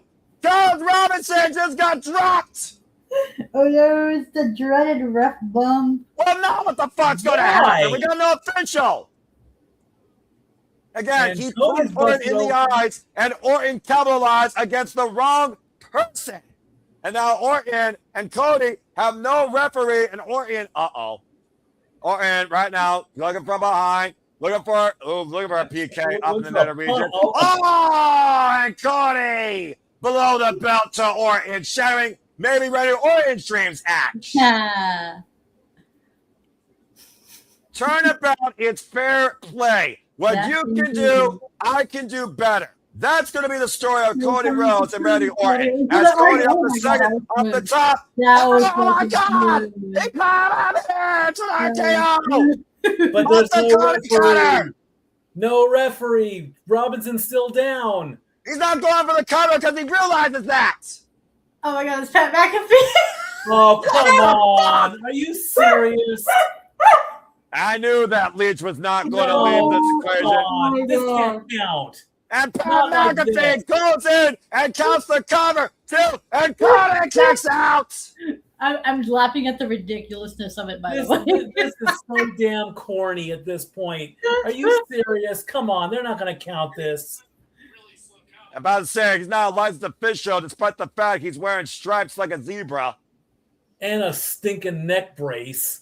You called the neck brace, though. I'm about to say, you did call that, Mikey, so maybe that's on you. And right now, That was Orton in so disbelief. dumb.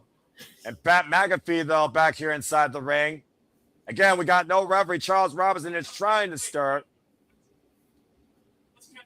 Pat McAfee trying to guide traffic here, literally telling Orton Oh my to attack him, to kill him. And What? Pat McAfee by Orton! Okay, that was interesting. Crossroads! And Charles One, Robinson into the two, corner! And three. Charles retains the Undisputed Television Championship! What the hell, man? Okay, sure. What but- a finish. All right. All right, well, that was the thing. Yeah, that's the thing, and it happened, all right.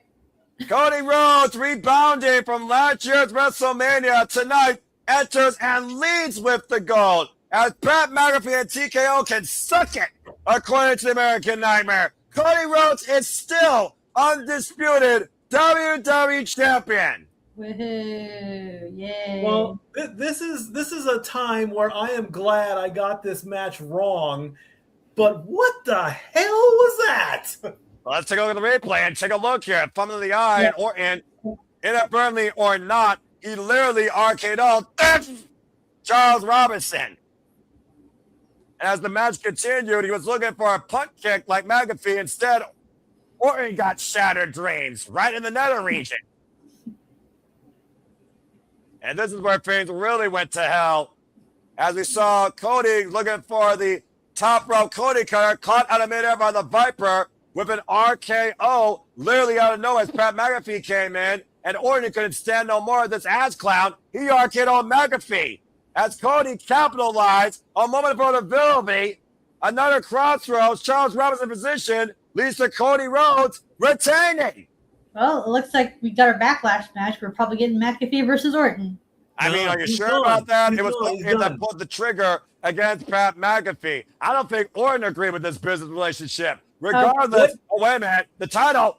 Oh, and Orton's in claim some the more shenanigans championship. going on here.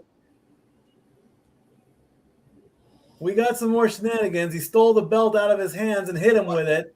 No, look, at the end of the day, Orton came in here for one thing, to get number 15. Pat McAfee interference be damned. Randy Orton won the Undisputed WWE Championship, and he failed. Are we gonna get a No, backlash rematch? I mean, So he's gonna go with a good old fashioned. I'm gonna take it, and you can't do a damn thing about it. I mean, I don't know. We don't know what those voices are telling Randy Orton, Mikey. I'm just saying. And Ash, I think the Backlash rematch is far more better and far more worth selling. Oh my God, he's gonna punt kick him! Oh, he's Oh, gonna punt no, him. come on.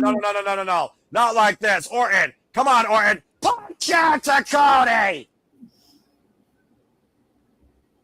He punted Cody in the skull. Oh my God.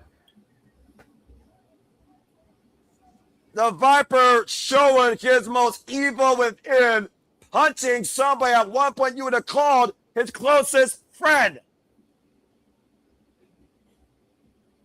Frustration boiling over out of the Viper tonight at Allegiant Stadium as Randy Orton stands tall, but is not your undisputed WWE champion. What the fuck was that about? Like, I don't know what the fuck just really happened here. Guess we'll have to tune into Raw to find out.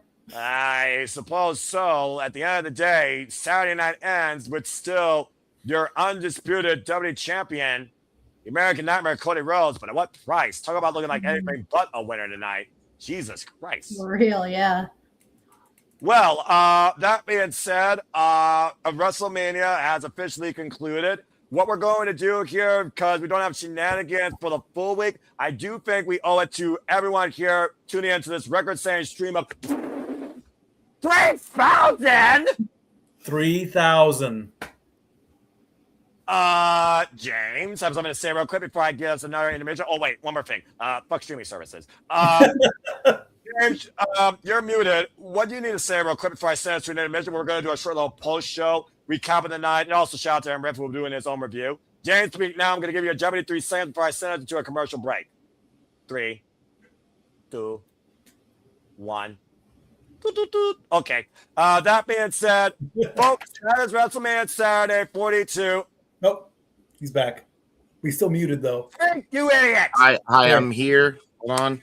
I actually have this thing going on the thingy, but awesome job, guys. I'm literally was about to make the final tweet, so my bad. I apologize. I literally have my headphones off. But congratulations, guys. I was literally like live tweeting the entire show. That's why I was trying to focus on it. So I'm going to go back on mute so that way you don't hear feedback. All right, very good. Nick, you got something to say real quick before I go into intermission. And then I think me, Stepway, Mike, and Ash, we're going to give you all a short little post-show summary outlook on tonight before we do what you got to say real quick, Nick. 3, the number 3. We got 3 fucking thousand between both channels. Wow. This like I mean, again, this is fucking great. It's about wrestling. And again, thank you for that. Love you, boys and girls. Love you guys. We've been killing it. You guys have just been on a fucking roll all night. You're nice. God bless you. But Noah, let's be real. This it was just you guys have. Oh man, I have nothing. I have love for you guys. I love you guys. I fucking love you guys. Well, you're And awesome we too. can do it again tomorrow.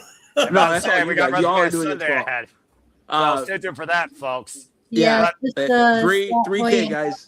Keep it up. Again, like, subscribe, retweet. Do all the keep things. going. All the Keep things. going. All All night long. All night long. All the things. Love you guys.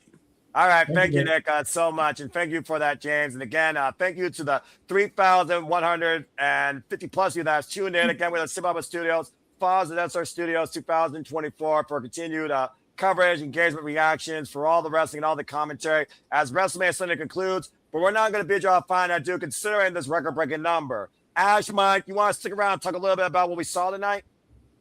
Sure. I got a few more minutes before I got to go do something before I crash for the night. But yeah, I can stay for another 15 or 20 or so. Well, let's go ahead and run down the line then of what we've been through as WrestleMania concludes. So again, folks, welcome officially to the WrestleMania post show as WrestleMania 42 concludes. To your point, Ash, at one point, you saw all the championships change hands, but the main championship, the main event, Randy Orton failed to capture the title against Cody Rhodes. What are your thoughts regarding the outlook now in the WWE landscape? New women's champion, new women's Intercontinental champion, new women's tag team champions, and Braun Breaker is also back with a vengeance. I'm looking forward to see who Becky has as her next opponent, and maybe somewhere down the road we'll get Jessica Carr versus Becky Lynch because Jessica has been training. She has been training. And, Not for the title. It doesn't have to be for the title. They just I'm not could saying get it a doesn't have to one-on-one be for match. the title. So, No, of course not. No. That's just a nice little one-on-one match just to blow off the feud. That's all. No title needed. That's fair. And again, Mikey, as we saw, again, I don't know necessarily if we changed the landscape of WWE entirely, but there's certainly been a shift in the women's division on Monday Night Raw, particularly across the board. Indeed. I mean, all women's titles change hands, so the ladies, they get that accomplishment, another notch in the belt, another accomplishment knocked off, and all that. McAfee is now supposed to be gone unless they're going to play some kind of legal loophole rule that he can come back, like he can get a miraculous miracle comeback. Otherwise, you know what? You're done. Honor your statement. Go back to ESPN. Go back to work. Okay? That doesn't mean I hate you. I just don't. That doesn't mean, I despise Pat McAfee as a person. I will still respect him. I will tell him that if I ever meet him. But go back to what you're good at. I'm not saying he's bad in wrestling, but that was just an odd ending at the very least, as we see all the fans are filing out of Allegiant Stadium and heading to their cars, and they're probably going to the Las Vegas Boulevard at this point to go out and enjoy their night. Some of them are going to need a drink after tonight, I'm pretty sure. Oh, yeah. I mean, Las Vegas Boulevard is, if you think New York is the city that never sleeps, Las Vegas, they're going to continue the party into tomorrow night. Where do we go from here? Who knows? Again, that ending is just going to be called upon. I think the IWC is going to just call it out as they're going to call it the worst possible finish to whatever. Would you say it's the worst ending in WrestleMania history? There've been worse.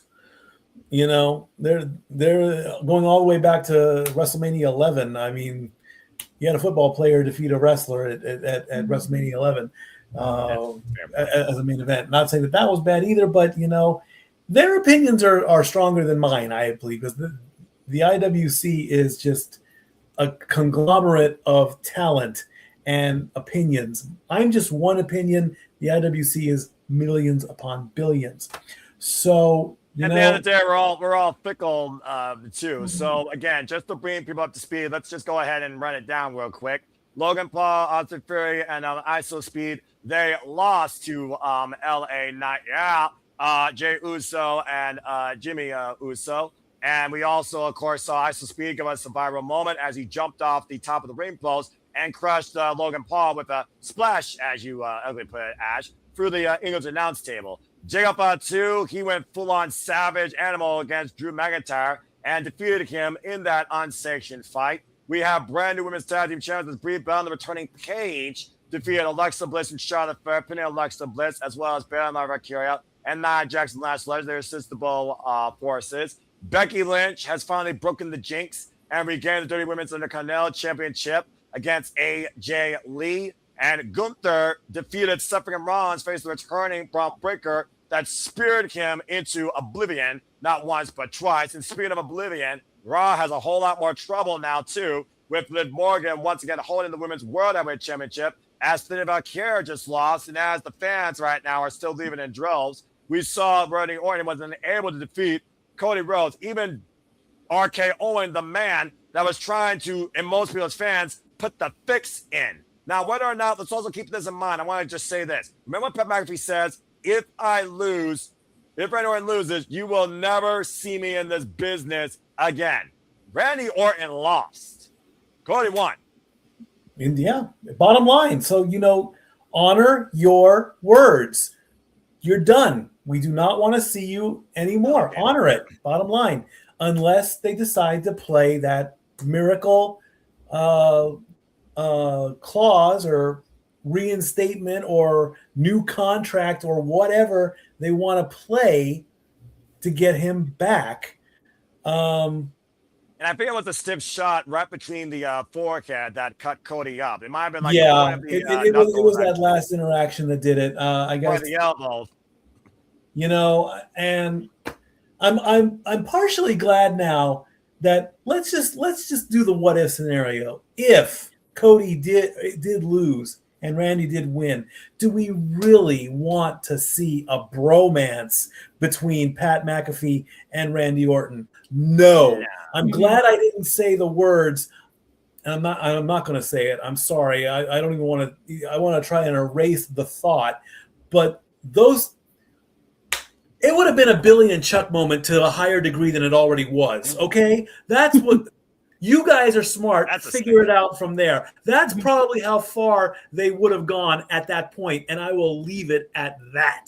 I will not say anything further on that. So, like I said, Pat McAfee, go back to ESPN, lick your wounds, and continue what you know, which is sports. You had a great run in WWE, but it's over. It's done. That's done fair. With it. So, Ash, with that being said, now we go away from the main event. Let's look towards the women, because again, the women's wrestling landscape on Monday Night Raw has changed across the map. New champions, all 3 bouts. AJ Lee lost, Irresistible Forces lost, and Stephanie Valkyria lost. Judgment Day back on top, and Liv Morgan finally got her WrestleMania moment. What are your thoughts from Liv Morgan seizing the moment at the expense of Vaquer with the help of the Judgment Day? She told us she was right. I mean, I love Judgment Day. I love their shenanigans. I can't wait to see how they implode. That's what I'm waiting for, and I've been waiting for a while. So who's next to leave the Judgment Day, and how is that going to affect Liv Morgan's title run? And who's going to be after Liv Morgan, and everyone else dealing with the Judgment Day as well? Because when you wrestle with the Judgment Day, you're wrestling everyone, not just your opponent. Right.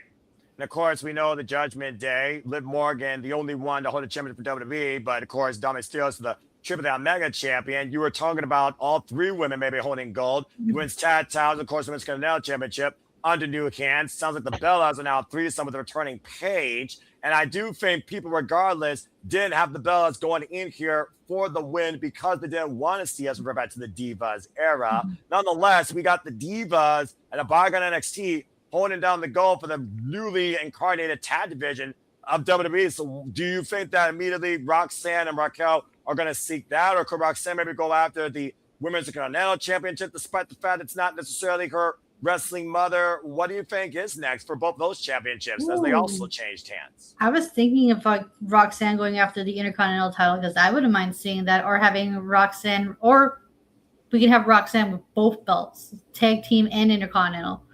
Because when was the last time we saw like a women's wrestler with 2 different sets of titles? Lyra Valkyria last year. She won it as Intercontinental and won the tag. Bayley and Sasha literally have both singles titles from the both brands and the women's tag. It would not be a first time. Exactly. Well, it's for actually with having a proper reign though, like not just be transitional though. Then if I'm about to say, yeah, then 24 hours. Don't remind me. And again, whether or not the Bellas and Paige lose the titles in 48 hours, much like we saw in 24 hours last year with Wrestlemania, Mikey, I have no idea. But you know, Alexa Bliss and Charlotte, everybody in that match gotta be pissed. Oh, well, yeah, but I mean, when one door opens, another door closes, and all that stuff, you know, they starting Monday, it's a clean slate. It's a brand new year. So, you know, the pencils are already going to paper, as Triple H once taught us. He is going to start writing WrestleMania 43 in Riyadh tonight. He's going to start writing pencil to paper tonight. I still believe the split will start on Monday. The Bellas and Paige, they're gonna do something. They're gonna probably wait it out until Nikki becomes medically cleared. We're hoping Nikki, arguably, Paige and freaking Brie probably would have won that. Remember, they removed Charlotte Flair from the equation. Remember, they used the Fatal 4 rules to their advantage, but there's no qualifications. Nikki pulled Charlotte out, hit her with the crutch in the midsection, brained her over the back with it, Bliss was distraught. Bliss got caught with the knees up, and Page turned the page with Rampage to win the championship. Indeed, great. It's great writing. It's great. And here I see Paige coming out to on the post show to address the crowd.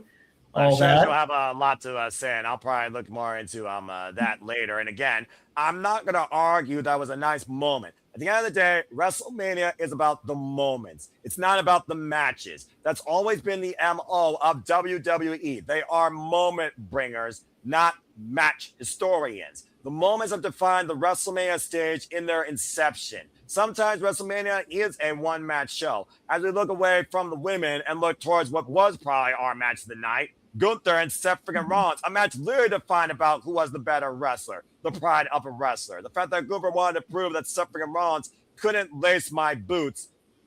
Braun Breaker Spear aside, before that, we were still the jury's out whether or not Gunther and Seth, who was going to win that. With the agenda in mind, though, it does sour maybe wrestling fans' outlooks on that match, but it was the right way to course correct a story yet to be finished with for certain backlash. You know Braun Breaker was the first victim, so it makes sense that Braun Breaker literally gets his revenge against the man that cost him his chance for WrestleMania this year, Seth freaking Rollins. Now Gunther, of course, who's owed that favor by Paul Heyman. Whether or not we see what we think we're going to see Sunday night at WrestleMania in our opening match, nonetheless, Gunther just beat Seth at WrestleMania. So again, we're thinking about, is it as straight as day? Is Gunther the career killer going to kill Brock Lesnar's career at SummerSlam? Or is there something else between there since SummerSlam is so far away? What is next for Dalingadalo? And for Seth freaking Rollins, how soon does he get payback? Or how soon do we see the fallout, the backlash? How soon do we see Seth continue to usurp his hit list against the Vision? There's a lot of big what-ifs right there besides just being cut it dry. Oh, okay, Braun Breaker versus Seth. Gotta have it at Backlash. Gunther versus Brock. Gotta have it at SummerSlam. I think there's still a lot more we gotta think about in that equation. Absolutely. Absolutely. And, you know, like I said, Monday starts everything. Monday is day 1, 2026. The pencils are being written right now. Nikki Bella and Paige are looking like they're going to celebrate Las Vegas tonight. They are dressed and ready to go. They both look beautiful. Good luck to them. They're going to go out to the club tonight. They're going to be up till 2, 3 o'clock in the morning and pass out and be ready to work tomorrow morning. And they're going to do media all day. So, you know, it is a good question. Where do we start with Gunther? Where do we go with Seth? Does Seth go after Braun? Answer, yes. How does Gunther come into play? Could Gunther be part of another part of Vision, perhaps? Could that be a bit of a twist? Could that be, oh, well, guess what? I beat your boy, so I want to finish him off. And by the way, I'm going to force myself into your little crew. And maybe even Gunther will pick off Austin Theory and keep Logan Paul around. Who knows why? I mean, pick up Austin Theory probably an improvement for the Vision. I'm just saying. Probably so. But first then you'd have to get the tag team belts off of them to re-establish something and go from there.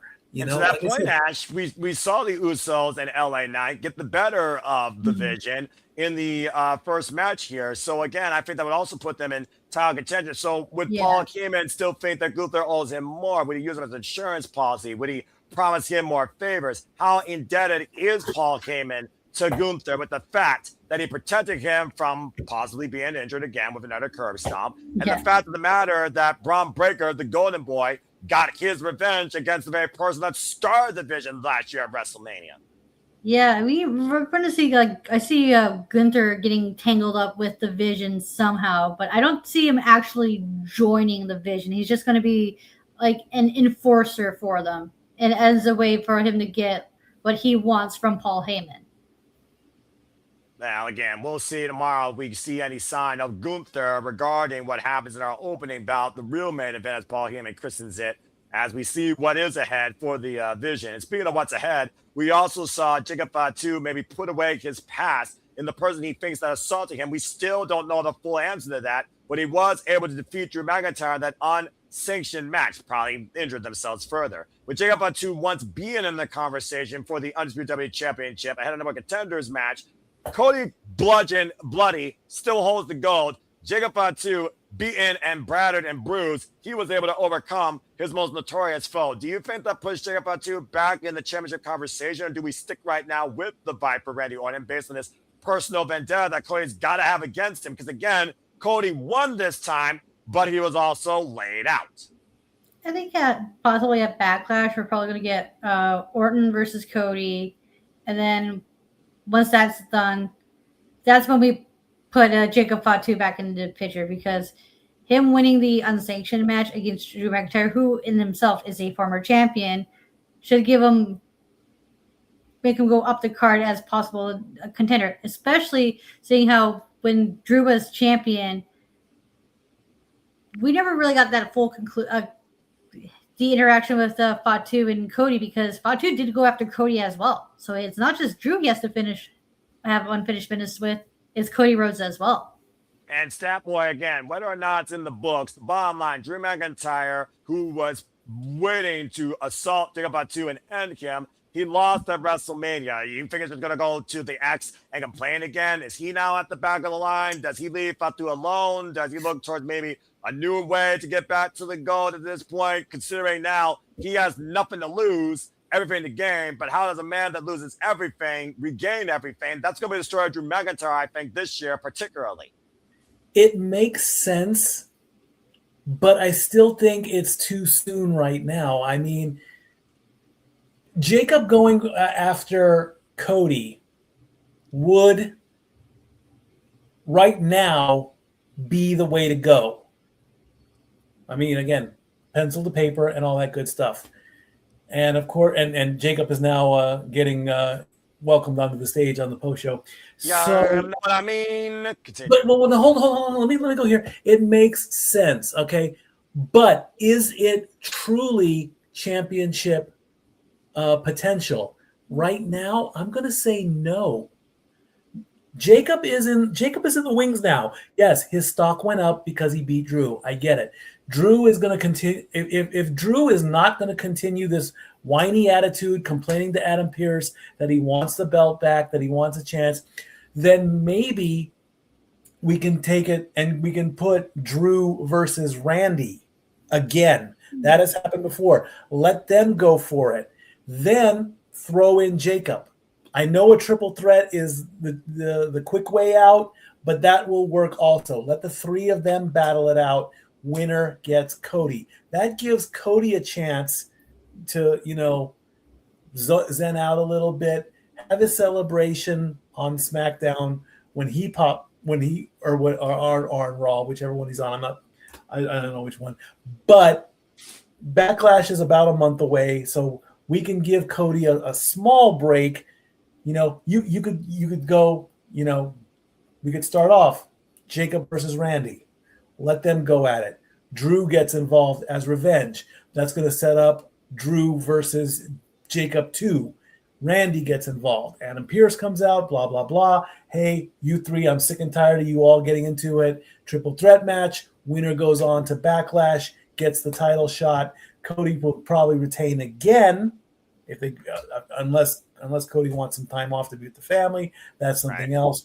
But it could work. But you gotta let it cook. You can't just immediately go into the night one into Monday Night Raw and say, oh, well, hey, you won, you lost your match. I'm sorry, you go to the back of the line, blah, blah, blah. I mean, microwaves cook Flash Bros and stuff in a matter of minutes. So I could definitely see WWE doing that because they do like the hot shot stuff. It means a moment. But I do see what you mean. But either way, I do think both Jacob Fatu and Drew McIntyre are not going to be done with each other. I think they're going to get more volatile. I'm not sure how. Then again, we saw a match where Brazier coming in Hell in the Cell. And as far as Cody and Orton, I think it's going to be the ongoing saga, much like Cody and McIntyre last year, considering Cody is not leaving on his own 2 feet. He literally freaking got bludgeoned. So it's one of those things where I do think that we are not done with either of these formulas in the equation. As we shift gears now, again, Ash, you were talking about the women earlier and Judgment Day and the outlook.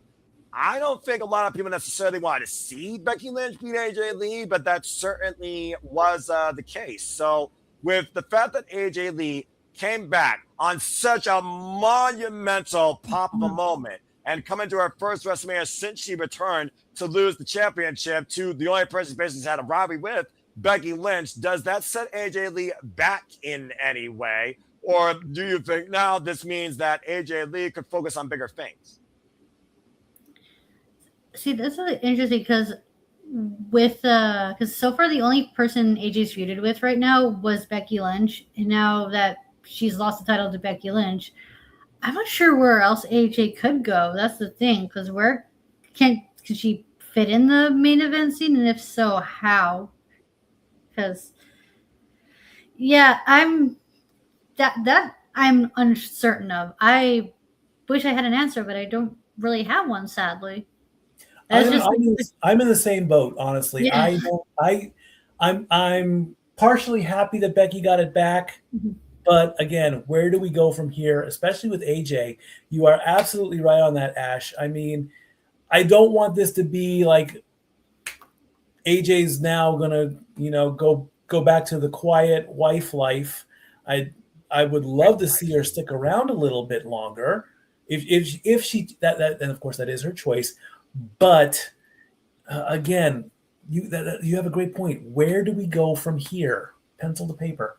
Well, let's see if another person can add some inquiring aftermath thought as we continue forward here in the first ever Simple Studios pay-per-view post-show. Please welcome to the booth the man that pioneered this whole thing that encourages us to go on YouTube, Jeff Meacham. Jeff Meacham, good to see you. Good to see you at WrestleMania. I decided to host a little post-show regarding tonight's festivities and the record-breaking count of people that are engaging with us in analyzing. So as we talk about the Women's Championship match, please lend your thoughts towards the fact that AJ Lee lost to Becky Lynch.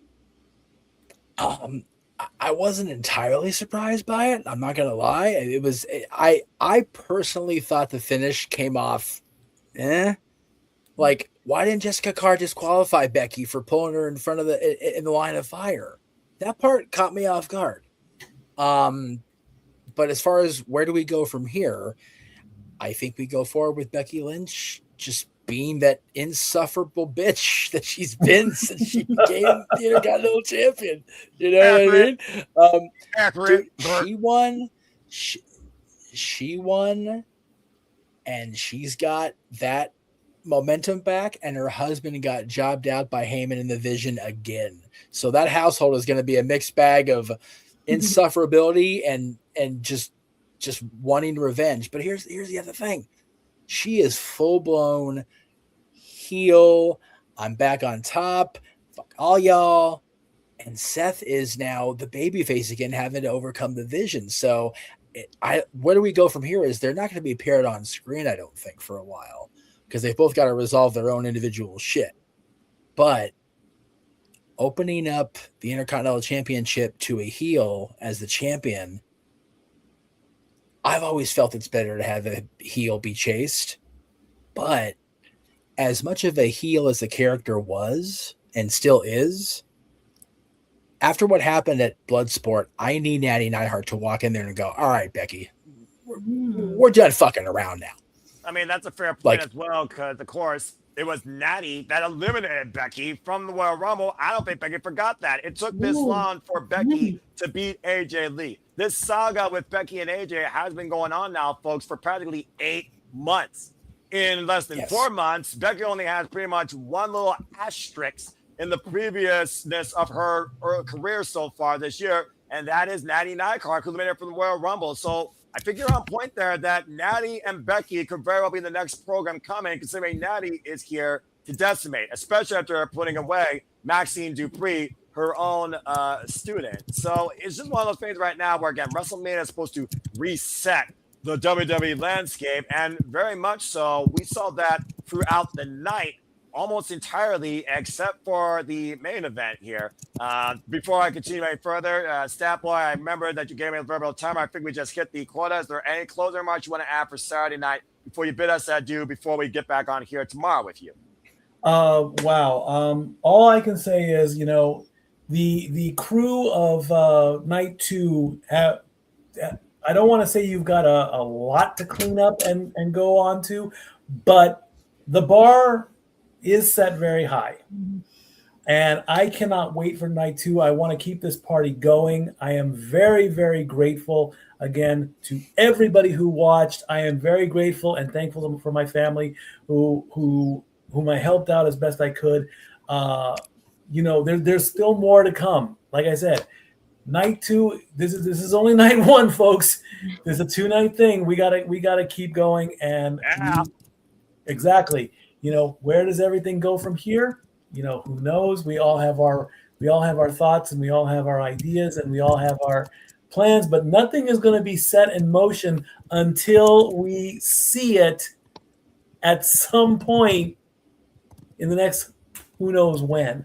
But all I can say is, again, I cannot be more proud and more thankful. We've done a great job. And as much as I would love for this to continue, I do have some household necessities that need to be taken care of. So I do have to bow out at this point. I will see you guys tomorrow night. I love you all, but I got to bail out. Well, then go ahead and say the phrase, and I'll take care of you. So with that being said, good night, everybody. See you tomorrow. Stat Boy out.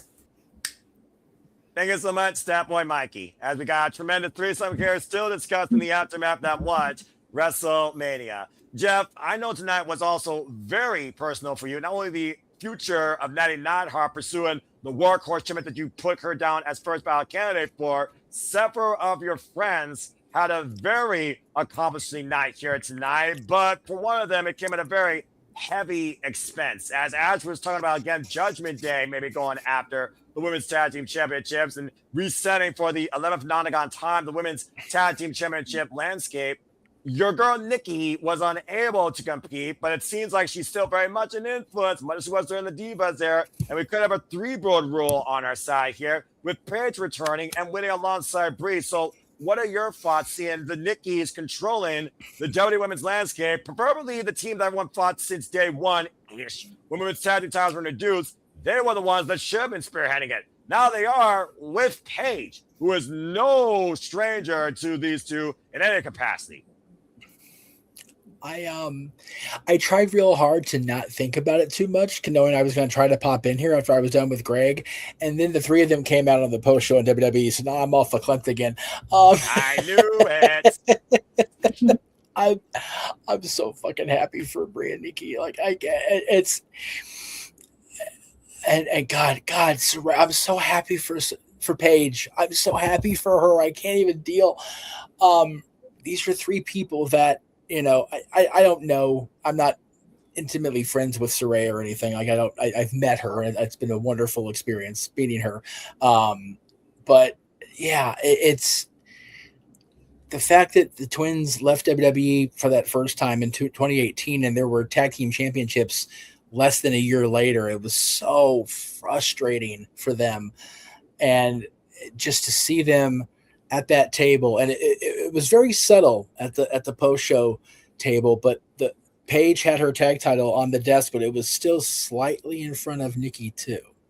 So it indicates to me we're going to have that Freebird rule, which I hope. I don't want this to turn into a storytelling device of how Nikki turns against Brie or whatever. That'll break my fucking heart. Like it really will. And I don't need that as a storytelling thread. Like I'm good with them just having the Freebird rule and letting Nikki properly heal. Because I mean, you heard her during when she came out, but she tried everything she could to work through it. Had new gear made up, and my God, did they look good tonight? Everybody in that match looked fucking good tonight. I'm trying very hard to just capitulate. I'm happy for them. You're right. I'm happy for them. I'm happy for Bayley and Lyra that they got their moment as a team on WrestleMania. People are like, oh, Bayley got jabbed again. Look.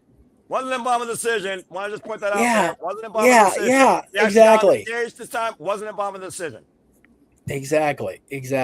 And I'm happy. God, let me just say right now,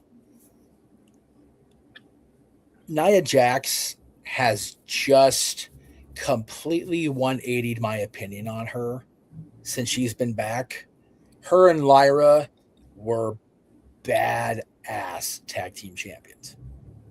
Not Lyra, Lash. I'm sorry. I keep fucking doing that. Lash and Lyra, Lash Nia and Lyra. and Lash. Significant difference, by the way. Yeah. Lash and Nia were the most unexpected badass duo for me to watch. I was so happy for both of them, especially Nia. I said it during the call with Greg. I am so happy for Ashley that she's been able to have her career redefined by teaming with Lexi. And I'm happy for Charlexa that they got that moment. I fucking hate that being a parent has like made me such a marshmallow. I started tearing up when Lexi leaned over and gave Hendrix a kiss. I was like, I mean, sometimes parenting softens the heart, but I do see what you mean. Again, Nia Jax, Last Legend, they literally owed victories over these teams, whether or not they had a kerfuffles, no cause provocations. All this continued animosity and back and forth feuding led to this fatal four-way, and Paige was just an outlier that upset the landscape. And at the end of the day, it was a moment, but it was so still a moment. Nonetheless, and all 8 women were able to leave an impression. Now, whether or not the rest of the women's division agrees with you on that analysis, a whole different conversation. But speaking of softening and parenting, let's go ahead and give a shout again to the other remarkable moment of the night as the EST of WWE returned to the stage to remind us, to tell us she's having a baby. The biggest accomplishment, I think, for any woman, first of all, strike that, any woman in life, I think, is to be able to start a family and be a mother. If that's not one of the goals for someone in this world, I don't know what you're doing with your life if you are on the female side. Because I do think that's one of the biggest accomplishments to achieve or to strive to achieve, because you literally get to lead the next generation. You literally get to create maybe another you, if not a better you. You get to start a family. So I will never deny anyone in pursuing that legacy. So congratulations to the EST, who is now pregnant and will soon enough have a baby, joining so many others in WWE as of late, it seems. Yeah, I was about to say, as someone myself, I don't plan on having a family, but it brings me so much joy when I see people, especially couples who have been trying so hard to have a kid and then finally be able to get that bundle of joy. It just warms my heart, because even though I don't want kids of my own, Same. I got no issues with kids. Like, I work with teens every week. I mean, come on now. Right? Because if I see a kid in trouble, I'm helping that child. I'm helping that child.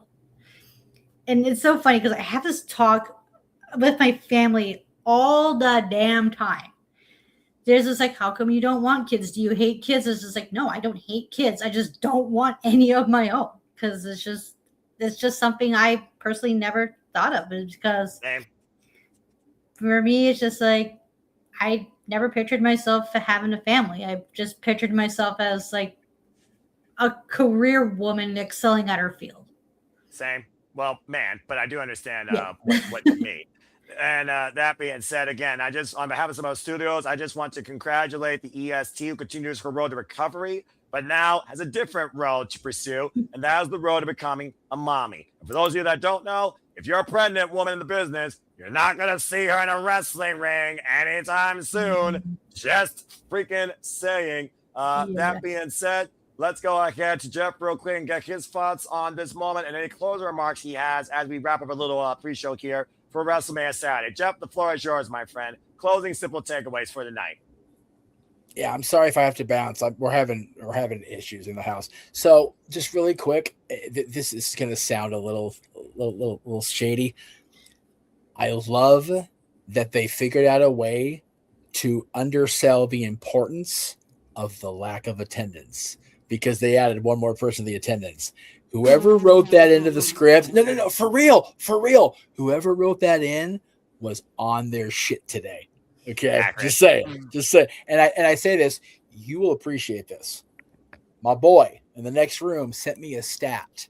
going into tonight, WrestleMania had less paid attendance than this year's Wrestle Kingdom. WrestleMania Saturday was underdrawing Wrestle Kingdom. I went, whoa. Yeah, and keep in mind that Wrestle Kingdom was sold out. Oh no! Just 100%. on the basis alone of Hiroshi Tanahashi's retirement. Right. No card was announced whatsoever. Nope. Exactly. And then surprise ticket sales when Okada was mentioned.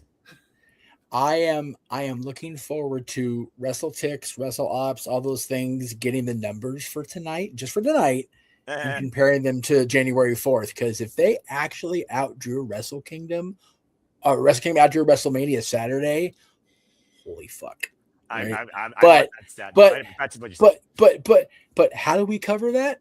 Oh, Bianca's having a baby. Ding. That's why Nick Khan's that's why Nick Khan's a great businessman, and that's why for everyone that wants to crap on Pop H's creative, that's fucking brilliant. Anyway. Yeah, I think that was just a little joke, but still, it's funny. Accurate. Continue, Jeff. It may have been a little out of pocket on my end, but I don't think I'm entirely wrong. You know what I mean? No, you're not. Anyway. We even said this on air that the attendance, quite a bit, especially like just in general for pro wrestling, is always embellished. Accurate. Well, valid. Yeah, I love that they had John do it because you're not gonna shit on John Cena's integrity. And generally speaking, no fucking way there was 50,000 people in there. No fucking way. I'm sorry, there wasn't. No way. I wanted to be nice, but yeah. But anyway, yeah. Attendance and baby aside. Behind the camera, you could tell. We didn't hit 50. Yeah, anyway. I think there's a reason why they downscaled the set. Just saying, maybe they should have upscaled it to cover up some of that. I don't know, but anyway. No, you're probably not wrong there. But as far as the rest of the night, since I am going to have to take off here. Yeah, your simple take on Saturday. Yeah, it was so, I'm seeing the comments in the chat. Oh, it was a shit. I enjoyed it. I was Are you not entertained, bro? Are you not entertained? I was entertained, but I was grateful. I was glad I was wrong about the Usos and LA Knight winning. I love that I show speed. If there was ever a more picture perfect, perpendicular to parallel frog splash onto a table, tell me. I'll wait. Nope. He couldn't have that any better if he did it 100 times. So good by speed there. Jacob Fatu and Drew McIntyre was. I saw the thread by Aaron that it was underwhelming compared to the AEW unsanctioned style matches. He's not wrong. Not wrong. But it was still fun. But it was still fun. Yeah, exactly. Again, my girls winning the tag titles, so cool. Becky and AJ was good. It was short. It was a little too short for me, and the finish was Gunther and Seth was good. I personally, for one, am glad that Gunther's WrestleMania losing streak is over. And I loved, and I said this on the call, the replay camera was not even fully ready to catch Braun Breaker. Fuck, dude. He was moving so fast. I think Braun Breaker could outpace a speed gun. Dude, it was just absurd. Liv and Stephanie was good. The story was good. The shenanigans was good. Like, everything about it was good. I don't give a fuck if it was only 9 minutes. Cody and Randy, I heard you guys talking about it as I came on the air. Mikey was talking about Backlash. Right. I'm definitely curious where they go. Immediate gut reaction. None of this shit with Pat makes sense now. Not a damn bit of it. None of it makes sense. Okay, well, I'm gonna leave if he doesn't win the title. Okay. There may be a team up in the next show. Well, Randy just RKO'd the fuck out of him. Are you going to want to team with him? And again, I love Pat McAfee as a talent, as an on-air personality. Okay. Running back in after that splash through the table, or the up through the table, running back in is fine. Running back in a ref shirt is fine to help try to screw Cody. But running in a neck collar. Not selling. Yeah, it seems like the character of Pat McAfee as this heel douchebag is just not in tune with anything else that makes any damn sense. No. And that's a problem with the WrestleMania main event ending in things that make no damn sense.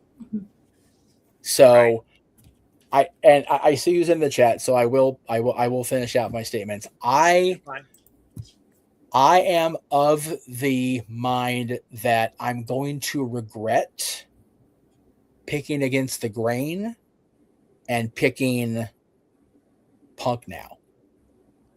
Because I have a feeling that Orton winning made so much sense to me that I picked Punk because of that. I have a feeling the corporate bullshittery is now going to be inflicted on the world title match instead. So we'll see what happens tomorrow, but hopefully I'll be able to come on to Shenanigans with a much stronger voice and a much better signal, because both suck right now. Fair enough. And again, it's also late. So thank you, Jeff, so much for joining us. And I look forward, of course, to spearheading the longest Shenanigans probably in history, as we've already had a record-breaking week and weekend, as WrestleMania, of course, continues tomorrow with WrestleMania 42 Sunday. But I know for now, you just got to get some rest. So we'll bid you find out do good, sir. And we'll see you tomorrow. I will say this. I will give him the intro that I feel I can deservedly give him. This poor bastard and I were up until 4 o'clock Pacific this morning because of those goddamn juggalos and fucking Vince Russo, and he's still here kicking. Ladies and gentlemen, your friend and mine, James Hebert. Also, really cool, dumb things on the internet. Thank you for real that, quick. Before you leave, not only did I call the action with you with the Juggalo show, Jeff, I then got my happy ass up after only 4 hours of sleep to call Effie's Big Gay Brunch. So, James and I haven't talked about this privately, but I'm gonna call an audible. I don't like ICP no more. I like Vince Russo even less. I agree. Okay, I agree. It was, dude. If it's 4 o'clock Pacific in the morning, no juggalos. 7. That's a bad juggalos. Brother, I was on the air at 1:30 the day prior, and then I didn't go to sleep till 7 today this morning. Hey, welcome to my world sometimes. With being No, because you're doing what you love, and we did some shit. No, dude, like I told Ryan, his jokes were getting so out of pocket. His Gene Lint was getting jealous. Like this, it's just fucking just yes. Like my God, dude, you got to watch that back for a pure. If comedy, if you have the balls to go back and watch that show, especially the main event, Ryan's joke cracking during the Vampiro Vito PCO triple threat match. I've never had to control my bladder with so much difficulty in my entire life. It was like if George Carlin was commentating on a wrestling show. Oh, wow. Yeah, and really. Dude, you guys think that James and I and Noah give no fucks when we're like hepped up on fucking delirium at the end of Shenanigans? No. With Ryan. He was so funny. Dude, I need Ryan in my life to offset the sheer calm and stability of this man, because Ryan is so the opposite goddamn direction. To a degree, yeah. To a degree. All right. All right. I'm out of here for real though. Bye, I brother. love you guys. Bye, I love you both. See you tomorrow. Yes. Bye, Jeff. Yes. God bless you. Right. Bye. James, what do you want to say real quick as we kind of get towards the end of our WrestleMania post show and land our closing thoughts? What's on your mind, bro? I have to talk about this because this is me and this is just my opinion. What? But I seem to not be the only one that, is of this opinion. I thought, other than 2 things, which was a match and a moment, that was Gunther and Rollins, and then I Show Speed's Frog Splash. No, I'm not kidding. I thought this card sucked. Actually, Fatu and McIntyre was okay. Fatu and McIntyre was okay, but okay. That's it. And I'll tell you why I think that. Both women's matches, all 3 women's matches went way too goddamn short. All the matches went way too goddamn short, quite frankly, for my liking. I think the advertisements got more in the entrances combined than the actual match time of the card. Yep. And that's fucking unacceptable. And, the main event had no business being as long as it was. And I'm a Cody fan. It had no business being as long as it was. I don't understand why we did this. The Pat McAfee thing was a complete goddamn waste of time, like everybody said it was going to be, and there is no amount of unreal that's going to fucking circumvent that. I thought that main event was a goddamn dud. So, to add to James's outlook here, we're looking at the Paul Levesque era here, the TKO era, honestly, I should call it what it is. Yeah. Paul Levesque been in full control since 40. We saw what happened there. We saw 41. Here's 42. His third now completely in full creative control. Would you say, I know we're only halfway through, was this the weakest card he's booked? I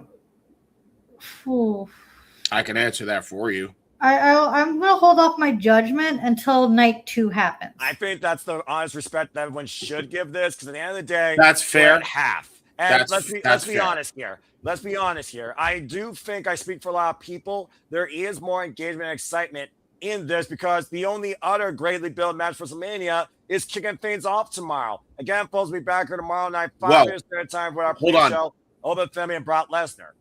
I just want to state this too. You are correct as the whole package. If you're going to take the whole package, then I'll give you that. But I will still state, as of single night WrestleManias, single night shows. Right. So this is if we're separating the 2 nights. If you want to, but you can't. This is the second worst one he's ever booked. That honor goes to Mania Night 2 from last year.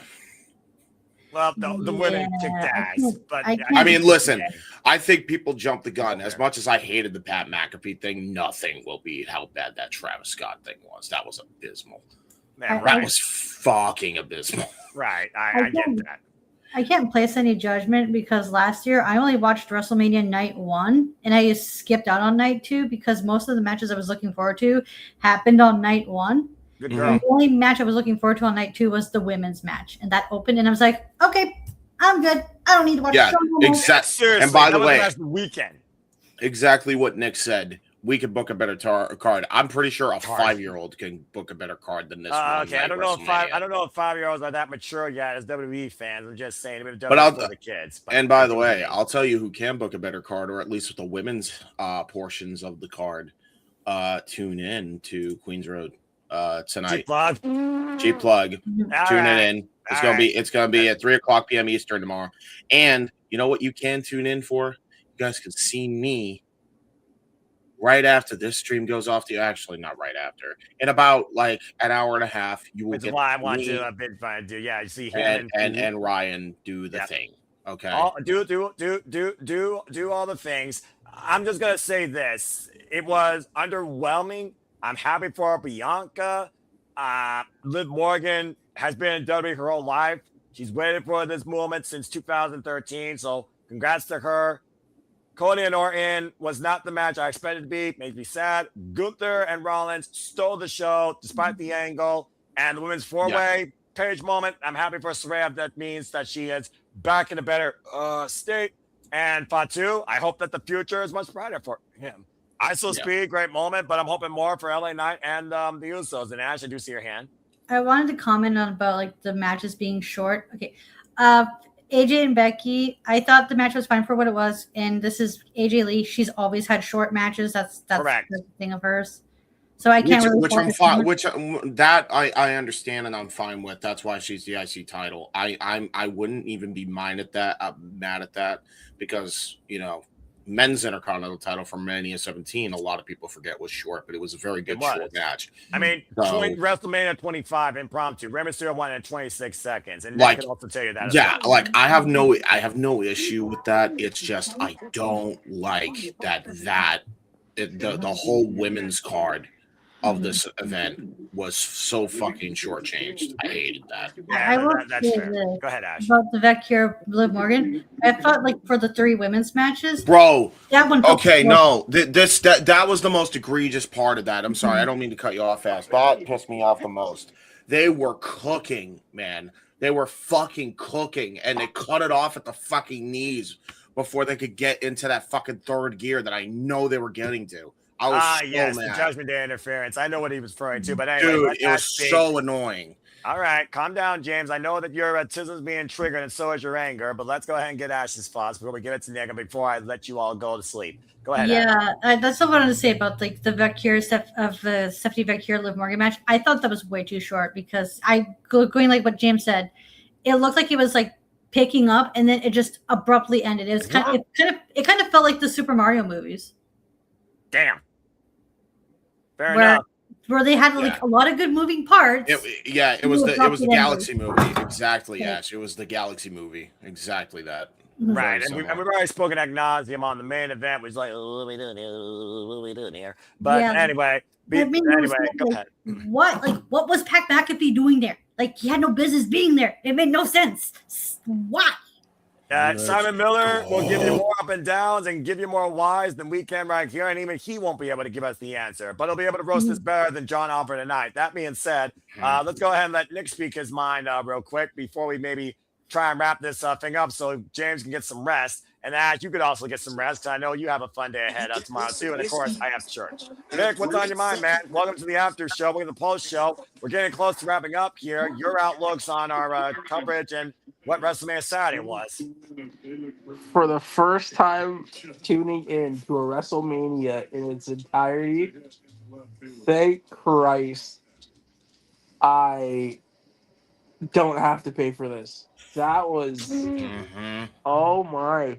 All right. A little bit of a solid judgment here. The commercials. Oh my God. You're telling me in a 4-hour, so I don't know where I saw this, but it was on Twitter. In a 4-hour show, because the show was 4 hours. Yes. They gave us an hour and 20 minutes worth of wrestling. Let that sink in. And the matches that they gave us. Listen. Why are you giving me an unsanctioned match? And I know AEW, people are going to be like, AEW does blood. Why are you giving me an unsanctioned match when there is absolutely no color? That boggles my mind. I don't understand that.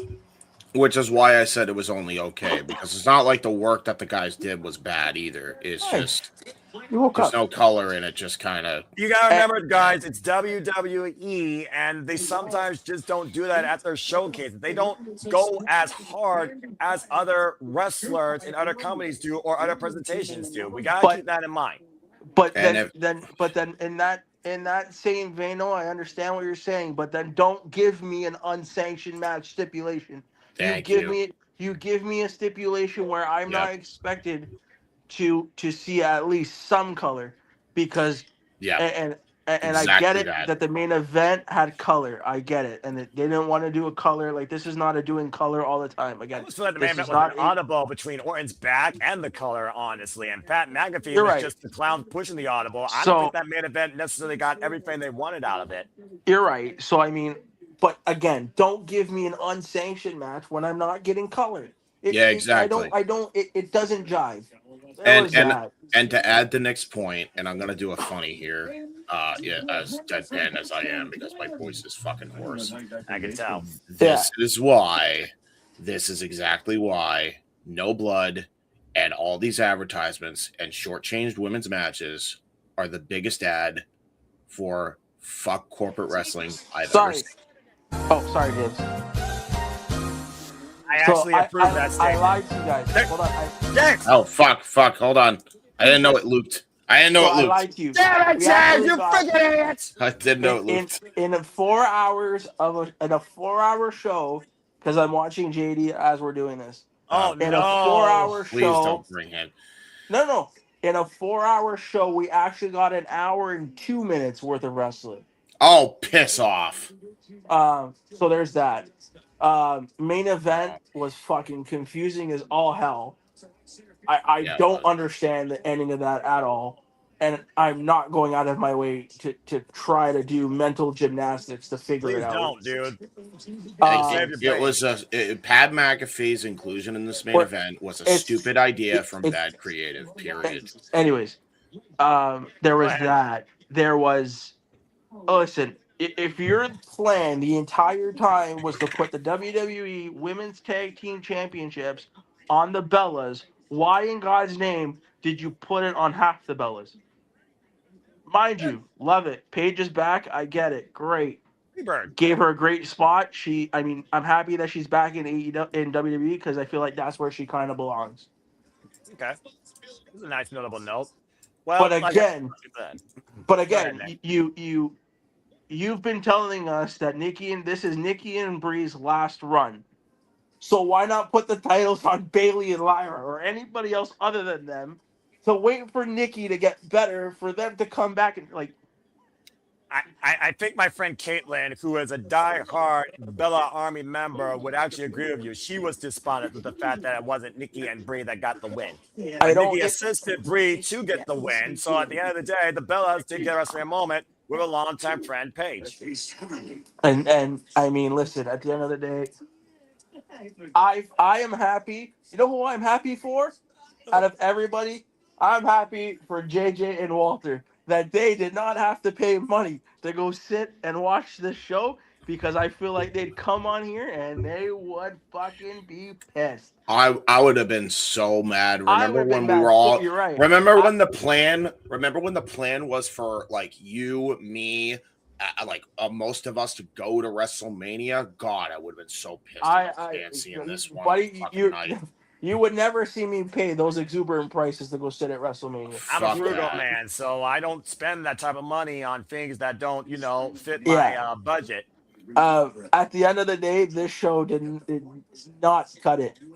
They used this show more as a stepping stool to Backlash than it being actual WrestleMania. And mind you, granted, people are going to be like, "Oh, Nick, you don't watch the product.